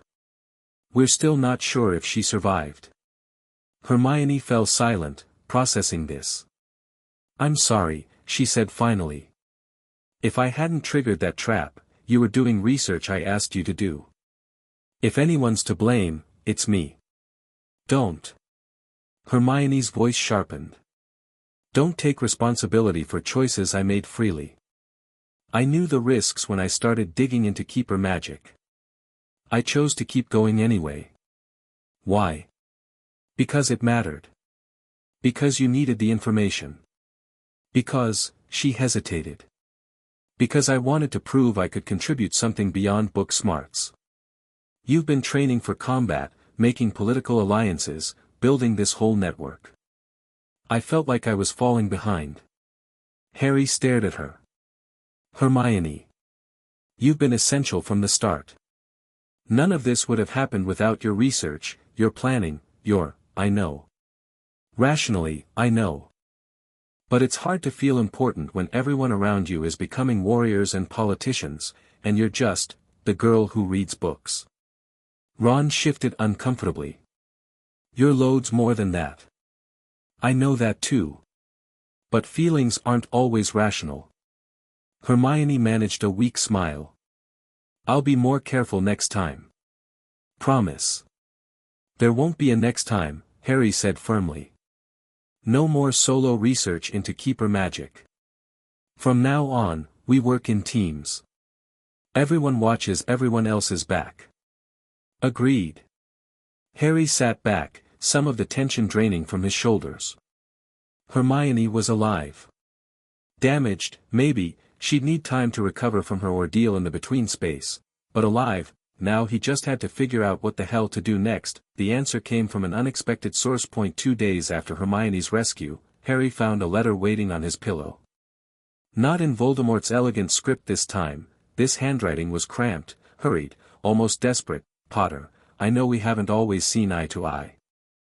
Actually, I know I've been a complete git to you for 5 years. But things have changed. My father's been acting strange, disappearing for days, coming back with bruises he won't explain, talking in his sleep about the king that I don't know what's happening, but I think the keepers have him. I think they're using him for something. And I think they're going to use me next. That I need your help. Meet me at the Astronomy Tower tonight at midnight. Come alone. Draco Malfoy. Harry read the letter 3 times, looking for signs of a trap. It would be so easy for this to be fake, a lure to get him isolated, another kidnapping attempt, but the handwriting was shaky. The tone was nothing like Malfoy's usual swagger. And the detail about Lucius, talking in his sleep about the king, that wasn't something a fake letter would include. That was specific knowledge that only someone in the Malfoy household would have. Harry showed the letter to his inner circle. Trap, Ron said immediately. Obviously a trap. Maybe, Hermione said slowly. But what if it isn't? If Lucius Malfoy is connected to the Keepers, Draco might have information we need. Or he might have a dozen Death Eaters waiting to grab Harry. Ron shook his head. It's too risky. Everything's risky. Daphne took the letter, studying it carefully. This handwriting, it's not consistent with Malfoy's usual correspondence. The letters I've seen from him are always precise, controlled. This looks like someone wrote it in a hurry while terrified. So either Malfoy's genuinely scared, or someone did a very good job faking it. Harry took the letter back. I think I need to go. Not alone, Daphne said firmly. The letter says a lot of things. That doesn't mean you have to follow its instructions. Daphne's eyes were hard. I'll go with you, hidden under a disillusionment charm. If it's genuine, Malfoy never needs to know I was there. If it's a trap, you'll have backup. Harry considered. It was a reasonable compromise. All right. But if things go wrong, your priority is getting out and alerting the others. Not saving me. We'll see, Daphne said, in a tone that made clear she'd do whatever she damn well pleased. The Astronomy Tower was cold at midnight. Harry climbed the stairs alone, or apparently alone. Daphne was invisible somewhere behind him, her presence felt but not seen. The ancestors were on alert too, ready to manifest if needed. Malfoy was waiting at the top, huddled against the ramparts, his pale face almost luminous in the moonlight. He looked terrible, dark circles under his eyes, his robes wrinkled and stained, his usual perfect composure completely gone. "You came," he said. His voice was hoarse, like he'd been crying. "I came." Harry stopped a few feet away, wand within easy reach. "Talk." "I don't know where to start." Malfoy's laugh was hollow. "Everything I thought I knew is falling apart. My father, the Dark Lord, the whole pureblood supremacy thing, it's all lies. Or not lies, exactly. More like, the small truth hiding the bigger one." "What bigger one?" "The Keepers. The Hollow King. The plan that's been running for 900 years. Malfoy looked at Harry with something like desperation. "You know about them, don't you? You've been fighting them. The ghosts, the training, all the political moves, it's not about the Dark Lord at all. It's about something worse." Harry said nothing. "I found my father's journals. Hidden in the manor, behind wards I wasn't supposed to know about." Malfoy swallowed. "He's been working with them for years. Decades. Since before I was born. The whole Death Eater thing, following the Dark Lord, it's a cover. The real allegiance is to the Keepers. Your father is a Keeper. He's a servant, I think. They recruited him when he was young, promised him power and immortality. He's been doing their bidding ever since, manipulating events, gathering resources." Malfoy's voice cracked. "Including me. I'm supposed to be some kind of sacrifice. A vessel for the king's return, according to his notes." Harry felt cold. "They want to put the Hollow King in your body?" "Something like that. I don't understand all the details. But when the binding breaks completely, they're going to perform a ritual. Use my blood, my magic, my life force to give the king a physical form." Malfoy was shaking. "I don't want to die, Potter. I don't want to become some monster's meat suit. I know I've been terrible to you, and I don't expect you to forgive me. But I need your help. Please." Harry studied him, this boy he'd hated for years, who'd made his life miserable, who'd been everything Harry despised about the magical world. And he saw, beneath the arrogance and cruelty, someone who was just as trapped as Harry had been. Someone whose entire life had been shaped by forces beyond his control. "Tell me everything," Harry said finally. "Every detail you found in those journals. Every name, every plan, every piece of information. You'll help me? I'll consider it. But first, I need to know what we're dealing with." Malfoy nodded frantically and started talking. 2 hours later, Harry had the most complete picture of the Keepers he'd ever assembled. Malfoy's information was extensive. Lucius's journals documented years of communication with Keeper leadership, attendance at secret rituals, preparations for the Hollow King's return. There were names Harry didn't recognize and names that shocked him. Plans within plans, stretching across generations. "The Dark Lord doesn't know," Malfoy said. "That's the really twisted part. He thinks my father is loyal to him, but father's been using him all along. The whole Second Blood War, it's theater. A distraction. While everyone's watching the Dark Lord, the Keepers are working on the real goal. Freeing the Hollow King. And more. They want to complete what Marcus Potter started. Create a bridge between the living world and the realm of death. If they succeed." Malfoy shuddered. "The journals talk about the Great Crossing. Millions of spirits pouring into physical reality. The dead rising to serve the king. An army of the dead. Not just an army. A replacement. They want to transform the entire world. Make death meaningless. Turn everyone, living and dead, into subjects of the Hollow King's eternal empire." Harry sat back, his mind reeling. This was bigger than Voldemort. Bigger than British magical politics. This was a plan to fundamentally remake reality itself. How do we stop it? I don't know.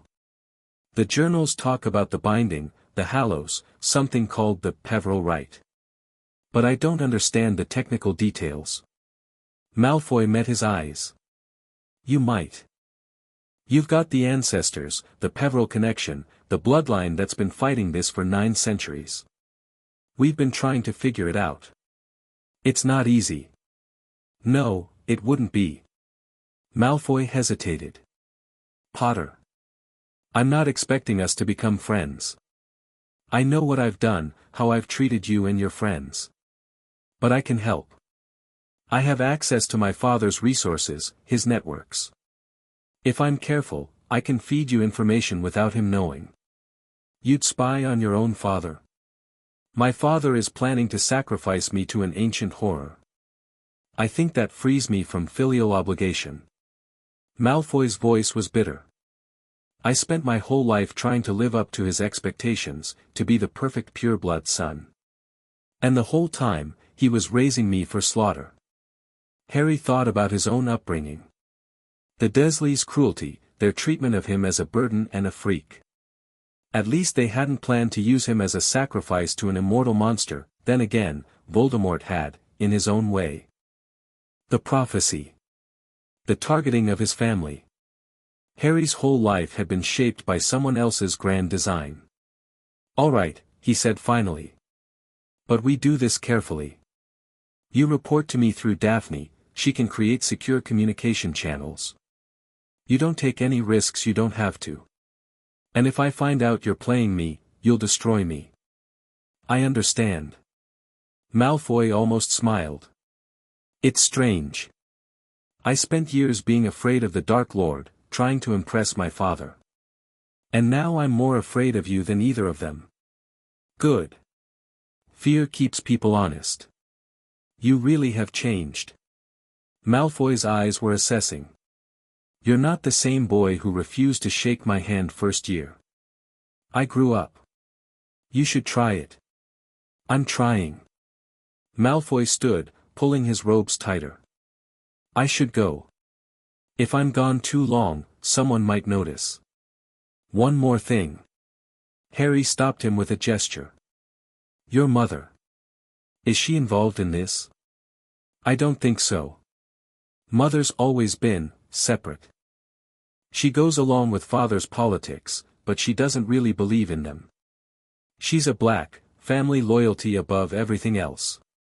Malfoy's expression softened slightly. I think she'd help me if she knew. But I can't risk telling her. Not yet. Keep me informed about her. If she starts acting differently, if you think she's in danger, I'll let you know. Malfoy paused at the stairs. Potter. Thank you. For listening. For not just hexing me on sight. Don't thank me yet. We've got a lot of work to do. Malfoy nodded and disappeared down the stairs. A moment later, Daphne shimmered into visibility. That was unexpected, she said.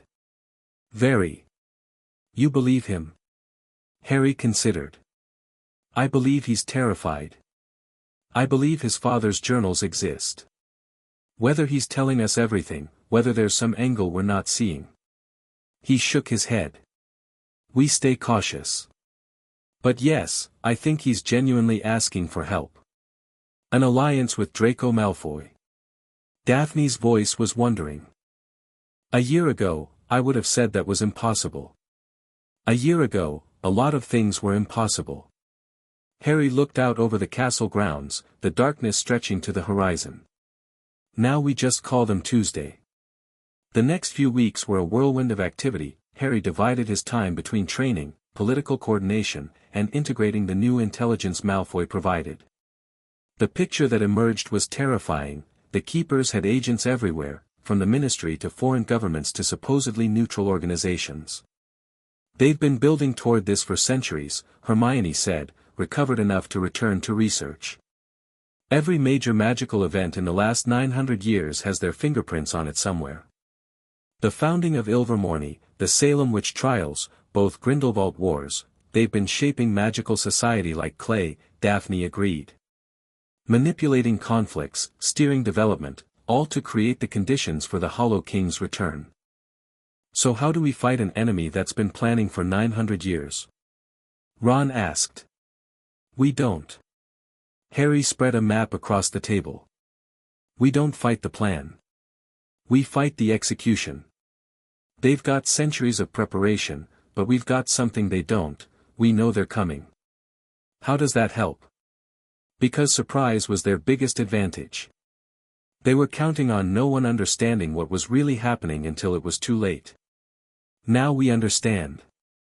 We can anticipate their moves, counter their preparations, disrupt their timeline. And if we can't disrupt it enough, then we make sure we're ready for the final confrontation. Harry tapped the map.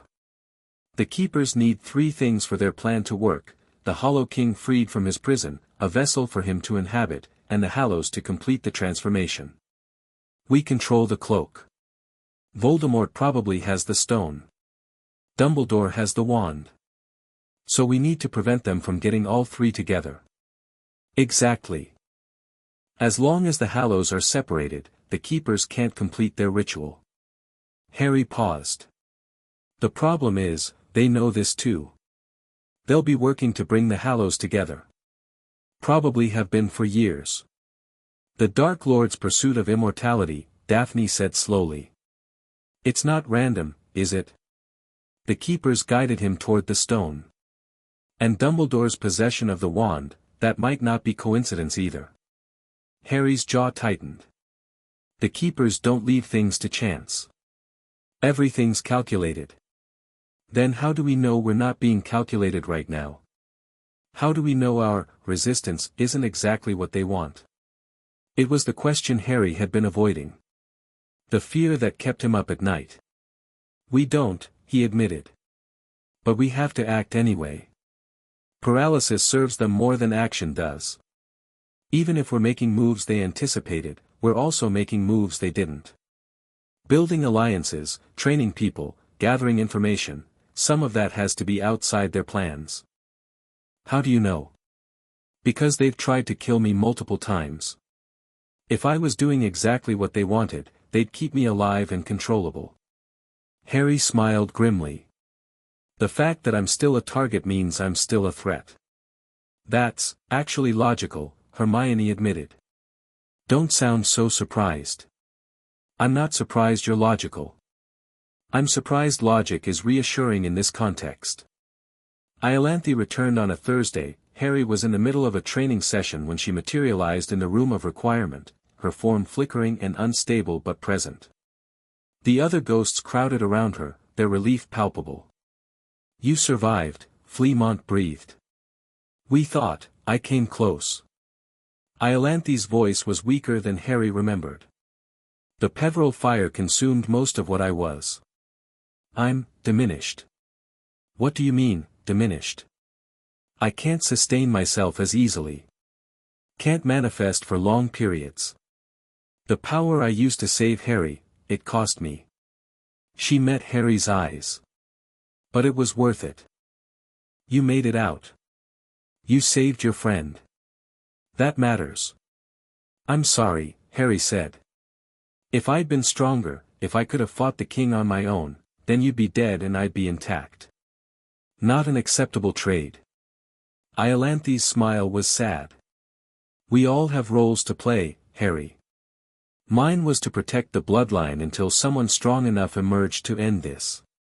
I've done my part. Now you have to do yours. How? The king's too powerful. I couldn't even slow him down. Not yet. But you're growing. Every day, every training session, every alliance you build, you're becoming something he doesn't expect. Iolanthe drifted closer. There's something I need to tell you. Something I learned in the between space while I was recovering. What? The Hollow King's anchor. The thing that keeps him tied to existence. I found it. Harry's heart nearly stopped. Where?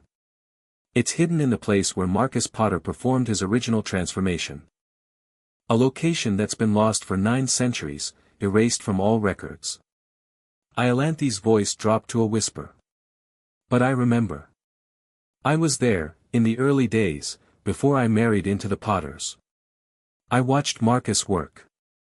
I know where he built his sanctum. Tell me. Not here. Not now. The king can sense strong emotions in the between space, and what I'm about to reveal would draw his attention immediately. Iolanthi looked around at the assembled ghosts. We need to prepare. Gather all our strength. Plan our approach. And then, when we're ready, we go after the anchor, Harry finished. Yes. Iolanthi's form began to flicker more intensely. I have to rest now. The manifestation is draining. But Harry, we have a chance. A real chance. Don't waste it. She faded away, and Harry stood in the middle of the room of requirement, his mind racing with possibilities. They had a target. A goal. A way to actually end the Hollow King instead of just delaying him. All they had to do was figure out how to reach it. That night, Harry found himself on the astronomy tower again, staring out at the stars. Daphne found him there, as he'd somehow known she would. Thinking heavy thoughts, she asked, settling beside him. Always. Harry smiled slightly. I keep waiting for things to get simpler. They never do.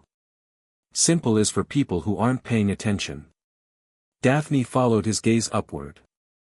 My grandmother used to say that the stars are the only honest things in the universe. They're too far away to lie to you. That's either profound or depressing. Both, probably. Daphne was quiet for a moment. Iolanthi's revelation changes things. If you actually have a way to destroy the Hollow King, it changes everything. Harry turned to face her. But it's also more dangerous than anything we've done so far. Going to the king's sanctum, trying to destroy his anchor, we could all die. We could die anyway. At least this way, it's for something. You'd come with me? Even knowing what we're facing? Harry. Daphne's voice was soft, almost gentle. I've been coming with you since the beginning. I'm not going to stop now. Why? Your family's safe. You could step back, let the rest of us handle the dangerous parts. I could. Daphne moved closer, their shoulders almost touching. But I don't want to. Somewhere along the way, this stopped being about political advantage and started being about you. About us. About the kind of person I want to be. What kind of person is that? Someone who doesn't run when things get hard. Someone who stands with the people she cares about, even when it's terrifying. Daphne met his eyes. Someone who's worthy of what you've offered me. What have I offered you? Trust. Partnership. A place where I can be more than just a useful asset. Daphne's voice caught slightly. No one's ever treated me the way you do, Harry. Like I matter for who I am, not just what I can provide. Harry reached out and took her hand. You do matter. More than I know how to say. They stood there in the starlight, hands intertwined, watching the sky and not speaking. Some moments didn't need words. Finally, Daphne leaned her head against his shoulder. When this is over, she said quietly, I want to go somewhere with you. Somewhere far away from magical politics and ancient conspiracies. Just, be normal for a while. Normal sounds nice. It does, doesn't it? She laughed softly. I've never actually wanted normal before. It always seemed boring. Maybe boring's underrated. Maybe it is. They stayed on the tower until the sky started to lighten, two young people holding on to each other against the darkness. Tomorrow would bring more planning, more danger, more impossible choices, but tonight, there was peace. Chapter 5, When Potters Fought. The screaming started at breakfast. Harry was reaching for his pumpkin juice when the great hall's windows exploded inward, glass shards catching the morning light like deadly confetti. Students dove under tables. Teachers surged to their feet. And through the shattered frames poured shapes that shouldn't exist, twisted figures of shadow and bone, their forms flickering between solid and smoke. Death Eaters, someone shouted, but Harry knew better. He'd seen these things in his dreams, in the between space. They weren't Death Eaters, they were the Hollow King's servants. Fragments of his will given temporary form. DA members, on me. Harry vaulted over the Gryffindor table, wand already blazing. Everyone else, get to the dungeons. Now. Chaos erupted. Students fled in every direction while the shadow creatures swept through the hall, targeting anyone too slow to escape. Harry's first spell, a blasting curse Hadrian had taught him, tore through one creature's center mass. It dissolved into smoke, reforming seconds later. They regenerate. Hermione shouted from somewhere to his left. Physical damage isn't permanent. Then we need something else. Harry ducked under a grasping claw, rolled, came up firing. Like magic. Patron uses anything that counters darkness. His stag burst from his wand, silver hooves trampling through shadow creatures and leaving them screaming. Other patron uses followed, Ron's terrier, Hermione's otter, Luna's hare racing through the chaos. The creatures fell back, but more kept coming. Pouring through the windows, through cracks in the walls, through shadows that seemed to spawn new horrors with every passing second. There's too many. Neville was holding a defensive line near the doors, his wand work sharper than Harry had ever seen. We can't stop them all. We don't have to stop them all. Harry's ancestors materialized around him, Hadrian with his spectral sword, Doria crackling with ghostly energy, Fleamont and Euphemia flanking their grandson. We just have to hold until the wards can be reinforced. The wards are what's failing. McGonagall appeared at Harry's side, her face grim. Someone's attacking them from outside. Multiple points. This is a coordinated assault. The Keepers? Or Voldemort? Or both? McGonagall deflected a shadow tendril with a shield charm. Potter, we need to evacuate the younger students. Can your people cover the retreat? Harry looked at his DA members, 63 students who'd trained for this moment, who'd believed him when he said the war was coming. They were scared. Some were crying. But they were still fighting. We can hold, he said. Get everyone out. McGonagall nodded and started organizing the evacuation. Harry turned to his forces. Defensive formation. Patron uses in front, fighters behind. We're buying time, not trying to win. They formed up, a ragged line of students and ghosts, silver light and desperate courage. The shadow creatures massed before them, a tide of darkness that seemed endless. Potter. Malfoy's voice cut through the chaos. The blonde Slytherin was fighting his way toward Harry, his wand work surprisingly competent. This isn't random. My father, I overheard him last night, they're targeting the ward stones. Where? For locations. The towers, the lake shore, the forest edge. Malfoy ducked a shadow claw. If they destroy all four, the castle's defenses collapse completely. Harry's mind raced. The attack here was a distraction. A way to pin down the defenders while strike teams went after the real targets. Ron. Hermione. Harry grabbed his best friends. Take teams to the towers. Find whoever's attacking the ward stones and stop them. What about you? I'm going to the forest. Harry looked at Hadrian. Feel like a run? The battle mage's ghost grinned savagely. Always. The forbidden forest was burning, not with natural fire, this was something else. Ghostly green flames that consumed trees and left blackened skeletons behind. Harry raced through the chaos, Hadrian and a squad of DA members at his heels. There. Daphne pointed toward a clearing ahead. I see them. Death Eaters. Real ones this time, not shadow constructs. 7 figures in black robes surrounding a massive stone covered in ancient runes.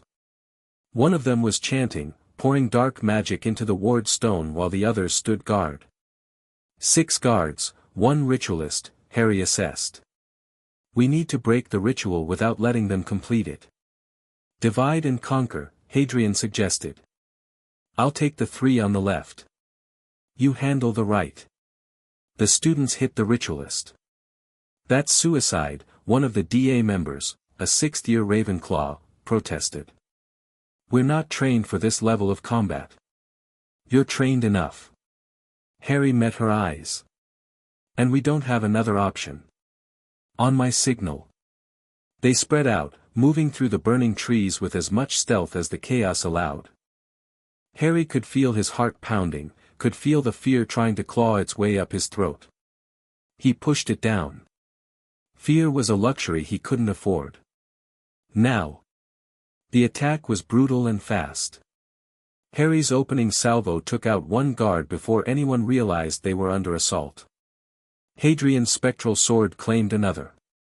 The DA members charged the ritualist with everything they had, but the Death Eaters were experienced. They recovered quickly, shields snapping up, counter-curses flying. Harry found himself locked in a vicious duel with a masked figure whose magic felt wrong somehow, tainted by something darker than ordinary dark magic. You fight well for a child, the Death Eater hissed. But you're out of your depth. Heard that before. Harry feinted left, struck right, his spell slipping past the Death Eater's guard. Usually right before I win. The Death Eater staggered, but didn't fall. Instead, shadows began pouring from his robes, the same shadow stuff the creatures in the Great Hall were made of. Keeper, Harry breathed. Ah. You recognize us. The Death Eater's mask dissolved, revealing a face that was almost ordinary, middle-aged, unremarkable, the kind of person you'd pass on the street without a second glance. Good. Then you know what you're facing. I know you're trying to free the Hollow King. I know you've been manipulating events for centuries. Harry circled slowly, looking for an opening. I know you're going to fail. Fail? The Keeper laughed. Boy, we've already won. This attack is just the beginning. While you fight to save your precious school, the real work is happening elsewhere. What real work? The summoning. The king requires a vessel, and we've finally found one worthy of him. The Keeper's smile was cold. Your friend Mr. Malfoy was supposed to serve that purpose, but he proved unreliable. Fortunately, we have alternatives. Harry's blood ran cold. Who? Someone close to you. Someone whose despair and isolation make them perfect for the king's touch. The Keeper raised his wand. But you won't live to see it. Shadow exploded outward. Harry threw himself sideways, rolling, coming up with a Patronus blazing from his wand. The silver stag tore through the darkness, buying him precious seconds. Hadrian! Harry shouted. The ritual. But he didn't need to call. The battle mage was already moving, his spectral form passing through the Keeper's defenses like they weren't there. The ritualist screamed as ghostly steel pierced his chest, not killing him, but disrupting his concentration.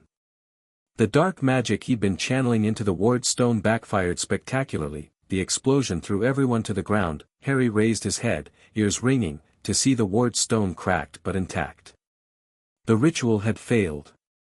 The Death Eaters were fleeing, shadows dissolving around them as they disapparated. Did we win? One of the DA members asked groggily. This battle. Harry pushed himself upright. But the Keeper said there was a summoning happening somewhere else.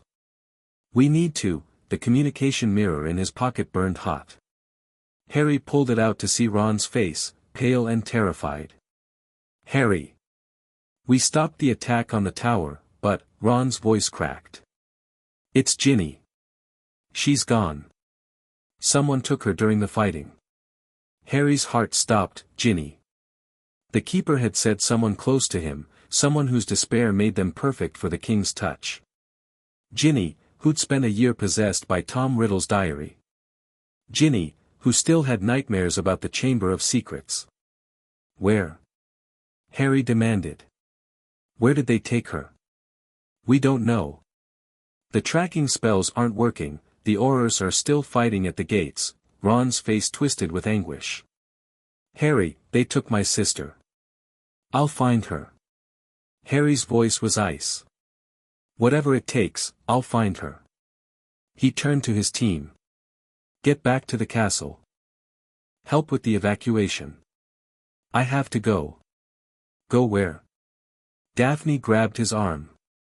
Harry, you don't even know where she is. No. But I know someone who does. Harry looked up at the sky, at the sun beginning to break through the smoke. The Hollow King. He's been reaching out to me in dreams for months. It's time I reached back. The room of requirement was empty when Harry arrived, but it provided what he needed, a quiet space, the Potter ring on his finger, and candles arranged in the pattern Iolanthe had once described. You're sure about this? Fleamont asked, materializing beside him. Deliberately entering the between space, seeking out the king. I don't have a choice. Ginny's life is at stake. He could kill you. Or worse. He could try. Harry settled into position, his breathing steady despite his racing heart. But he won't. Not yet. He wants something from me, always has. That's leverage. It's also a trap. Everything's a trap. At least this one's my choice. Harry closed his eyes. Watch over my body. If something goes wrong, get Daphne. She'll know what to do. He reached for the ring, focused on the connection to his ancestors, and fell into the gray. The between space was different this time. Before, it had been passive, mist and emptiness, waiting for something to happen. Now it churned with energy, shadows and light battling for dominance. The Hollow King's influence was stronger here, more present than Harry had ever felt. You came willingly. The king's voice surrounded him, coming from everywhere at once. I wondered if you would. Where is she? Direct. Good. I appreciate efficiency. The king coalesced before him, that wrong shape, that crown of shadows. The girl is alive. For now. My servants are preparing her for the ritual. What ritual? The same one Marcus performed, 9 centuries ago. The one that created me. The king drifted closer. But improved. Refined. 900 years of study have not been wasted. When the ritual is complete, I will have a physical form again. A body. Freedom. You want to possess Ginny. She's perfect for it.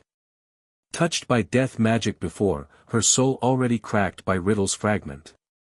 The pathways are there, they just need to be widened. The king's voice turned silky.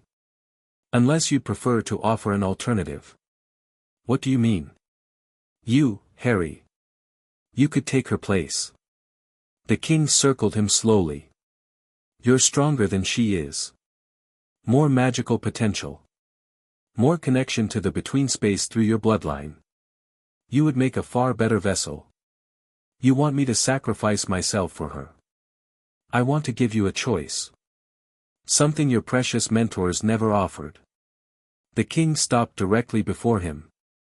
Surrender to me. Accept my presence within you. In exchange, the girl goes free. Your friends survive.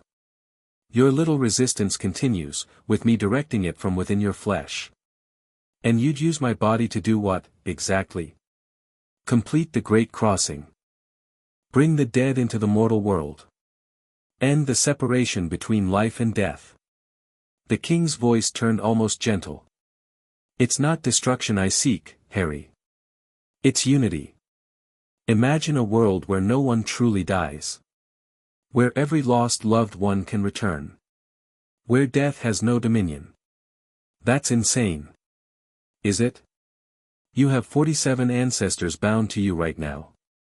Ghosts who exist because they couldn't bear to leave the living world behind. Is their existence so terrible, Harry thought of Fleamont and Euphemia, of their love and guidance. Of Hadrian's training, Doria's wisdom, Iolanthe's sacrifice. They weren't terrible. They were family, but they were also dead. And the living world wasn't meant for the dead. Your vision isn't unity, Harry said slowly. It's conquest. You don't want the dead and living to coexist, you want the dead to dominate. An eternal empire of spirits, with you as the king. Someone has to lead. Why not the strongest? Because strength isn't everything. Because life means something because it ends. Because the dead should be at peace, not conscripted into your army. Ah. The same arguments my brother made, before he bound me. The king's voice hardened. And look where his idealism got him. Look where it got the Potter line, generation after generation of suffering, all to maintain a prison that was always going to fail. The prison hasn't failed yet. But it will. Soon. The ritual my servants are performing will accelerate the process. Even if you somehow save the girl, the binding is already weakened beyond recovery. The king leaned closer. I will be free, Harry. The only question is whether you stand with me or against me. Harry met the king's not eyes. Then I guess the question answers itself. So be it. The king withdrew. You have until sunset to reach my sanctum. After that, the ritual completes, and the girl dies. I trust you know where to find me. Iolanthe told me. I know. I let her find the location. I wanted you to come. The king's form began to dissolve into the mist. I've been waiting 9 centuries for a Potter strong enough to challenge me properly. Don't disappoint me, Harry. It would be such a waste. The grey dissolved around Harry, and he slammed back into his body with a gasp. Wales, Harry said. The sanctum is in Wales. A cave system in Snowdonia, hidden by ancient wards. The War Council had assembled in the Room of Requirement, Harry's inner circle, key DA members, and several of his ancestors. The attack on Hogwarts had been repelled, the ward stones protected, but the victory felt hollow with Ginny's capture hanging over them. How do we get there? Ron demanded. We don't even know the exact location, I know it. Iolanthe materialized, her form flickering weakly. I can guide you. But Harry, the king expects you to come. This is a trap. Of course it is. It's also the only chance we have. Harry looked around at his allies. I'm not asking anyone to come with me. This is going to be dangerous beyond anything we've faced before. Don't be stupid, Ron said immediately. We're coming. All of us, Hermione added. Ginny's our friend too.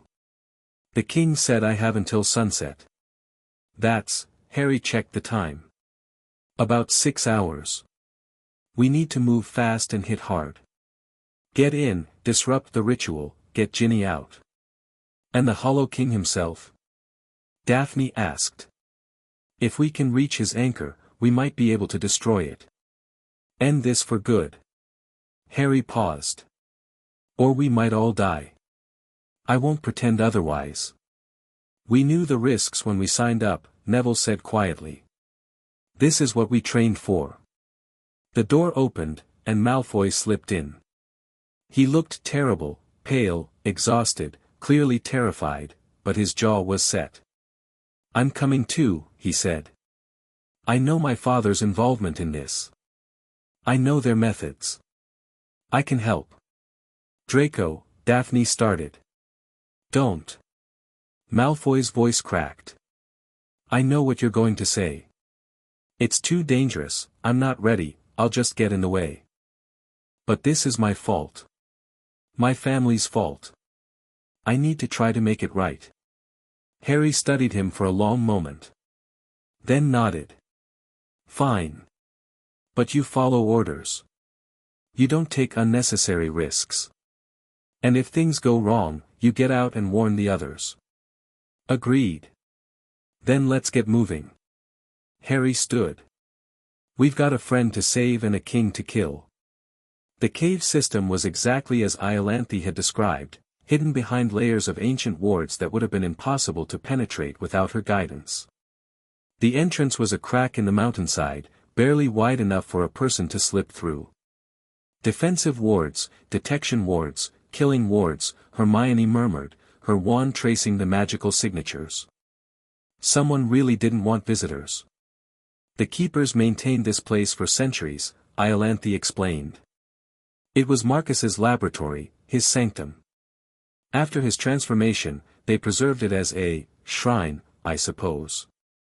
A monument to what they hoped to achieve. Can you disable the wards? Some of them. The older ones.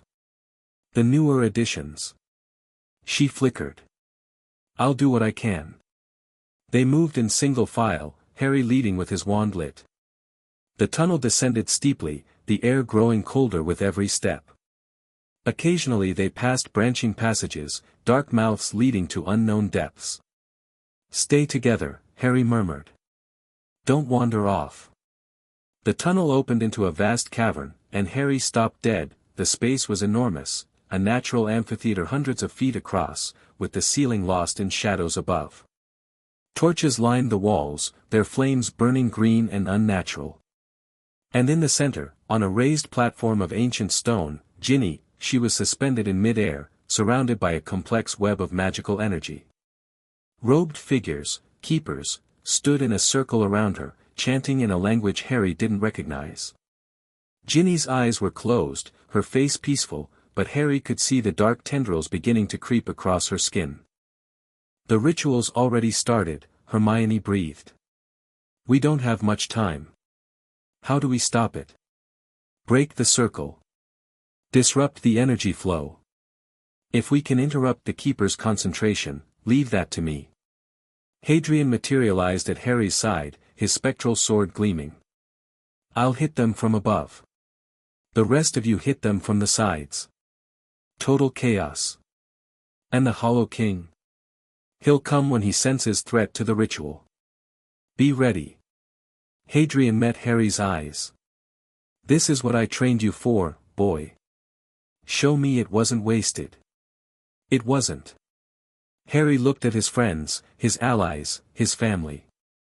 On my signal. 3, 2, 1. Now. They attacked. The battle was chaos from the first moment. Harry's opening volley took out 2 keepers before they even knew they were under assault. Hadrian dropped from above, his ghostly blade cutting through defensive wards like paper. Ron and Hermione hit the left flank, Neville and the DA veterans hit the right. Daphne and Malfoy provided cover fire from the entrance. The keepers recovered quickly. These weren't amateurs, weren't common Death Eaters. They'd been preparing for this confrontation for decades, maybe centuries. Their counterattack was coordinated and devastating. Shield wall. Harry shouted as a wave of dark magic swept toward them. Patron uses forward. Silver light bloomed across the cavern, driving back the shadows. But the ritual continued, the energy web around Ginny growing more complex, the dark tendrils spreading further. We need to get to the platform. Harry ducked under a curse and returned fire. Someone has to break the physical circle. I'll go. Ron was already moving, zigzagging through the chaos. A keeper tried to intercept him. Hermione's spell sent the man flying. Harry fought to clear Ron's path. Spell after spell, constantly moving, using every technique Hadrian had drilled into him. He was faster than he'd been months ago, more precise, more deadly. But the keepers kept coming, and Ginny's time was running out. The temperature dropped. You came, the Hollow King's voice echoed through the cavern. I knew you would. The king manifested at the ritual platform, that terrible, wrong shape, larger than Harry had ever seen. His presence warped reality around him, making the torches flicker and the shadows deepen. Ron, get Ginny now. Ron lunged for the platform, but the king's shadow swept him aside like a toy. He hit the ground hard and didn't get up. Ron! Hermione's scream cut through the chaos. Enough, the king said, and the world stopped, not literally. Harry could still breathe, still think. But the keepers had frozen, the DA members had frozen, even his ancestors had gone still. Only Harry and the king remained in motion. That I wanted us to have a moment, the king explained. Before the end. A private conversation. Let them go. Or what?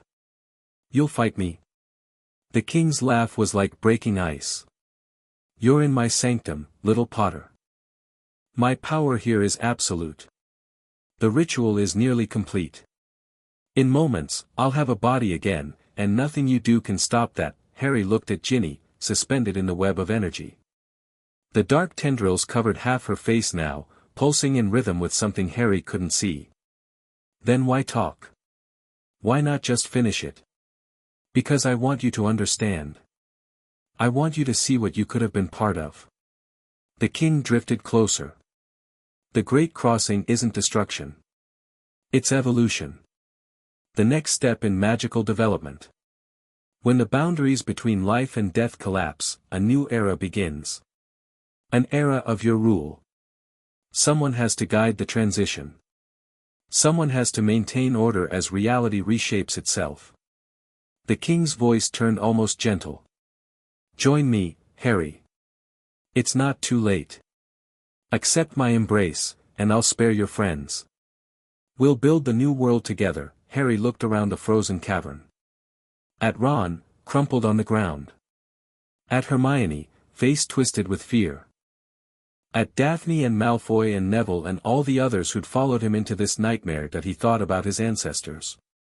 About the 1,000 years of Potters who'd fought to keep the king contained.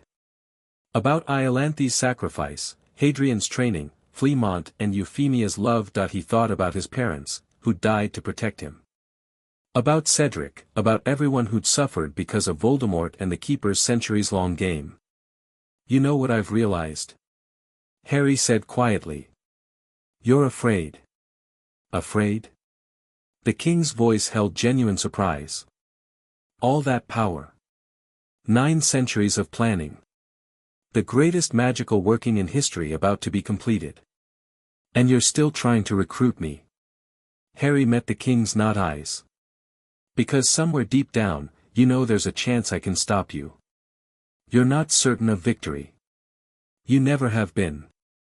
I'm not, that's why you wanted me to come here.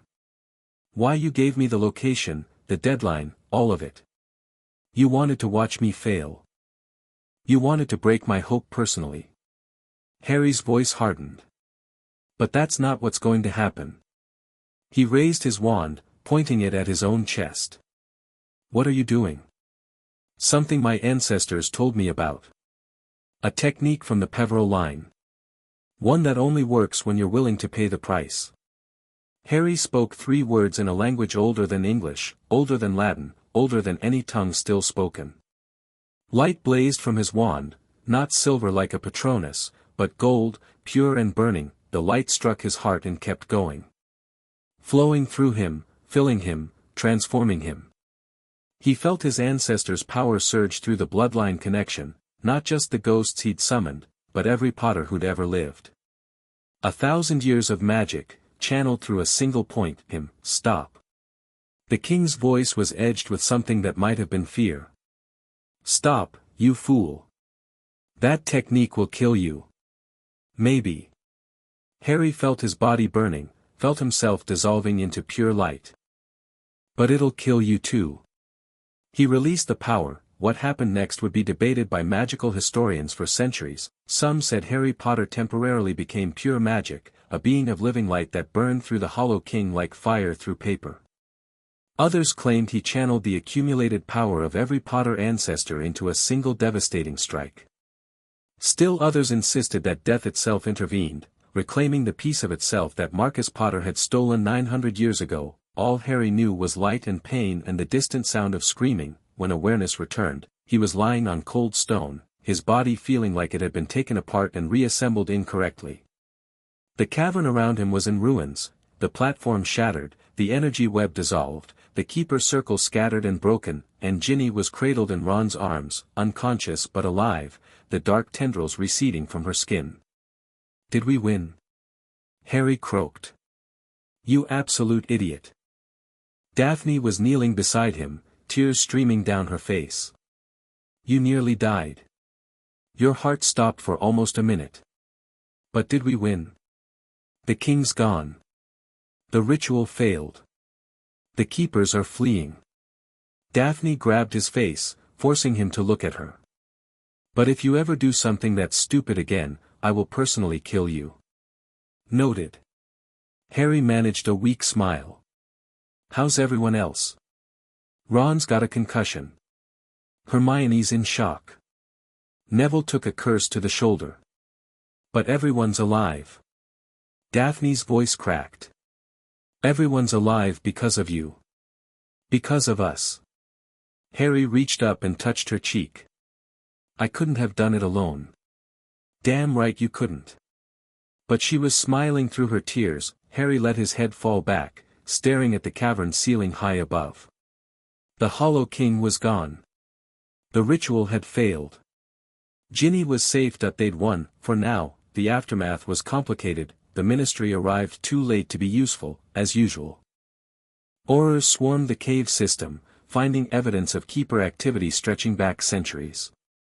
The arrested keepers were taken to Azkaban for questioning, though Harry suspected many would find ways to escape or stay silent. The attack on Hogwarts had caused significant damage, but the ward stones held and the evacuation had prevented any student deaths. Professor McGonagall was already coordinating repairs, her Scottish accent growing thicker with every new problem discovered, and in the hospital wing, Harry lay in a bed surrounded by friends, family, and ghosts. The technique you used, Iolanthe said, her form even more faded than before. The Peveril Rite. How did you know about it? You told me. In the between space, when you were recovering from saving me. Harry smiled weakly. You said there was a way to channel the entire bloodline's power through a single individual. A last resort, incredibly dangerous, almost certainly fatal. I didn't tell you how to perform it. No. But you told me the principle. The rest I figured out. Harry closed his eyes. I wasn't sure it would work. But I didn't have any other options. It shouldn't have worked. The rite requires years of preparation, specialized training, a lifetime of building magical reserves. Iolanthe's voice was wondering. You performed it through sheer will. Stubbornness, Hermione corrected. Harry's always been too stubborn to die when he's supposed to. It's a family trait, Fleamont admitted. Harry laughed, then winced as his ribs protested. Is the king really gone? Destroyed? We don't know for certain. Hadrian's ghostly form was grim. What you did, it destabilized his existence. Shattered his manifestation. But the anchor is still there. Harry's brief elation faded. The rite destroyed his active presence, but not the thing that keeps him tied to existence. Exactly. He'll reform eventually. Might take years, might take decades. But unless the anchor is destroyed, he'll return. Then we find the anchor and finish this. After you recover, Daphne said firmly. You almost died, Harry. You need rest. She's right, Madame Pomfrey interjected, bustling over with more potions. At least a week of bed rest, young man. No arguments. But, no. Arguments. Pomfrey's tone brooked no opposition. The anchor can wait. The keepers are in disarray. For once, you have time. Harry wanted to argue, but exhaustion was pulling at him. The adrenaline that had carried him through the battle was fading, leaving only bone-deep weariness. Fine, he mumbled. 1 week. He was asleep before Pomfrey finished her satisfied nod. The days that followed were strange. Harry slept more than he had in months, deep, dreamless sleep that actually left him feeling rested. His friends visited constantly, bringing news and gossip and stories from the wider magical world. The attack on Hogwarts had finally broken the Ministry's denial. Fudge was under pressure to resign, with Amelia Bones emerging as the likely replacement. The Prophet was running stories about the Keepers, though many details remained classified, and Voldemort had gone silent. No attacks, no recruiting, no sightings, Hermione reported. It's like he's disappeared completely. He's planning something, Harry said. The Keepers were his allies, even if he didn't know their full agenda. With them exposed and scattered, he's lost resources. He needs to regroup. Or he's waiting to see what happens next. Whether the Ministry actually does anything useful. That could take a while. Exactly. On the third day, Ginny came to visit. She looked better, the dark tendrils had faded completely, and color had returned to her face. But her eyes were shadowed with something Harry recognized. The look of someone who'd been touched by darkness and wasn't sure they'd ever be fully clean. "I wanted to thank you," she said quietly. "For coming after me." "Of course. Your family. I'm your best friend's sister." "That's not quite the same thing." "Close enough." Harry shifted to make room for her on the bed. "How are you doing?" "Really?" Ginny was silent for a long moment. "The king, he showed me things. While I was in the ritual. His memories, his plans, his vision for the future." She shuddered. "It was beautiful and terrible at the same time. I understood why he thought he was right. But you didn't agree with him." "No. He wanted to erase the boundary between life and death, but that boundary exists for a reason. Without it, nothing means anything." Ginny met his eyes. "I was possessed by Tom Riddle when I was 11. I know what it feels like to have something dark inside you, using you for its own purposes. The king wanted to do that to the entire world. And we stopped him. For now, at least. For now." Ginny nodded slowly. "Ron told me what you did. The right. You almost died. I've almost died before. I'm getting used to it." "That's not funny." "I know. I'm sorry." Harry sighed. "The truth is, I didn't think about whether I'd survive. I just knew I had to stop him. Everything else was secondary." "That's both admirable and terrifying." Ginny's voice was soft. "Promise me you'll at least try to survive the next crisis.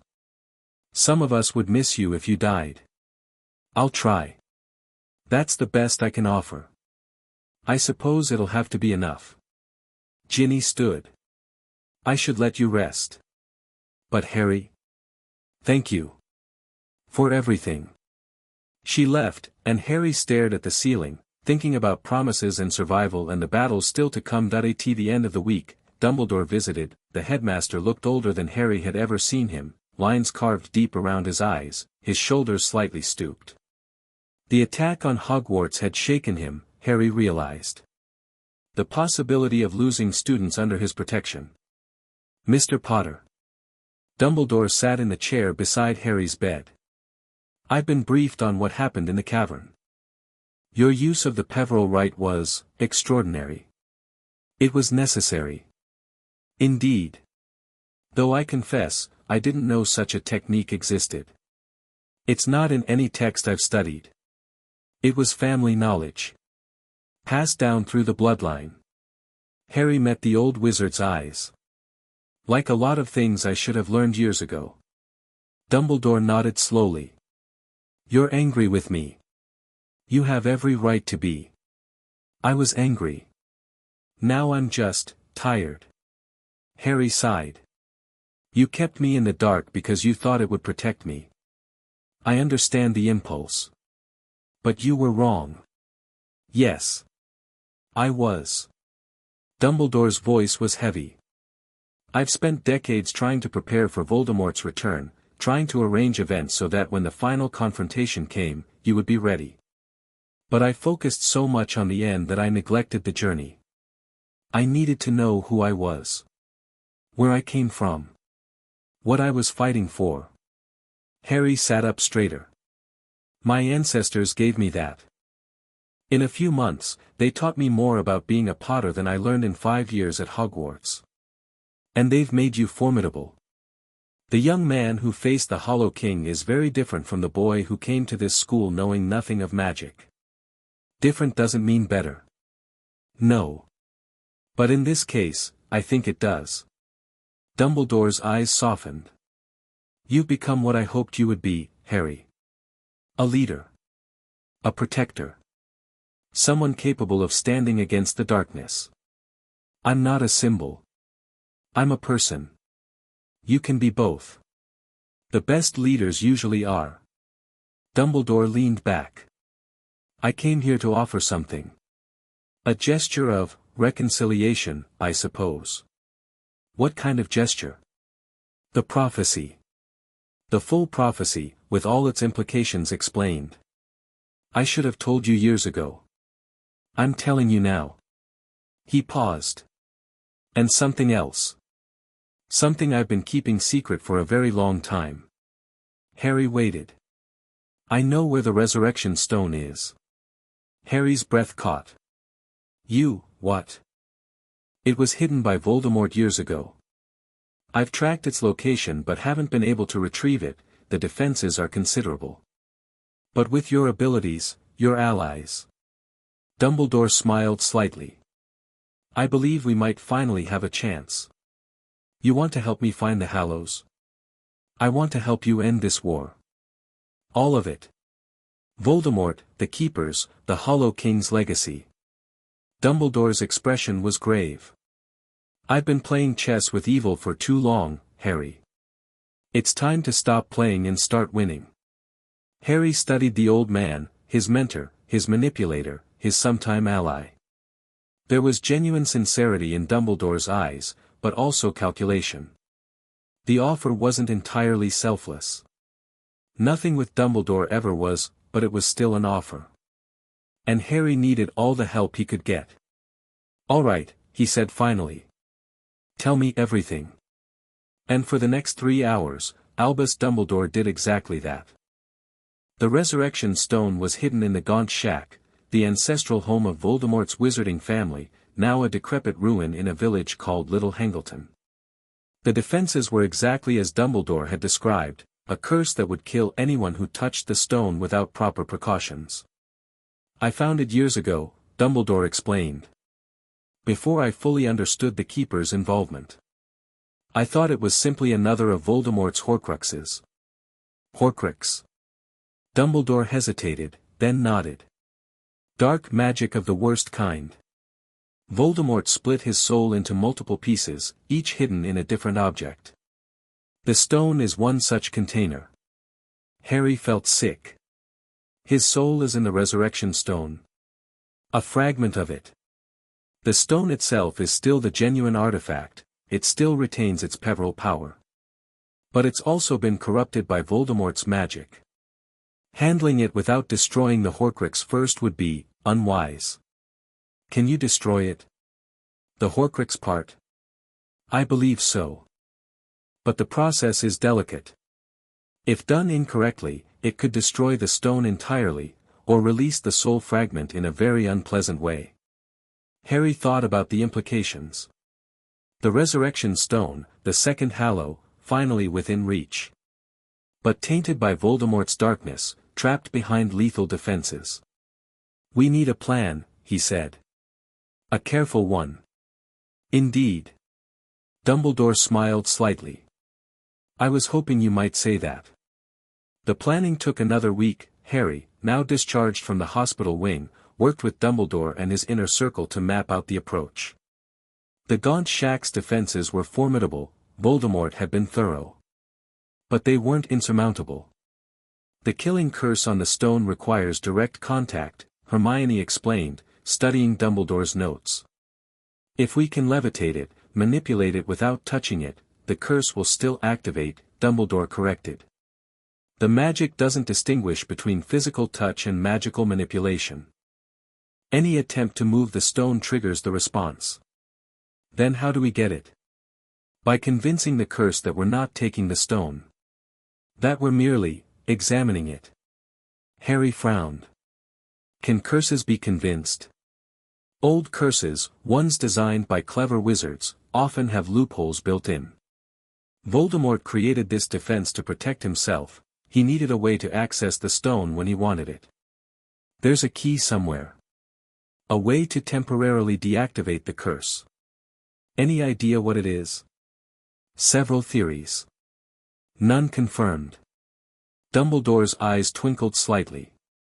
That's where your particular talents come in, Harry. Your connection to Voldemort, however unpleasant, gives you insight into how he thinks. What would Tom Riddle use as a key?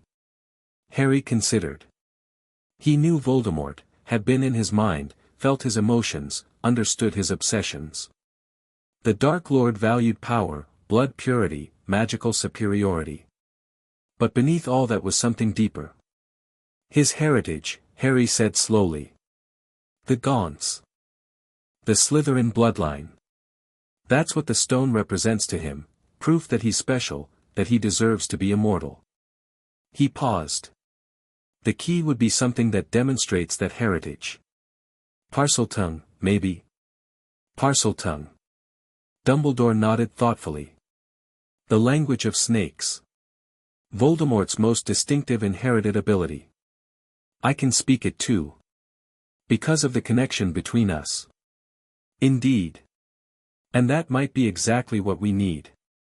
They went to Little Hangleton on a grey morning in early April. Harry led the team, a small group, chosen for specific skills. Dumbledore himself, as the only person who'd successfully reached the stone before. Hermione, for her magical expertise. Daphne, for her knowledge of pure-blood traditions that might prove relevant. And Hadrian, manifested in his ghostly form, ready to fight if things went wrong. The Gaunt shack was exactly as Harry had imagined, a decrepit hovel, barely standing, surrounded by overgrown weeds and the ghosts of ancient magic. The wards begin at the property line, Dumbledore murmured. Step carefully. They're designed to discourage approach before we even reach the shack itself. They moved slowly, Dumbledore disabling ward after ward with careful wand work.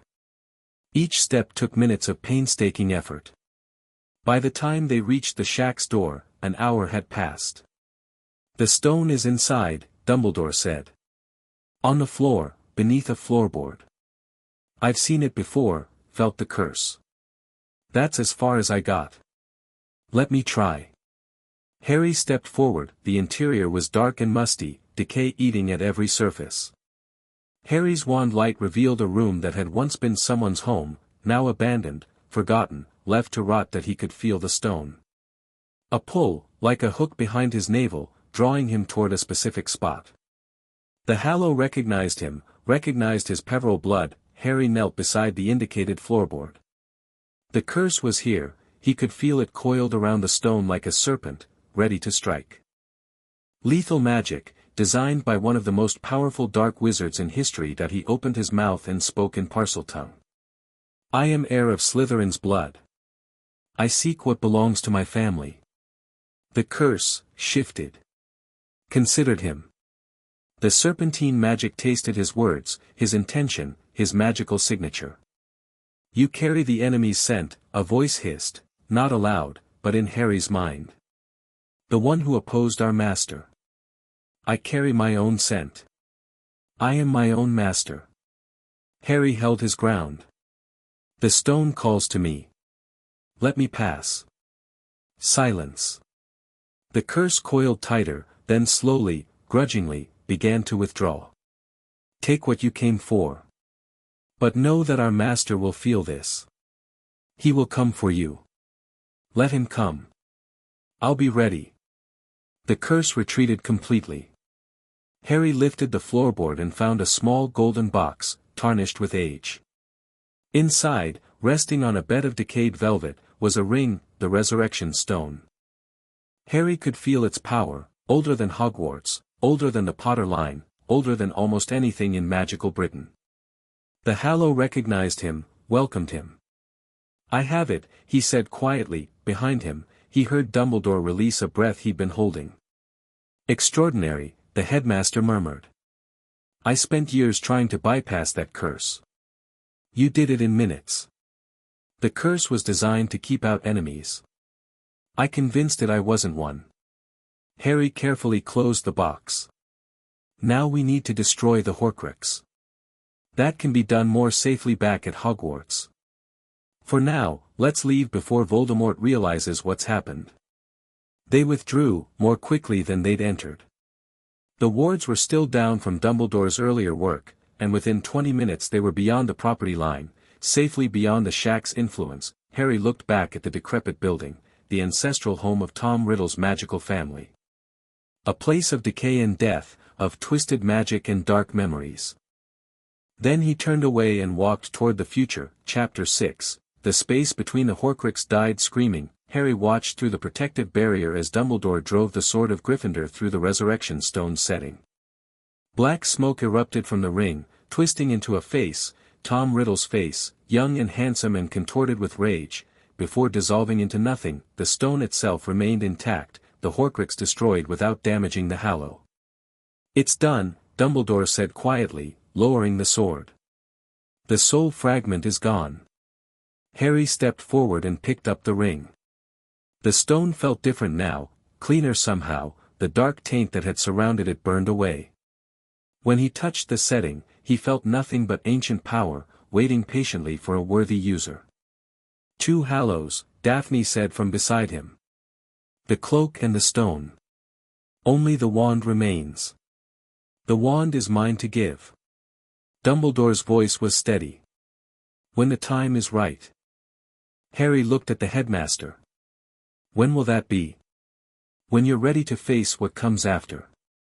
Dumbledore's ancient eyes held his. "The Hallows are tools, Harry. Powerful ones, but tools nonetheless. Possessing them isn't the same as mastering them.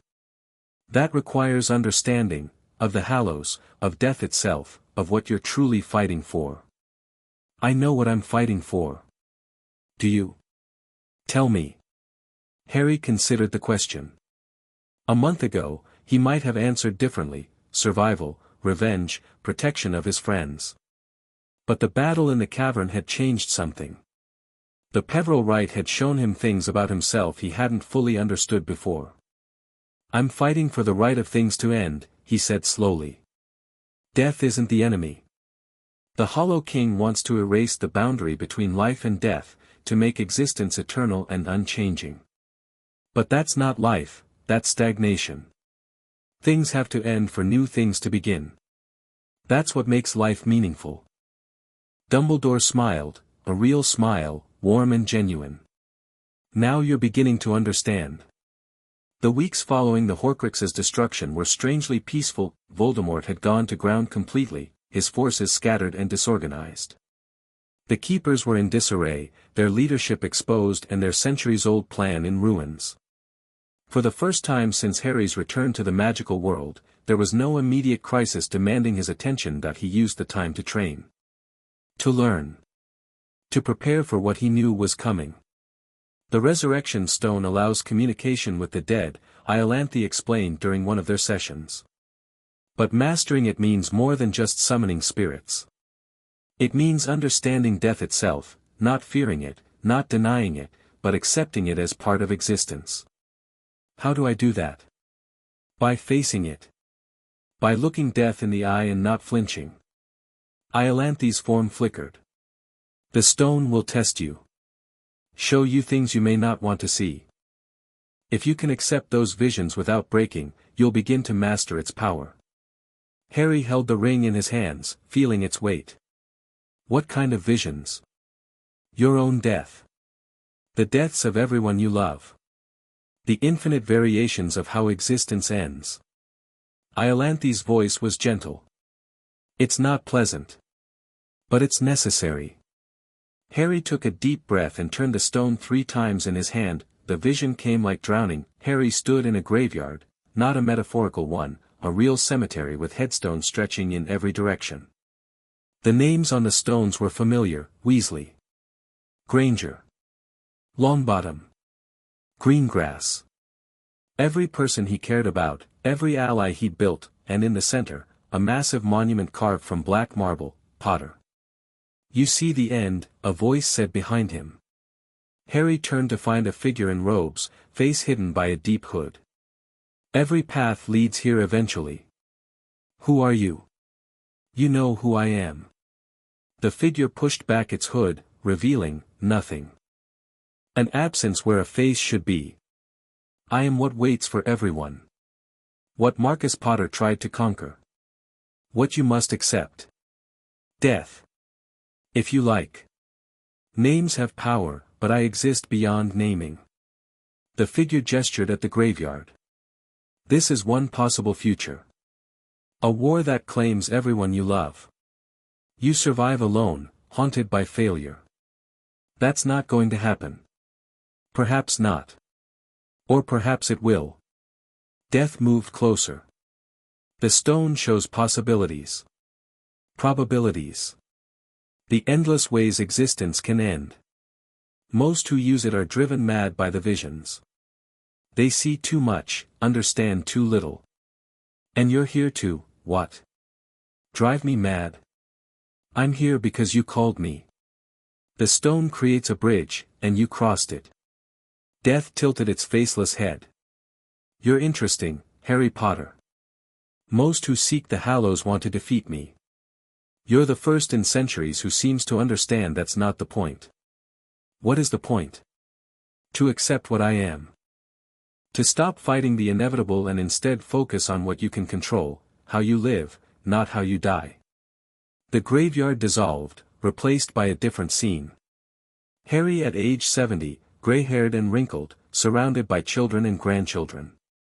A peaceful death in bed, loved ones holding his hands, then another scene, Harry at 30, struck down in battle against an unknown enemy. Daphne screaming his name. His body crumpling, another, Harry at 45, dying of a wasting illness. Hermione researching frantically, unable to find a cure, another and another and another. 100 deaths, 1,000, variations on an infinite theme. Some peaceful, some violent, some tragic, some almost beautiful. Through it all, one thing remained constant: Harry Potter would die, everyone did. Do you understand now? Death asked. I understand that you're inevitable. Harry watched another version of himself fade away. I understand that fighting you is pointless. And I understand that you're not the enemy. Harry turned to face the faceless figure. The Hollow King tried to become you. To control you. That's why his transformation failed. You can't be controlled. You can only be accepted. Yes. Death's voice held something like approval. The Master of Death isn't someone who defeats me. It's someone who understands me. Who walks beside me without fear. The visions faded. Harry found himself standing in empty white space, alone with Death. The king will return, Death said. His anchor remains.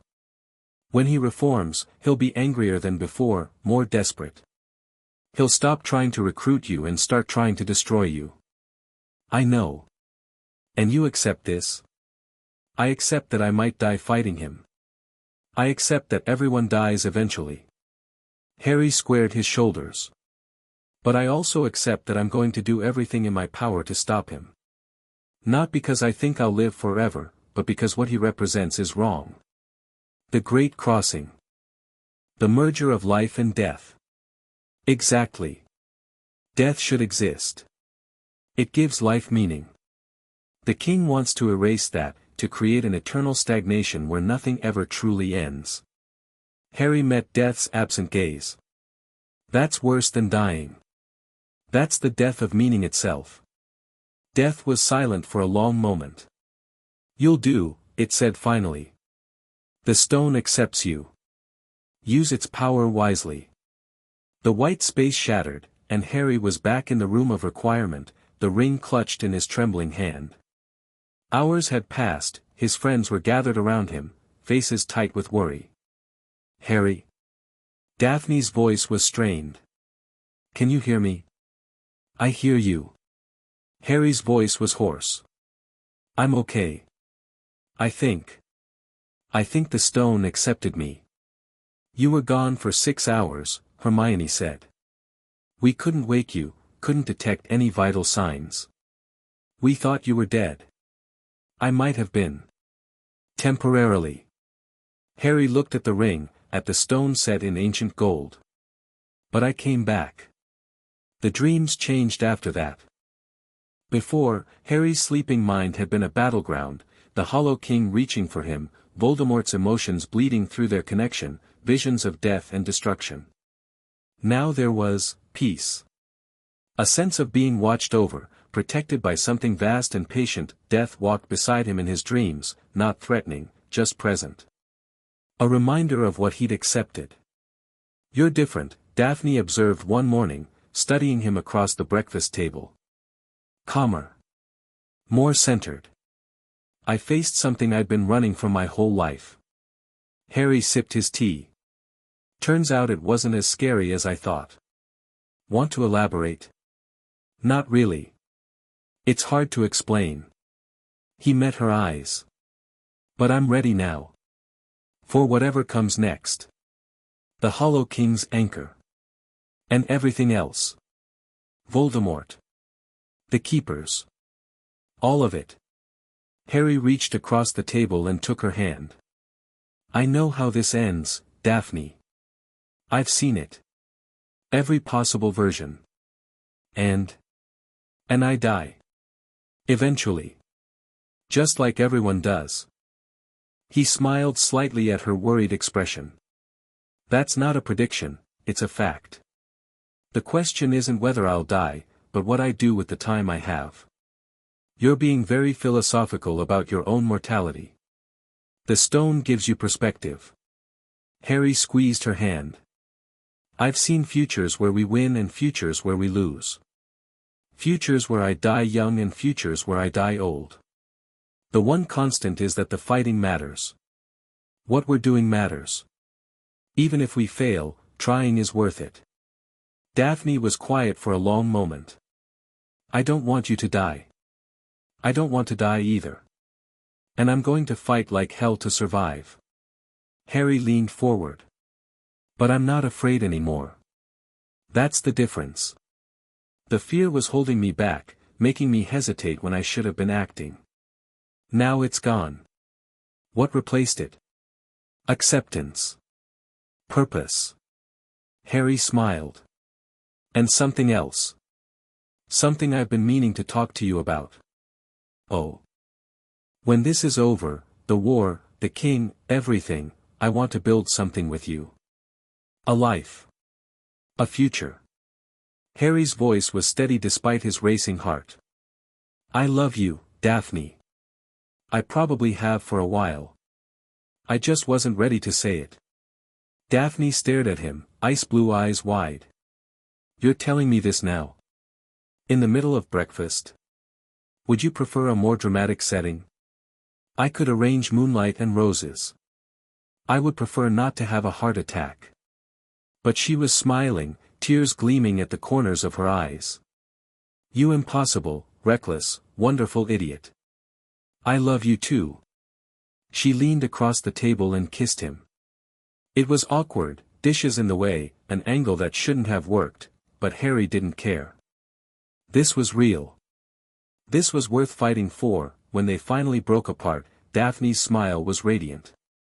"After this is over," she said. "You promised me normal, remember?" "I remember.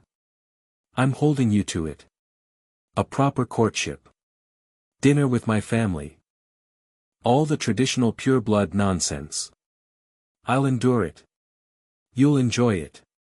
Daphne's expression turned serious. "But first, we have a king to kill." "We do." Harry stood, offering her his hand. "Want to help me plan an assault on the realm of the dead?" "I thought you'd never ask."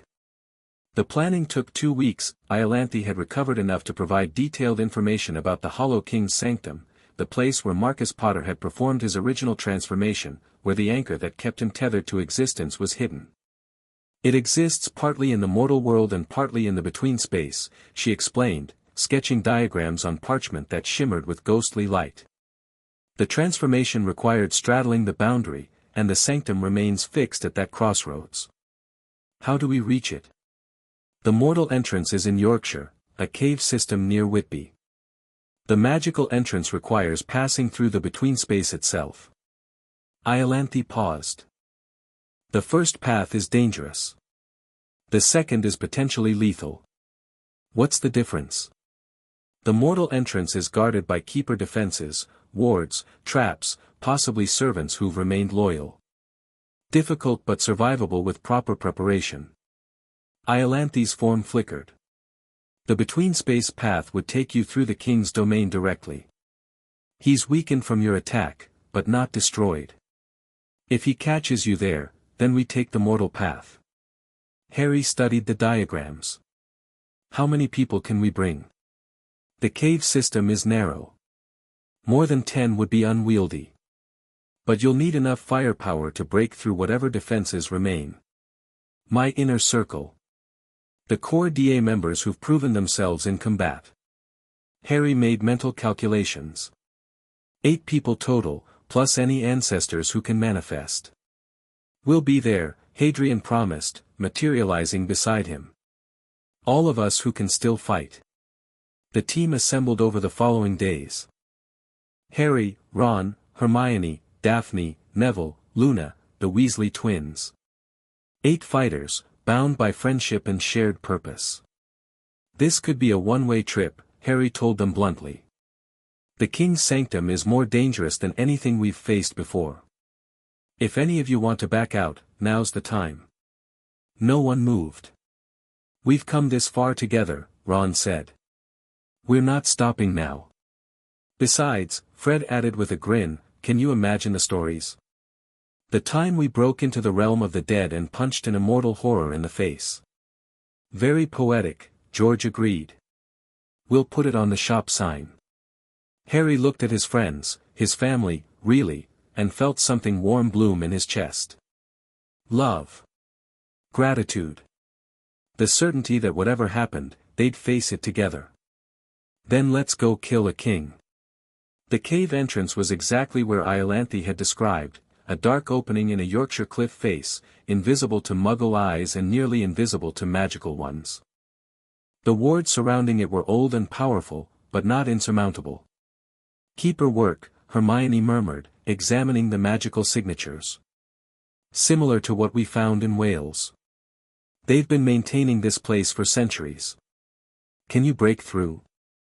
Give me an hour. It took 43 minutes. Hermione's ward breaking had improved dramatically over the past months, and the keeper defenses weren't designed to resist someone with her particular combination of knowledge and creativity. We're in, she announced. But be careful. There might be secondary traps the outer wards were concealing. They entered single file, wands lit, every sense alert. The cave was natural at first, rough stone walls, a floor worn smooth by ancient water. But as they descended, artificial elements began to appear.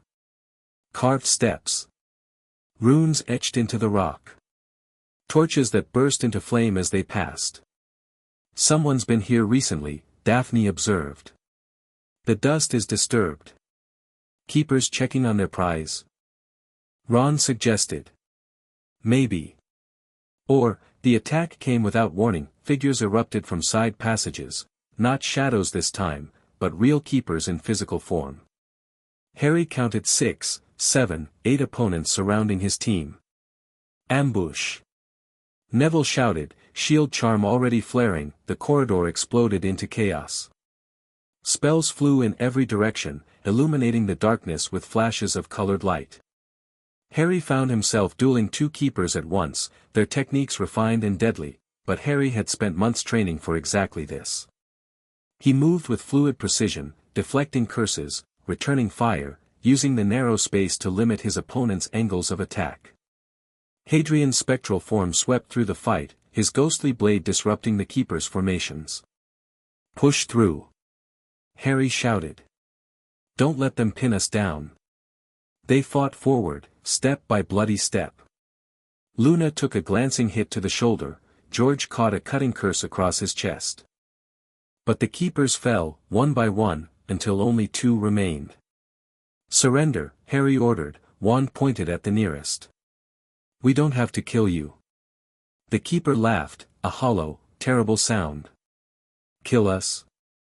You can't kill what's already given itself to the king. We're vessels now. Extensions of his will. The keeper's eyes went black, and shadows began pouring from his mouth. Harry's Patronus erupted before he consciously cast it, the silver stag trampling through the shadow stuff, dispersing it into nothing. The keeper collapsed, body convulsing, whatever had been controlling him ripped away. "They're possessed," Hermione breathed. Not just loyal, actually possessed by fragments of the Hollow King's consciousness. "Can you help him?" Hermione knelt beside the fallen keeper, diagnostic spells flickering. "He's broken. Whatever the king did to connect with him, it's damaged his mind beyond repair. Then we move on." Harry's voice was hard. "There's nothing we can do for him now." They left the keeper where he lay and continued deeper into the cave. The sanctum opened before them like a wound in reality. One moment they were walking through natural stone, the next, they stood at the edge of an impossible space. The cavern stretched far larger than the mountain above could contain, its walls shifting between solid rock and something that looked like frozen lightning.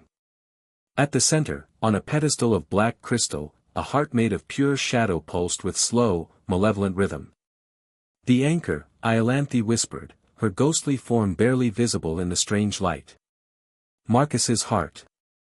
He removed it during the transformation, made it the focus of his immortality. That's his literal heart. Transformed. Corrupted. But yes." Iolanthe's voice was heavy with old grief. "He was my cousin, you know. Before any of this. We played together as children. I never imagined he would become this. We're going to end it."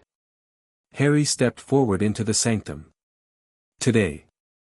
The temperature plummeted. So eager, a voice echoed through the impossible space. "So determined. You came faster than I expected." The Hollow King materialized before the anchor, his form even more diminished than before. The Peveril Rite had done real damage, his shape flickered and stuttered, the crown of shadows guttering like a dying flame. "You've hurt me," the king admitted. "Truly hurt me. That technique your ancestor created, it nearly ended my existence." "Good. We're here to finish the job. Are you?" The king's laugh was weak but genuine. "You've brought children and ghosts against a being that's existed for 9 centuries. You've entered my sanctum, the place where my power is most concentrated. And you think you can destroy me? I think we can try." "Try, then." The king spread his arms wide. "See how far you get." The sanctum came alive, shadows erupted from every surface, forming into the twisted creatures they'd fought before. The walls themselves seemed to pulse with malevolent energy, reaching for the intruders with tendrils of darkness. "Defensive formation." Harry shouted. "Patron uses forward. Protect the center." Silver light bloomed across the sanctum as 8 patron uses manifested, stags and otters and terriers and hares, animals of pure light holding back an ocean of darkness. The ancestors joined the fight, their ghostly forms cutting through shadow creatures, but it wasn't enough. For every creature they destroyed, 3 more formed. The king's power might be diminished, but in this place, his domain, it was still vast. "Harry." Hermione's voice was strained. "We can't hold this forever. We don't have to." Harry pushed through the chaos toward the anchor. "Just long enough." The king appeared before him, blocking the path. "You can't destroy it," the king said. "Not with magic. Not with force. The anchor is protected by the same power that created me. Only something of equal magnitude could harm it. Something like the Deathly Hallows." The king went very still. Harry reached into his robes and pulled out the resurrection stone. The hallow blazed with power, responding to the proximity of so much death magic. You actually found it. Mastered it." The king's voice held something new, fear. "But 1 hallow isn't enough. Even 2. You need all 3 to, I know." Harry held up his other hand. The invisibility cloak materialized around him, not hiding him but wrapping him in power older than Hogwarts, older than Britain, older than almost anything. 2 down. Harry met the king's not eyes.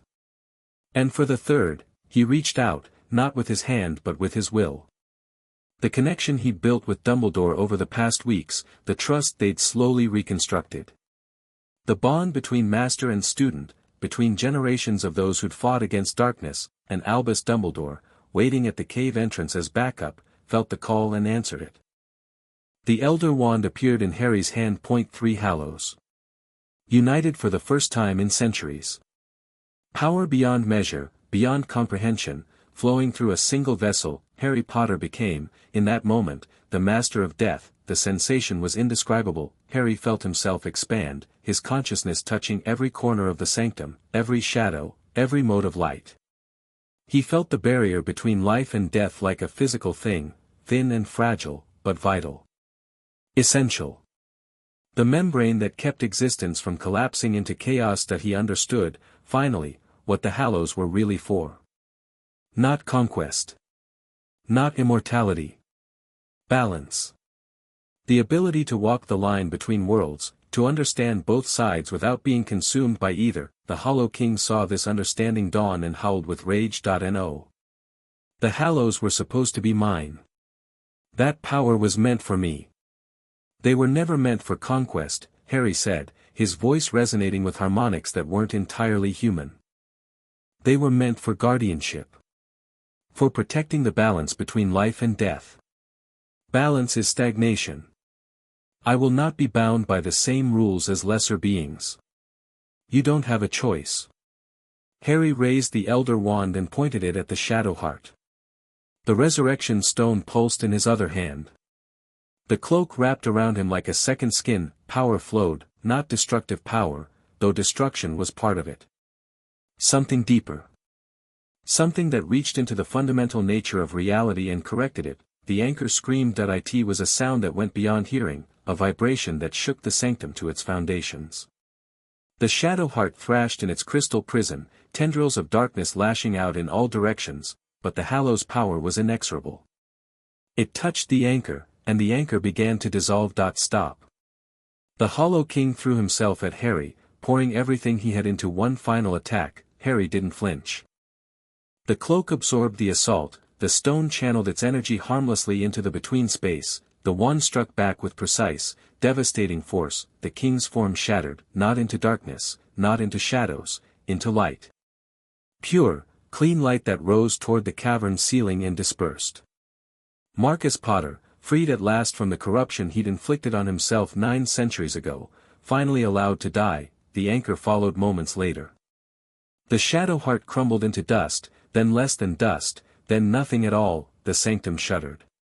The impossible space began to collapse, reality reasserting itself. Time to go. Hadrian's voice cut through the chaos. Everyone out. Harry ran, his friends beside him, the ancestors guiding them through passages that were trying to seal themselves shut. Behind them, the sanctum's collapse accelerated, 900 years of accumulated dark magic unraveling in moments. They burst out of the cave entrance just as the mountain shuddered. The opening sealed behind them, rock flowing together like water, erasing any trace that the sanctum had ever existed, and then, silence. Harry stood on the Yorkshire cliff face, the morning sun warm on his face, the deathly Hallows still clutched in his hands. Did we? Ron's voice was hoarse. Is it over? The king is dead, Harry said quietly. Really dead, this time. The anchor's destroyed. You did it. Daphne grabbed him, pulling him into a fierce embrace. You actually did it. We did it. Harry held her tight, feeling her heartbeat against his chest. All of us. The others gathered around, a circle of survivors, of friends, of family. They'd walked into the realm of the dead and walked out again. They'd faced an immortal horror and destroyed it, but as the adrenaline faded and exhaustion set in, Harry knew this wasn't truly the end. The Hollow King was gone, but Voldemort remained. The Keepers were scattered, but not destroyed. There were still battles to fight. Still wars to win, but for now, in this moment, he allowed himself to feel something he'd rarely experienced in his life, victory. The return to Hogwarts was quiet. Dumbledore met them at the gates, his ancient face showing profound relief when he saw the Elder Wand in Harry's hand. The headmaster had felt the Hallow's power being used, had felt his connection to it stretch across miles of distance. "It's done?" he asked. "It's done." Harry handed the wand back. "The king is destroyed. The anchor is gone. And the other Hallows?" Harry held up the stone and the cloak. "Safe. I understand them now, what they're for, how to use them properly. You've become the Master of Death." Dumbledore's voice was wondering. "I've studied the Hallows for decades, sought to unite them, dreamed of what it might mean. And you accomplished it in months." "I had help. A lot of help." Harry looked at his friends, his ancestors. "And I had the right motivation.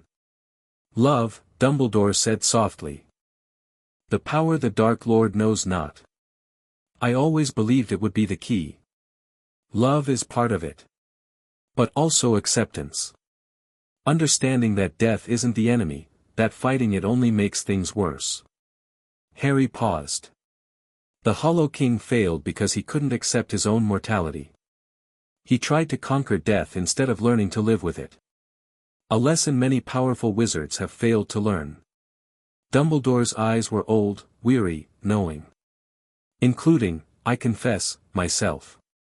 In my youth, I sought the Hallows for the same reason Marcus Potter did, I wanted to escape death's shadow. What changed? I grew old. I watched friends die. I learned that immortality isn't a blessing, it's a curse." Dumbledore smiled sadly. "The Hallows found a better master than I would have been. I'm not keeping them forever." Harry looked at the stone, the cloak. "When this is over, when Voldemort's defeated and the Keepers are truly finished, I'm going to separate them again. Them where no one can find them." "Why?" "Because they're too powerful to exist together. Even with the best intentions, the temptation to misuse them would be constant." Harry met Dumbledore's eyes. "I'm not immune to that temptation. No one is. The safest thing is to make sure no one has to face it." Dumbledore studied him for a long moment, then nodded slowly. "You've grown into a remarkable young man, Harry Potter. Your parents would be proud." "I hope so." Harry tucked the Hallows away. "But I'm not done yet. We still have a war to win." The news of the Hollow King's destruction spread through the magical world like wildfire. The Ministry tried to control the narrative, claiming CR, minimizing Harry's role, pretending they'd known about the threat all along. But too many witnesses had seen what happened, and the truth refused to stay buried. Harry Potter, the boy who lived, had united the Deathly Hallows and destroyed an immortal horror that had threatened magical Britain for 9 centuries.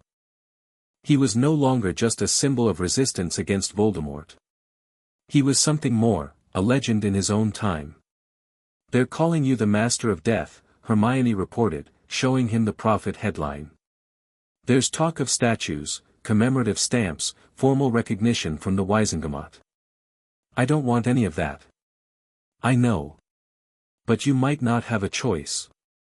The public loves a hero, especially one who saves them from monsters they didn't know existed." Harry sighed. The attention was exhausting, the expectations overwhelming. He just wanted to finish his OWLs and have a normal summer for once, but normal wasn't in the cards. Not yet. Voldemort emerged from hiding the day after the Prophet ran its story. The attack came at dawn, a coordinated assault on multiple targets across Britain. Ministry outposts, Auror stations, the homes of prominent light families. Not to conquer, but to remind. To show that while the Hollow King might be gone, the Dark Lord remained. And in the chaos, a message delivered directly to Harry through dark magic that burned its words into his bedroom wall: "You've made an enemy you cannot destroy with your pretty trinkets. The Hallows might defeat ancient horrors, but I am not ancient. I am here. I am now. And I am coming for everyone you love, until we meet again, Lord Voldemort." Harry stared at the message, feeling the old fear trying to reassert itself. But it couldn't find purchase. The part of him that had always trembled at Voldemort's name, at the prophecy's weight, at the burden of being the chosen one, that part had been transformed in the sanctum, that he wasn't afraid of Voldemort anymore, that he was ready. The emergency meeting assembled within hours. Harry's inner circle, Dumbledore, key order members, Augusta Longbottom representing the Wisengamot's reform faction. They gathered in a secure location, not Hogwarts, which was too obvious, but a Potter family property that Harry had only recently learned existed. Voldemort's making his move, Harry began without preamble. The attacks this morning were a declaration of war. He's done hiding, done rebuilding. He's going on the offensive. Our intelligence suggests he's gathered nearly 100 Death Eaters, Kingsley Shacklebolt reported. Plus werewolf packs, giant clans, and Dementor swarms. It's the largest dark army assembled since Grindelwald.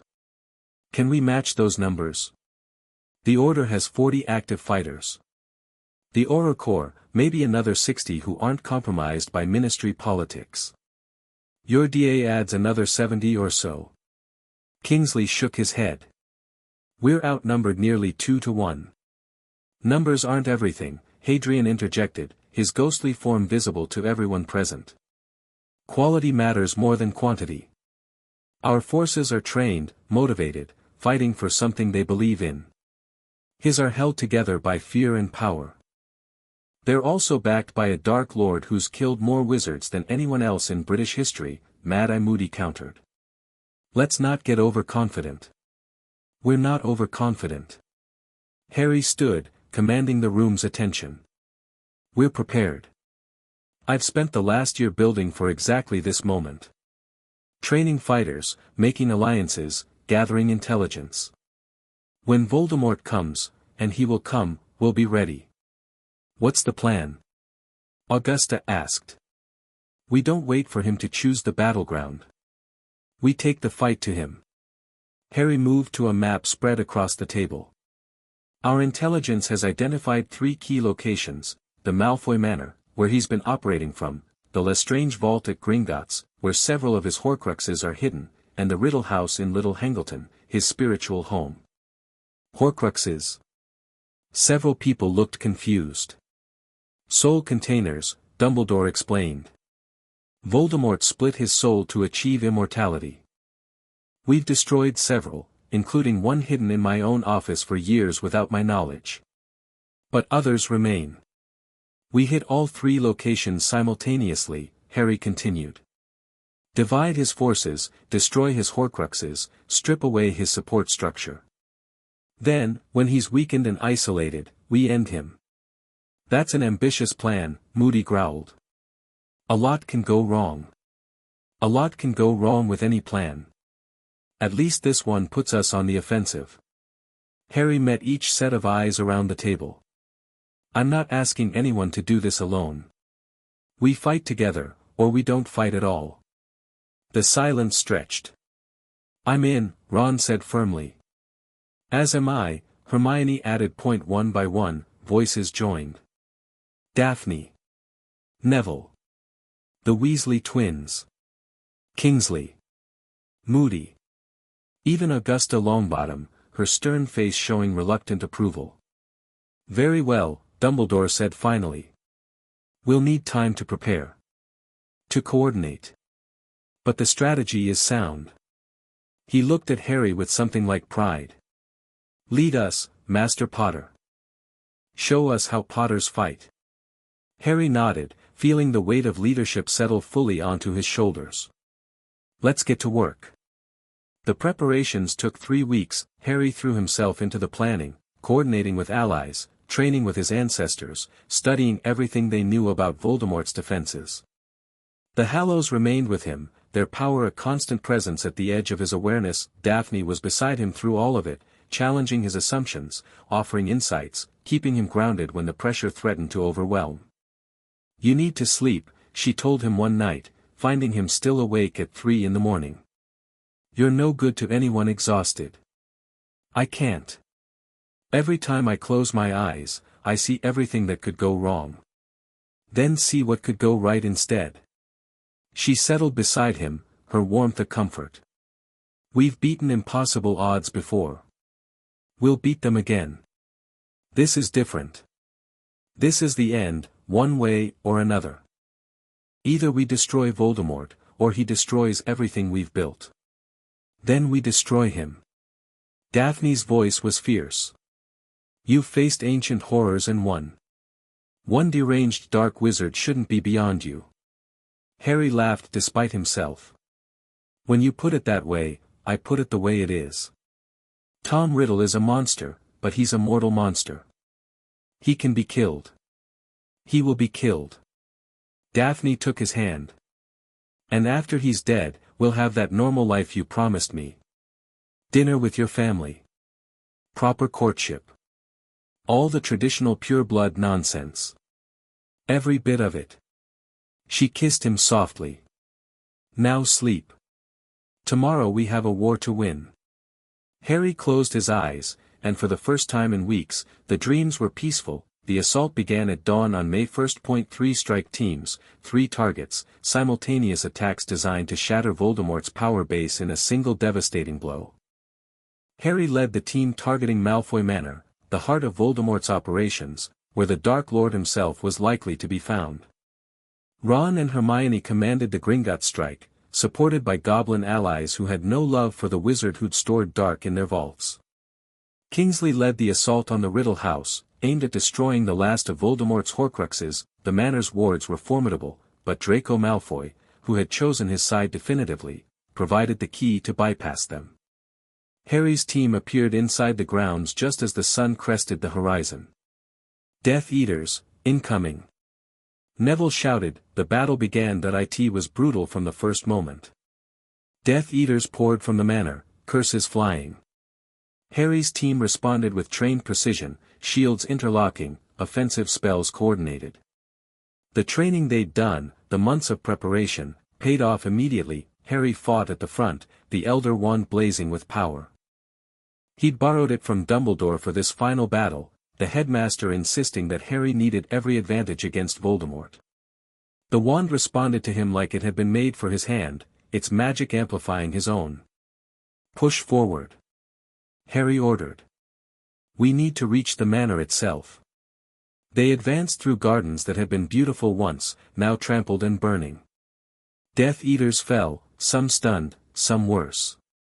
Harry tried not to think about the lives ending around him, focusing only on the next enemy, the next spell, the next step forward. Then the temperature dropped, and a figure appeared on the manor steps. Voldemort, the Dark Lord, looked exactly as Harry remembered from the graveyard, tall, skeletal, those terrible red eyes fixed on Harry with murderous intent.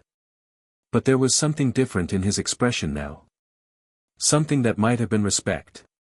You've come far, Harry Potter, Voldemort said, his voice carrying across the battlefield. Further than I thought possible for a half-blood child. Far enough to end you. Perhaps. Or perhaps this is where your luck finally runs out. Voldemort raised his wand. Shall we find out? The Dark Lord's first curse shattered Harry's shield like glass. Chapter 7. What we leave behind. Harry hit the ground rolling, Voldemort's second curse scorching the air where his head had been. The battlefield around them seemed to freeze, Death Eaters and Order members alike pausing to watch the confrontation everyone had been waiting for. The boy who lived versus the Dark Lord. Prophecy made manifest. Harry came up with his wand blazing, 3 spells chained together in the combat sequence Hadrian had drilled into him 1,000 times. Voldemort deflected all 3 with contemptuous ease. The old battle mage techniques, Voldemort observed, circling slowly. Your ancestors have been teaching you. How quaint. They've taught me enough. Have they? Let's see. Voldemort attacked with a fury that defied Harry's expectations. The Dark Lord had always been powerful, but this was something else, decades of experience, magical knowledge accumulated over a lifetime of obsessive study, raw talent that had made him the most feared wizard of the age. His spells came in combinations Harry had never seen, forced him into defensive patterns that left no room for counterattack, but Harry had advantages too. The Elder Wand sang in his hand, its power magnifying his magic. The Resurrection Stone hung around his neck, its presence a constant reminder that death held no terror for him. And the cloak, folded in his pocket, pulsed with protective energy that turned aside curses that should have been lethal. The Hallows. United. In the hands of their true master. Interesting, Voldemort said, pausing in his assault. You've actually united them. I'd thought that was legend. Lots of legends turn out to be true. Indeed. The Hollow King, for instance. I felt him die, you know. Felt that ancient presence finally snuffed out after 9 centuries. Voldemort's lipless mouth curved into something that might have been a smile. You did me a favor, actually. The Keepers were useful allies, but they had their own agenda. With them broken and their pet horror destroyed, I have no more rivals. Except me. Except you. Voldemort raised his wand again. But not for much longer. The Dark Lord unleashed something that wasn't a spell, a wave of pure magical force, dark and corrosive, that swept across the grounds like a tsunami. Harry raised the Elder Wand and met it with power of his own, light against darkness, will against will. The collision shook the earth. Across Britain, the other battles raged. At Gringotts, Ron and Hermione led their team through corridors that had become a war zone. The goblins had joined them, an unprecedented alliance born of shared hatred for the wizard who'd violated their vaults.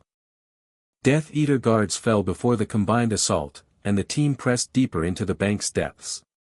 The Lestrange vault is just ahead. Hermione shouted over the sounds of combat. But there are defenses, Gemino and Flagranti curses on everything inside. We've got something for that. One of the goblins produced a bag that writhed with contained magic. Curse-eater beetles. They'll clear a path. The beetles swarmed into the vault, consuming curses as they went. Ron and Hermione followed, stepping over neutralized treasures that had been deadly moments before, and there, sitting on a shelf like it was nothing special, was a small golden cup. Hufflepuff's cup, Hermione breathed. One of the last Horcruxes. Ron raised the sword of Gryffindor, borrowed from the headmaster's office for exactly this purpose. Let's end this. The sword came down. The cup screamed, dark magic erupting from its destruction. A face formed in the smoke, Tom Riddle, young and handsome, twisted with fury, before dissolving into nothing. One more piece of Voldemort's soul, gone forever. At the Riddle house, Kingsley's team faced different challenges. The old manor was a maze of dark magic, every room trapped, every shadow potentially lethal. They'd lost 2 Aurors in the first 5 minutes, and progress had slowed to a crawl. The Horcrux is in the basement, Moody growled, his magical eye spinning as it scanned for threats. Some kind of snake. Big one. Nagini. Kingsley had been briefed. Voldemort's familiar. She's protected by magic even beyond normal Horcrux defenses. Then we hit her with everything we've got. They found the basement sealed by wards that took precious minutes to crack. Inside, coiled in the center of a ritual circle, was the largest snake Kingsley had ever seen. Her scales gleamed with unnatural light, and her eyes held intelligence that was distinctly unanimal. Nagini struck the moment they entered. 3 Aurors went down before anyone could react, the snake's venom working faster than any antidote could counter. Moody's curse caught her midsection but barely slowed her. She turned toward him, fangs dripping, eyes promising death. Kingsley. The sword. Kingsley hadn't been the one carrying the second sword of Gryffindor, a replica created by Goblin Smith specifically for this mission, imbued with basilisk venom. But he saw it flying through the air, thrown by a dying Auror with his last strength, and caught it. He brought the blade down on Nagini's neck with every ounce of power he possessed, the snake's head separated from her body. Dark magic exploded outward, the Horcrux's destruction releasing energy that knocked everyone to the ground. When Kingsley looked up, Nagini was dissolving, her form becoming smoke that rose toward the ceiling and vanished. 2 Horcruxes down. Voldemort's soul fracturing further. And somewhere in Yorkshire, the Dark Lord felt it. The pain hit Voldemort mid-spell. Harry saw the Dark Lord stagger, saw confusion flash across that inhuman face, and pressed his advantage. 3 curses in rapid succession, each one finding its mark as Voldemort's defenses faltered. Your Horcruxes, Harry said, advancing. We're destroying them. All of them. Right now. Impossible, Gringotts and the Riddle House. Simultaneous strikes. By the time this duel is over, there won't be anything left to anchor you to this world. Voldemort's eyes widened. For the first time since Harry had known him, the Dark Lord looked genuinely afraid. You planned this, Voldemort breathed. All of it. The assault on the manor wasn't the main attack, it was a distraction. You taught me that. In the graveyard. Always have a backup plan. Voldemort screamed, a sound of pure rage that seemed to shake the very air. His next attack was savage, uncontrolled, power without precision. Harry blocked what he could and dodged what he couldn't, feeling the Dark Lord's fury wash over him like a physical force, but fury wasn't enough. Fury made mistakes. Harry saw the opening, a moment when Voldemort's guard dropped, when his casting rhythm faltered. The Elder Wand moved almost of its own accord, channeling power that came from somewhere deeper than Harry's own reserves. The spell hit Voldemort in the chest and sent him flying. The Dark Lord crashed through the manor's front doors, tumbling into the entrance hall. Harry followed, stepping over debris, wand never wavering. It's over, Tom. Harry's voice was steady. Your army's broken. Your Horcruxes are destroyed. There's nowhere left to run. Voldemort struggled to his feet, robes torn, that terrible face twisted with emotion Harry had never seen there before. Desperation. Fear. The realization that immortality had been an illusion all along. I cannot die, Voldemort hissed. I am Lord Voldemort. I have conquered death itself. No, you haven't. You just postponed it. Harry raised the Elder Wand. And now the bill is due. Then we die together. Voldemort raised his own wand, and Harry felt the Dark Lord gathering every scrap of power he had left. Avada Kedavra. Expelliarmus. The spells met in the air between them. The connection was different this time. When Harry's wand had connected with Voldemort's in the graveyard, it had been accidental, a quirk of twin cores that neither of them understood. This connection was something else. Intentional. Controlled. The Master of Death meeting the would-be Conqueror of Death, their magic clashing in a contest that went beyond mere spellwork. Harry felt the resurrection stone flare against his chest. Felt the cloak's power wrap around him like armor. Felt the Elder Wand channel not just his magic but the accumulated power of everyone who'd ever wielded it, and he felt something else. The connection between himself and Voldemort, the fragment of soul that had lived in Harry's scar since that night in Godric's Hollow. The piece of the Dark Lord that had been destroyed when Harry died and returned during the Triwizard Tournament, that connection was a door. And Harry pushed it open that he stood in Voldemort's mind, not a physical place, a landscape of memory and fear and ambition. Harry saw the orphanage where Tom Riddle had grown up, cold and loveless.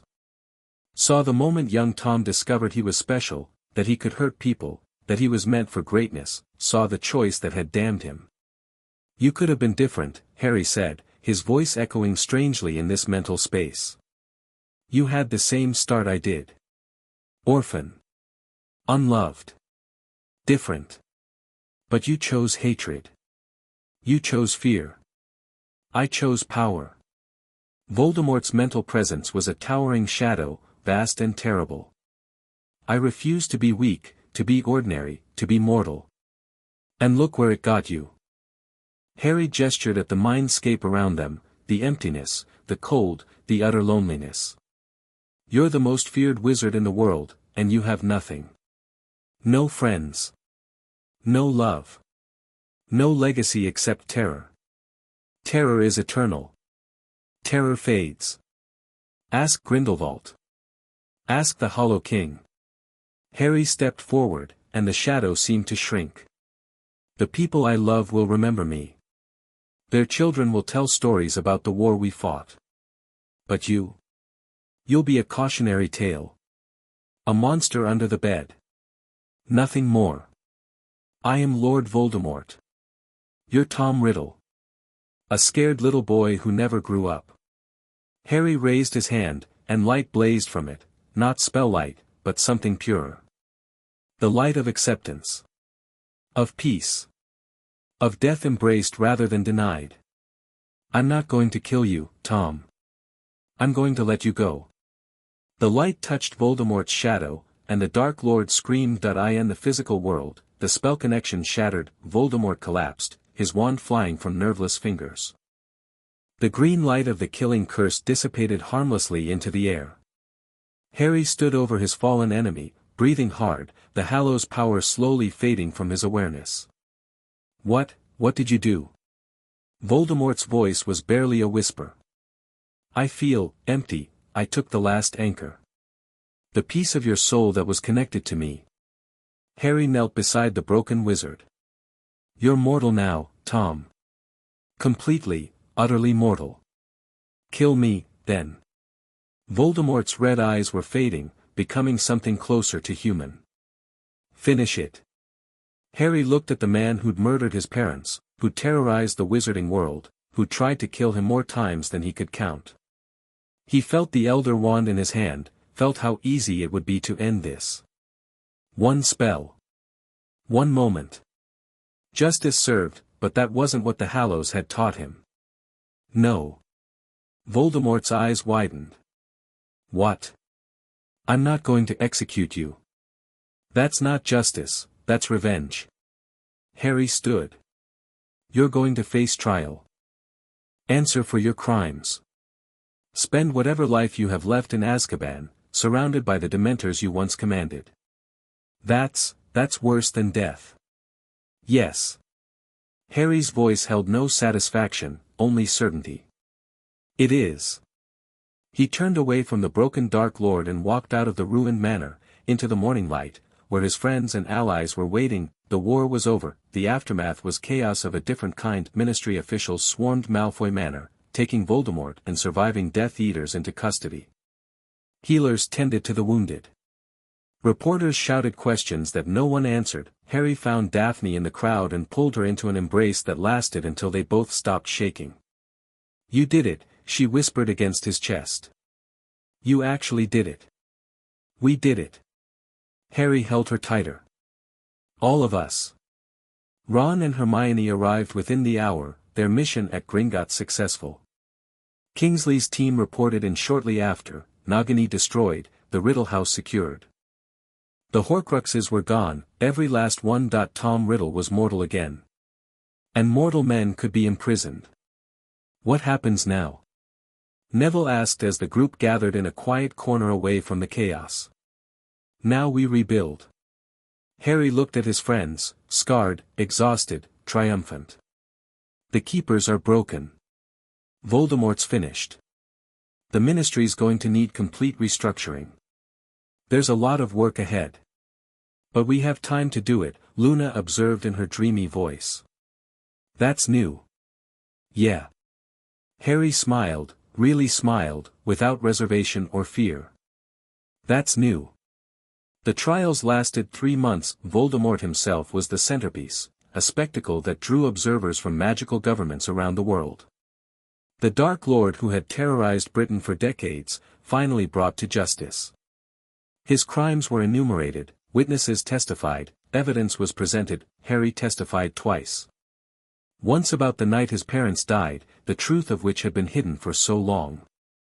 Once about the events in the graveyard, Cedric's death, Voldemort's resurrection. That he spoke calmly, clearly, without hatred.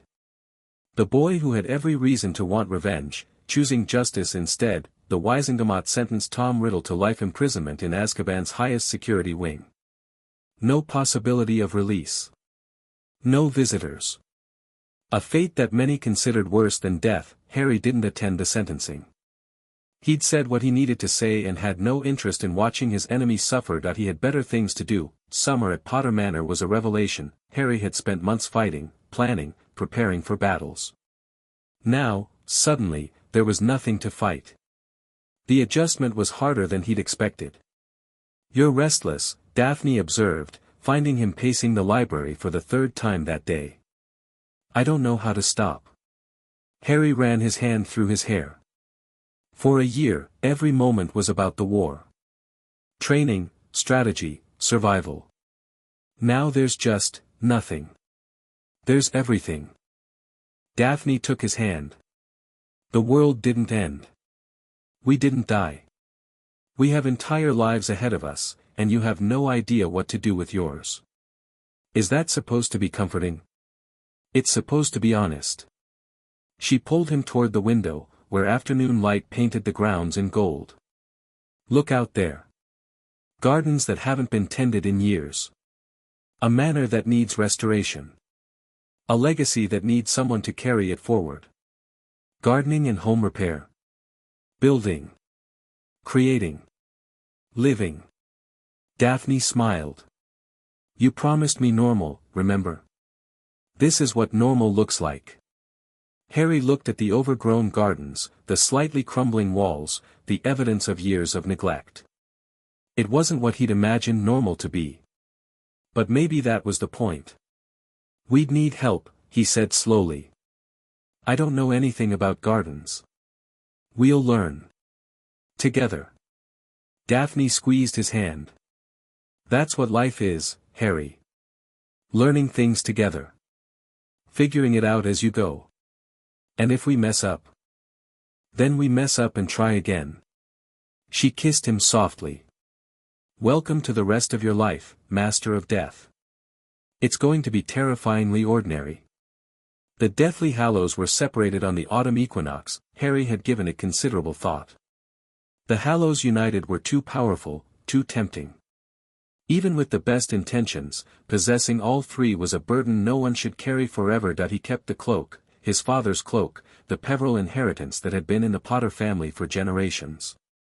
It was too much a part of his heritage to give away. The Elder Wand went back to Dumbledore, with instructions that it should be buried with him when he eventually died. The wand's power came from conquest. Letting it pass with its owner, undefeated, would break that chain forever. The Resurrection Stone was the hardest to part with. Harry stood at the edge of the Forbidden Forest, the stone warm in his palm. He could feel its power, the ability to speak with those who'd passed beyond the veil. His parents. Sirius. Everyone he'd lost, but the stone wasn't meant for the living. He understood that now. I thought about keeping you, he said to the empty air. Using you to talk to Mum and Dad one more time. But that's not what they'd want, is it? No answer. But Harry felt something, a warmth, an approval, a sense that he was being watched by eyes that loved him. Goodbye, he whispered, and threw the stone into the forest. That it vanished among the trees, lost in undergrowth that would grow over it within weeks. The stone would wait there, hidden, until someone truly needed it, if anyone ever did. Harry walked back to the castle, lighter than he'd felt in years. The wedding was held at Potter Manor the following June. Daphne had insisted on traditional pure-blood formality, and Harry had agreed, partly because it mattered to her, partly because he'd come to appreciate the weight of tradition. The old ways weren't all bad. Some of them connected you to something larger than yourself. The guest list was extensive. Weasleys and Longbottoms, Greengrasses and Bones, friends from Hogwarts and allies from the war. Dumbledore officiated, his voice carrying the words of the ancient wizarding marriage ceremony with obvious emotion. Do you, Harry James Potter, take this witch to be your bonded partner, in magic and in life? I do. And do you, Daphne Alara Greengrass, take this wizard to be your bonded partner, in magic and in life? I do. The magic that bound them was subtle but unmistakable, a warmth that spread from their joined hands through their entire bodies, connecting them in ways that went beyond mere words. Harry kissed his wife under an arch of enchanted flowers, surrounded by the people he loved, and felt something he'd rarely experienced in his life, complete happiness. The years that followed were kinder than any Harry had known before. He and Daphne restored Potter Manor together, learning about gardening and construction and the 1,000 small skills that came with building a home. They argued sometimes, made up always, grew together in ways neither had anticipated. Children came. James Sirius, named for Harry's father and godfather. Lily Luna, for his mother and their friend. Albus Severus, a name that raised eyebrows but honored the complicated men who'd shaped Harry's journey. The ancestral ghosts remained, not constantly present, but available when needed. Fleamont and Euphemia doted on their great-grandchildren. Hadrian taught James the basics of combat magic, grumbling about the boy's terrible footwork. Doria advised Daphne on navigating pureblood politics, which remained complicated even in peacetime. Harry served on the Wisingamote for a term, helping to reshape magical Britain's government. He taught defense against the dark arts at Hogwarts for 3 years, until Daphne pointed out that their children needed a father more than the school needed a professor. He wrote a book about the war, not the heroic version the public wanted, but the true story. The fear and the loss and the moments when everything seemed hopeless. The friends who died. The enemies who surrendered. The complicated truth that heroism wasn't about being fearless, it was about being afraid and fighting anyway. The book became required reading at Hogwarts. Harry found that more satisfying than any of his other achievements. Ron and Hermione married the year after Harry and Daphne. Their wedding was louder, more chaotic, distinctly Weasley in its exuberance. Harry served as best man, his speech drawing equal parts laughter and tears. "These two have been with me through everything," he said, looking at his best friends. "They followed me into danger when they could have stayed safe. They believed in me when I didn't believe in myself. They're the reason I survived long enough to be standing here." He raised his glass. "To Ron and Hermione. May your lives be filled with love, adventure, and significantly less mortal peril than our school years." The applause was thunderous. Hermione became the youngest Minister of Magic in British history, elected at 34.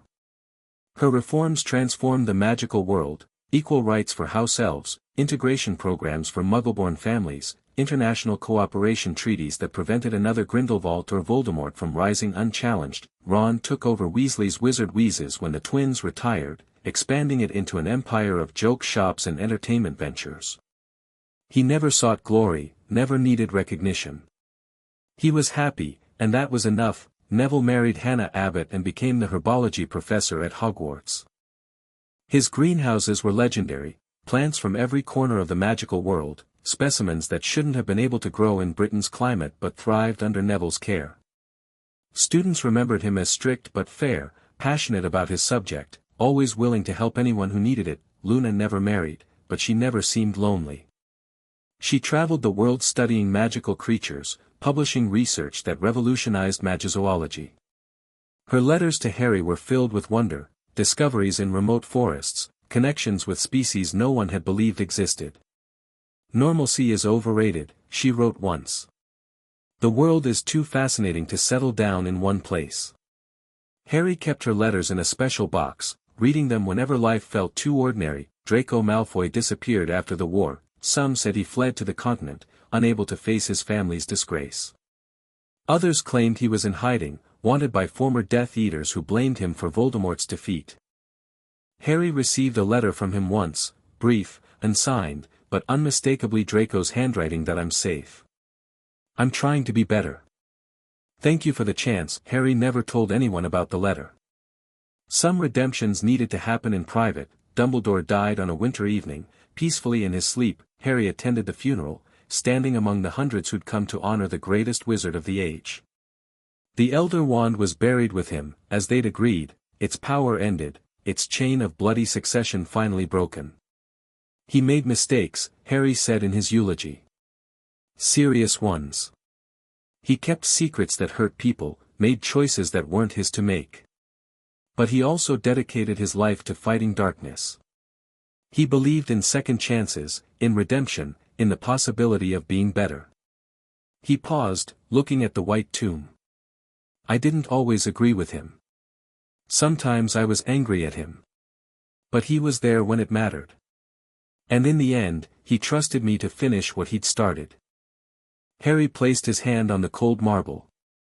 "Rest well, Professor. You've earned it." The Hollow King never returned. Harry had wondered, in the early years, if destroying the anchor had truly been enough. If something of Marcus Potter lingered in the between space, gathering strength for another attempt, but the dreams remained peaceful.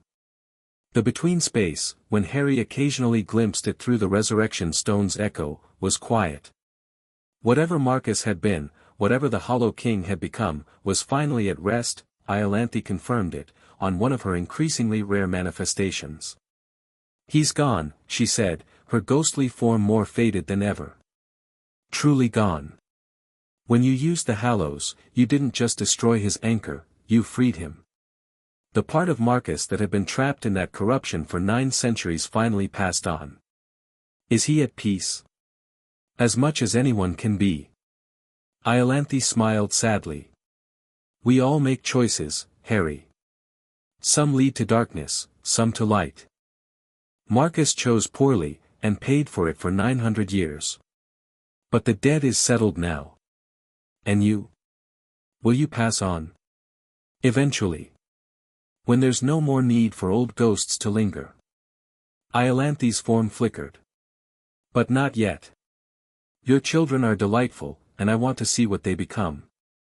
Harry turned 50 on a warm July day. The party at Potter Manor was huge, friends and family spanning 3 generations, children running through gardens that had once been overgrown, laughter echoing off walls that had once been silent. Daphne found him in the library, staring at the family portraits that lined the walls.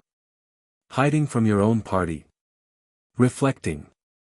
Harry gestured at the portraits, centuries of Potters, watching him with expressions ranging from approval to amusement. I used to wonder if I'd live long enough to grow old. Now I'm looking at 50 and wondering where the time went. It went to living. Daphne slipped her arm through his. To raising children and building a home and being happy. Not bad for a boy who grew up in a cupboard. Not bad at all. Harry leaned into her warmth. Thank you. For what? For everything. For pushing me when I needed it and holding me when I didn't. For being my partner in all of this. He turned to face her, this woman who'd been at his side for 34 years. I love you, Daphne.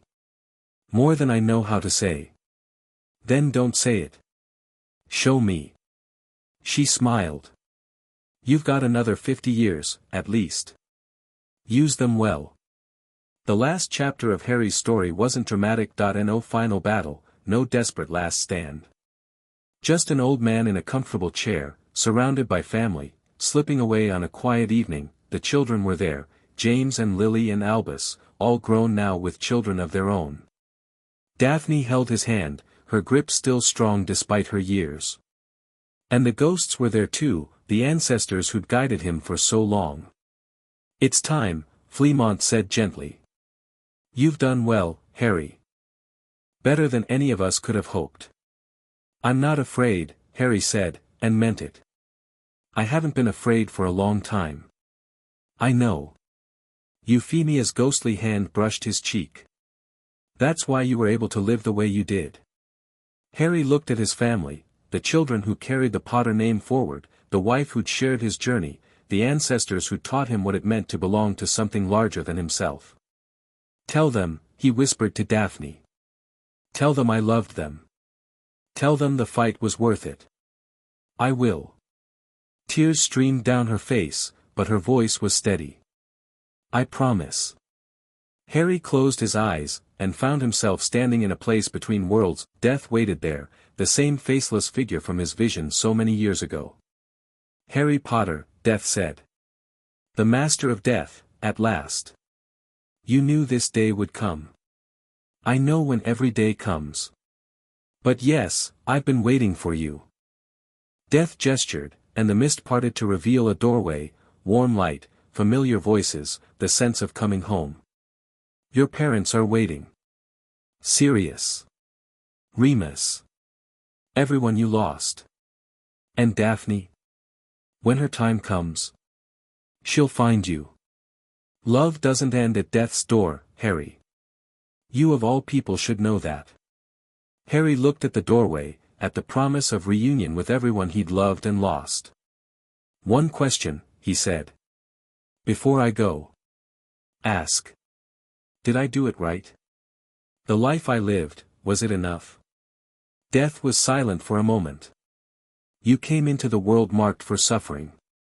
You lost your parents before you could remember them, grew up unloved and alone, carried a burden that would have broken most people. Death's voice was almost warm. And you chose love anyway. Chose hope. Chose to build instead of destroy. That's not an answer. Yes, it is. Death gestured toward the door. Go, Harry Potter. Your family is waiting. And for what it's worth, the faceless figure almost seemed to smile. I've met many mortals over the millennia.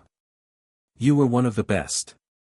Harry walked through the door, into the light, into the waiting arms of everyone he'd loved, and the story of the boy who lived, who became the man who fought, who became the master of death, who became simply Harry, came to its peaceful end. The Potter line continued. James had 3 children of his own. Lily had 2. Albus, who never married, became the family historian, collecting stories and preserving memories. They told the tale of Harry Potter at holidays and gatherings, passing it down through generations. Not the legend the public knew, the exaggerated hero, the invincible champion, but the real story. The scared boy who found courage. The orphan who built a family. The wizard who mastered death by learning not to fear it. The ancestral ghosts remained, watching over each new generation. Fleamont taught great-great-grandchildren about the old ways. Euphemia offered comfort during dark times. Hadrian trained anyone who asked in the arts of magical combat, and sometimes, on quiet evenings when the veil between worlds grew thin, Harry's ghost would appear. Not often, he'd passed on fully, content in whatever came after. But occasionally, when a Potter faced a moment of crisis, when despair threatened to overwhelm, they'd catch a glimpse of him, messy black hair. Bright green eyes. A scar that had faded but never disappeared, and always, that smile. The one that said, "You can do this. You're stronger than you know that you're a Potter," and Potters never give up. At Potter Manor, the portrait hung in the place of honor, Harry and Daphne, painted in their prime, watching over the family they'd built. The magical image moved sometimes. Harry would wink at visitors, Daphne would roll her eyes at his jokes. They'd lean into each other with the casual intimacy of people who'd spent a lifetime together. Below the portrait, a plaque bore words that Harry had written himself: "We are defined not by what we fear, but by what we love. That we are measured not by how long we live, but by how well. That we are remembered not for our power, but for our kindness. This is the legacy I leave to those who come after. Life is short. Love is eternal. Fight the darkness. Embrace the light, and never, ever give up." Visitors to the manor often paused before the portrait, reading those words. Some were Potters, connected by blood. Some were strangers who'd heard the stories and wanted to see where they'd happened. All of them left with the same feeling, that they'd touched something larger than themselves.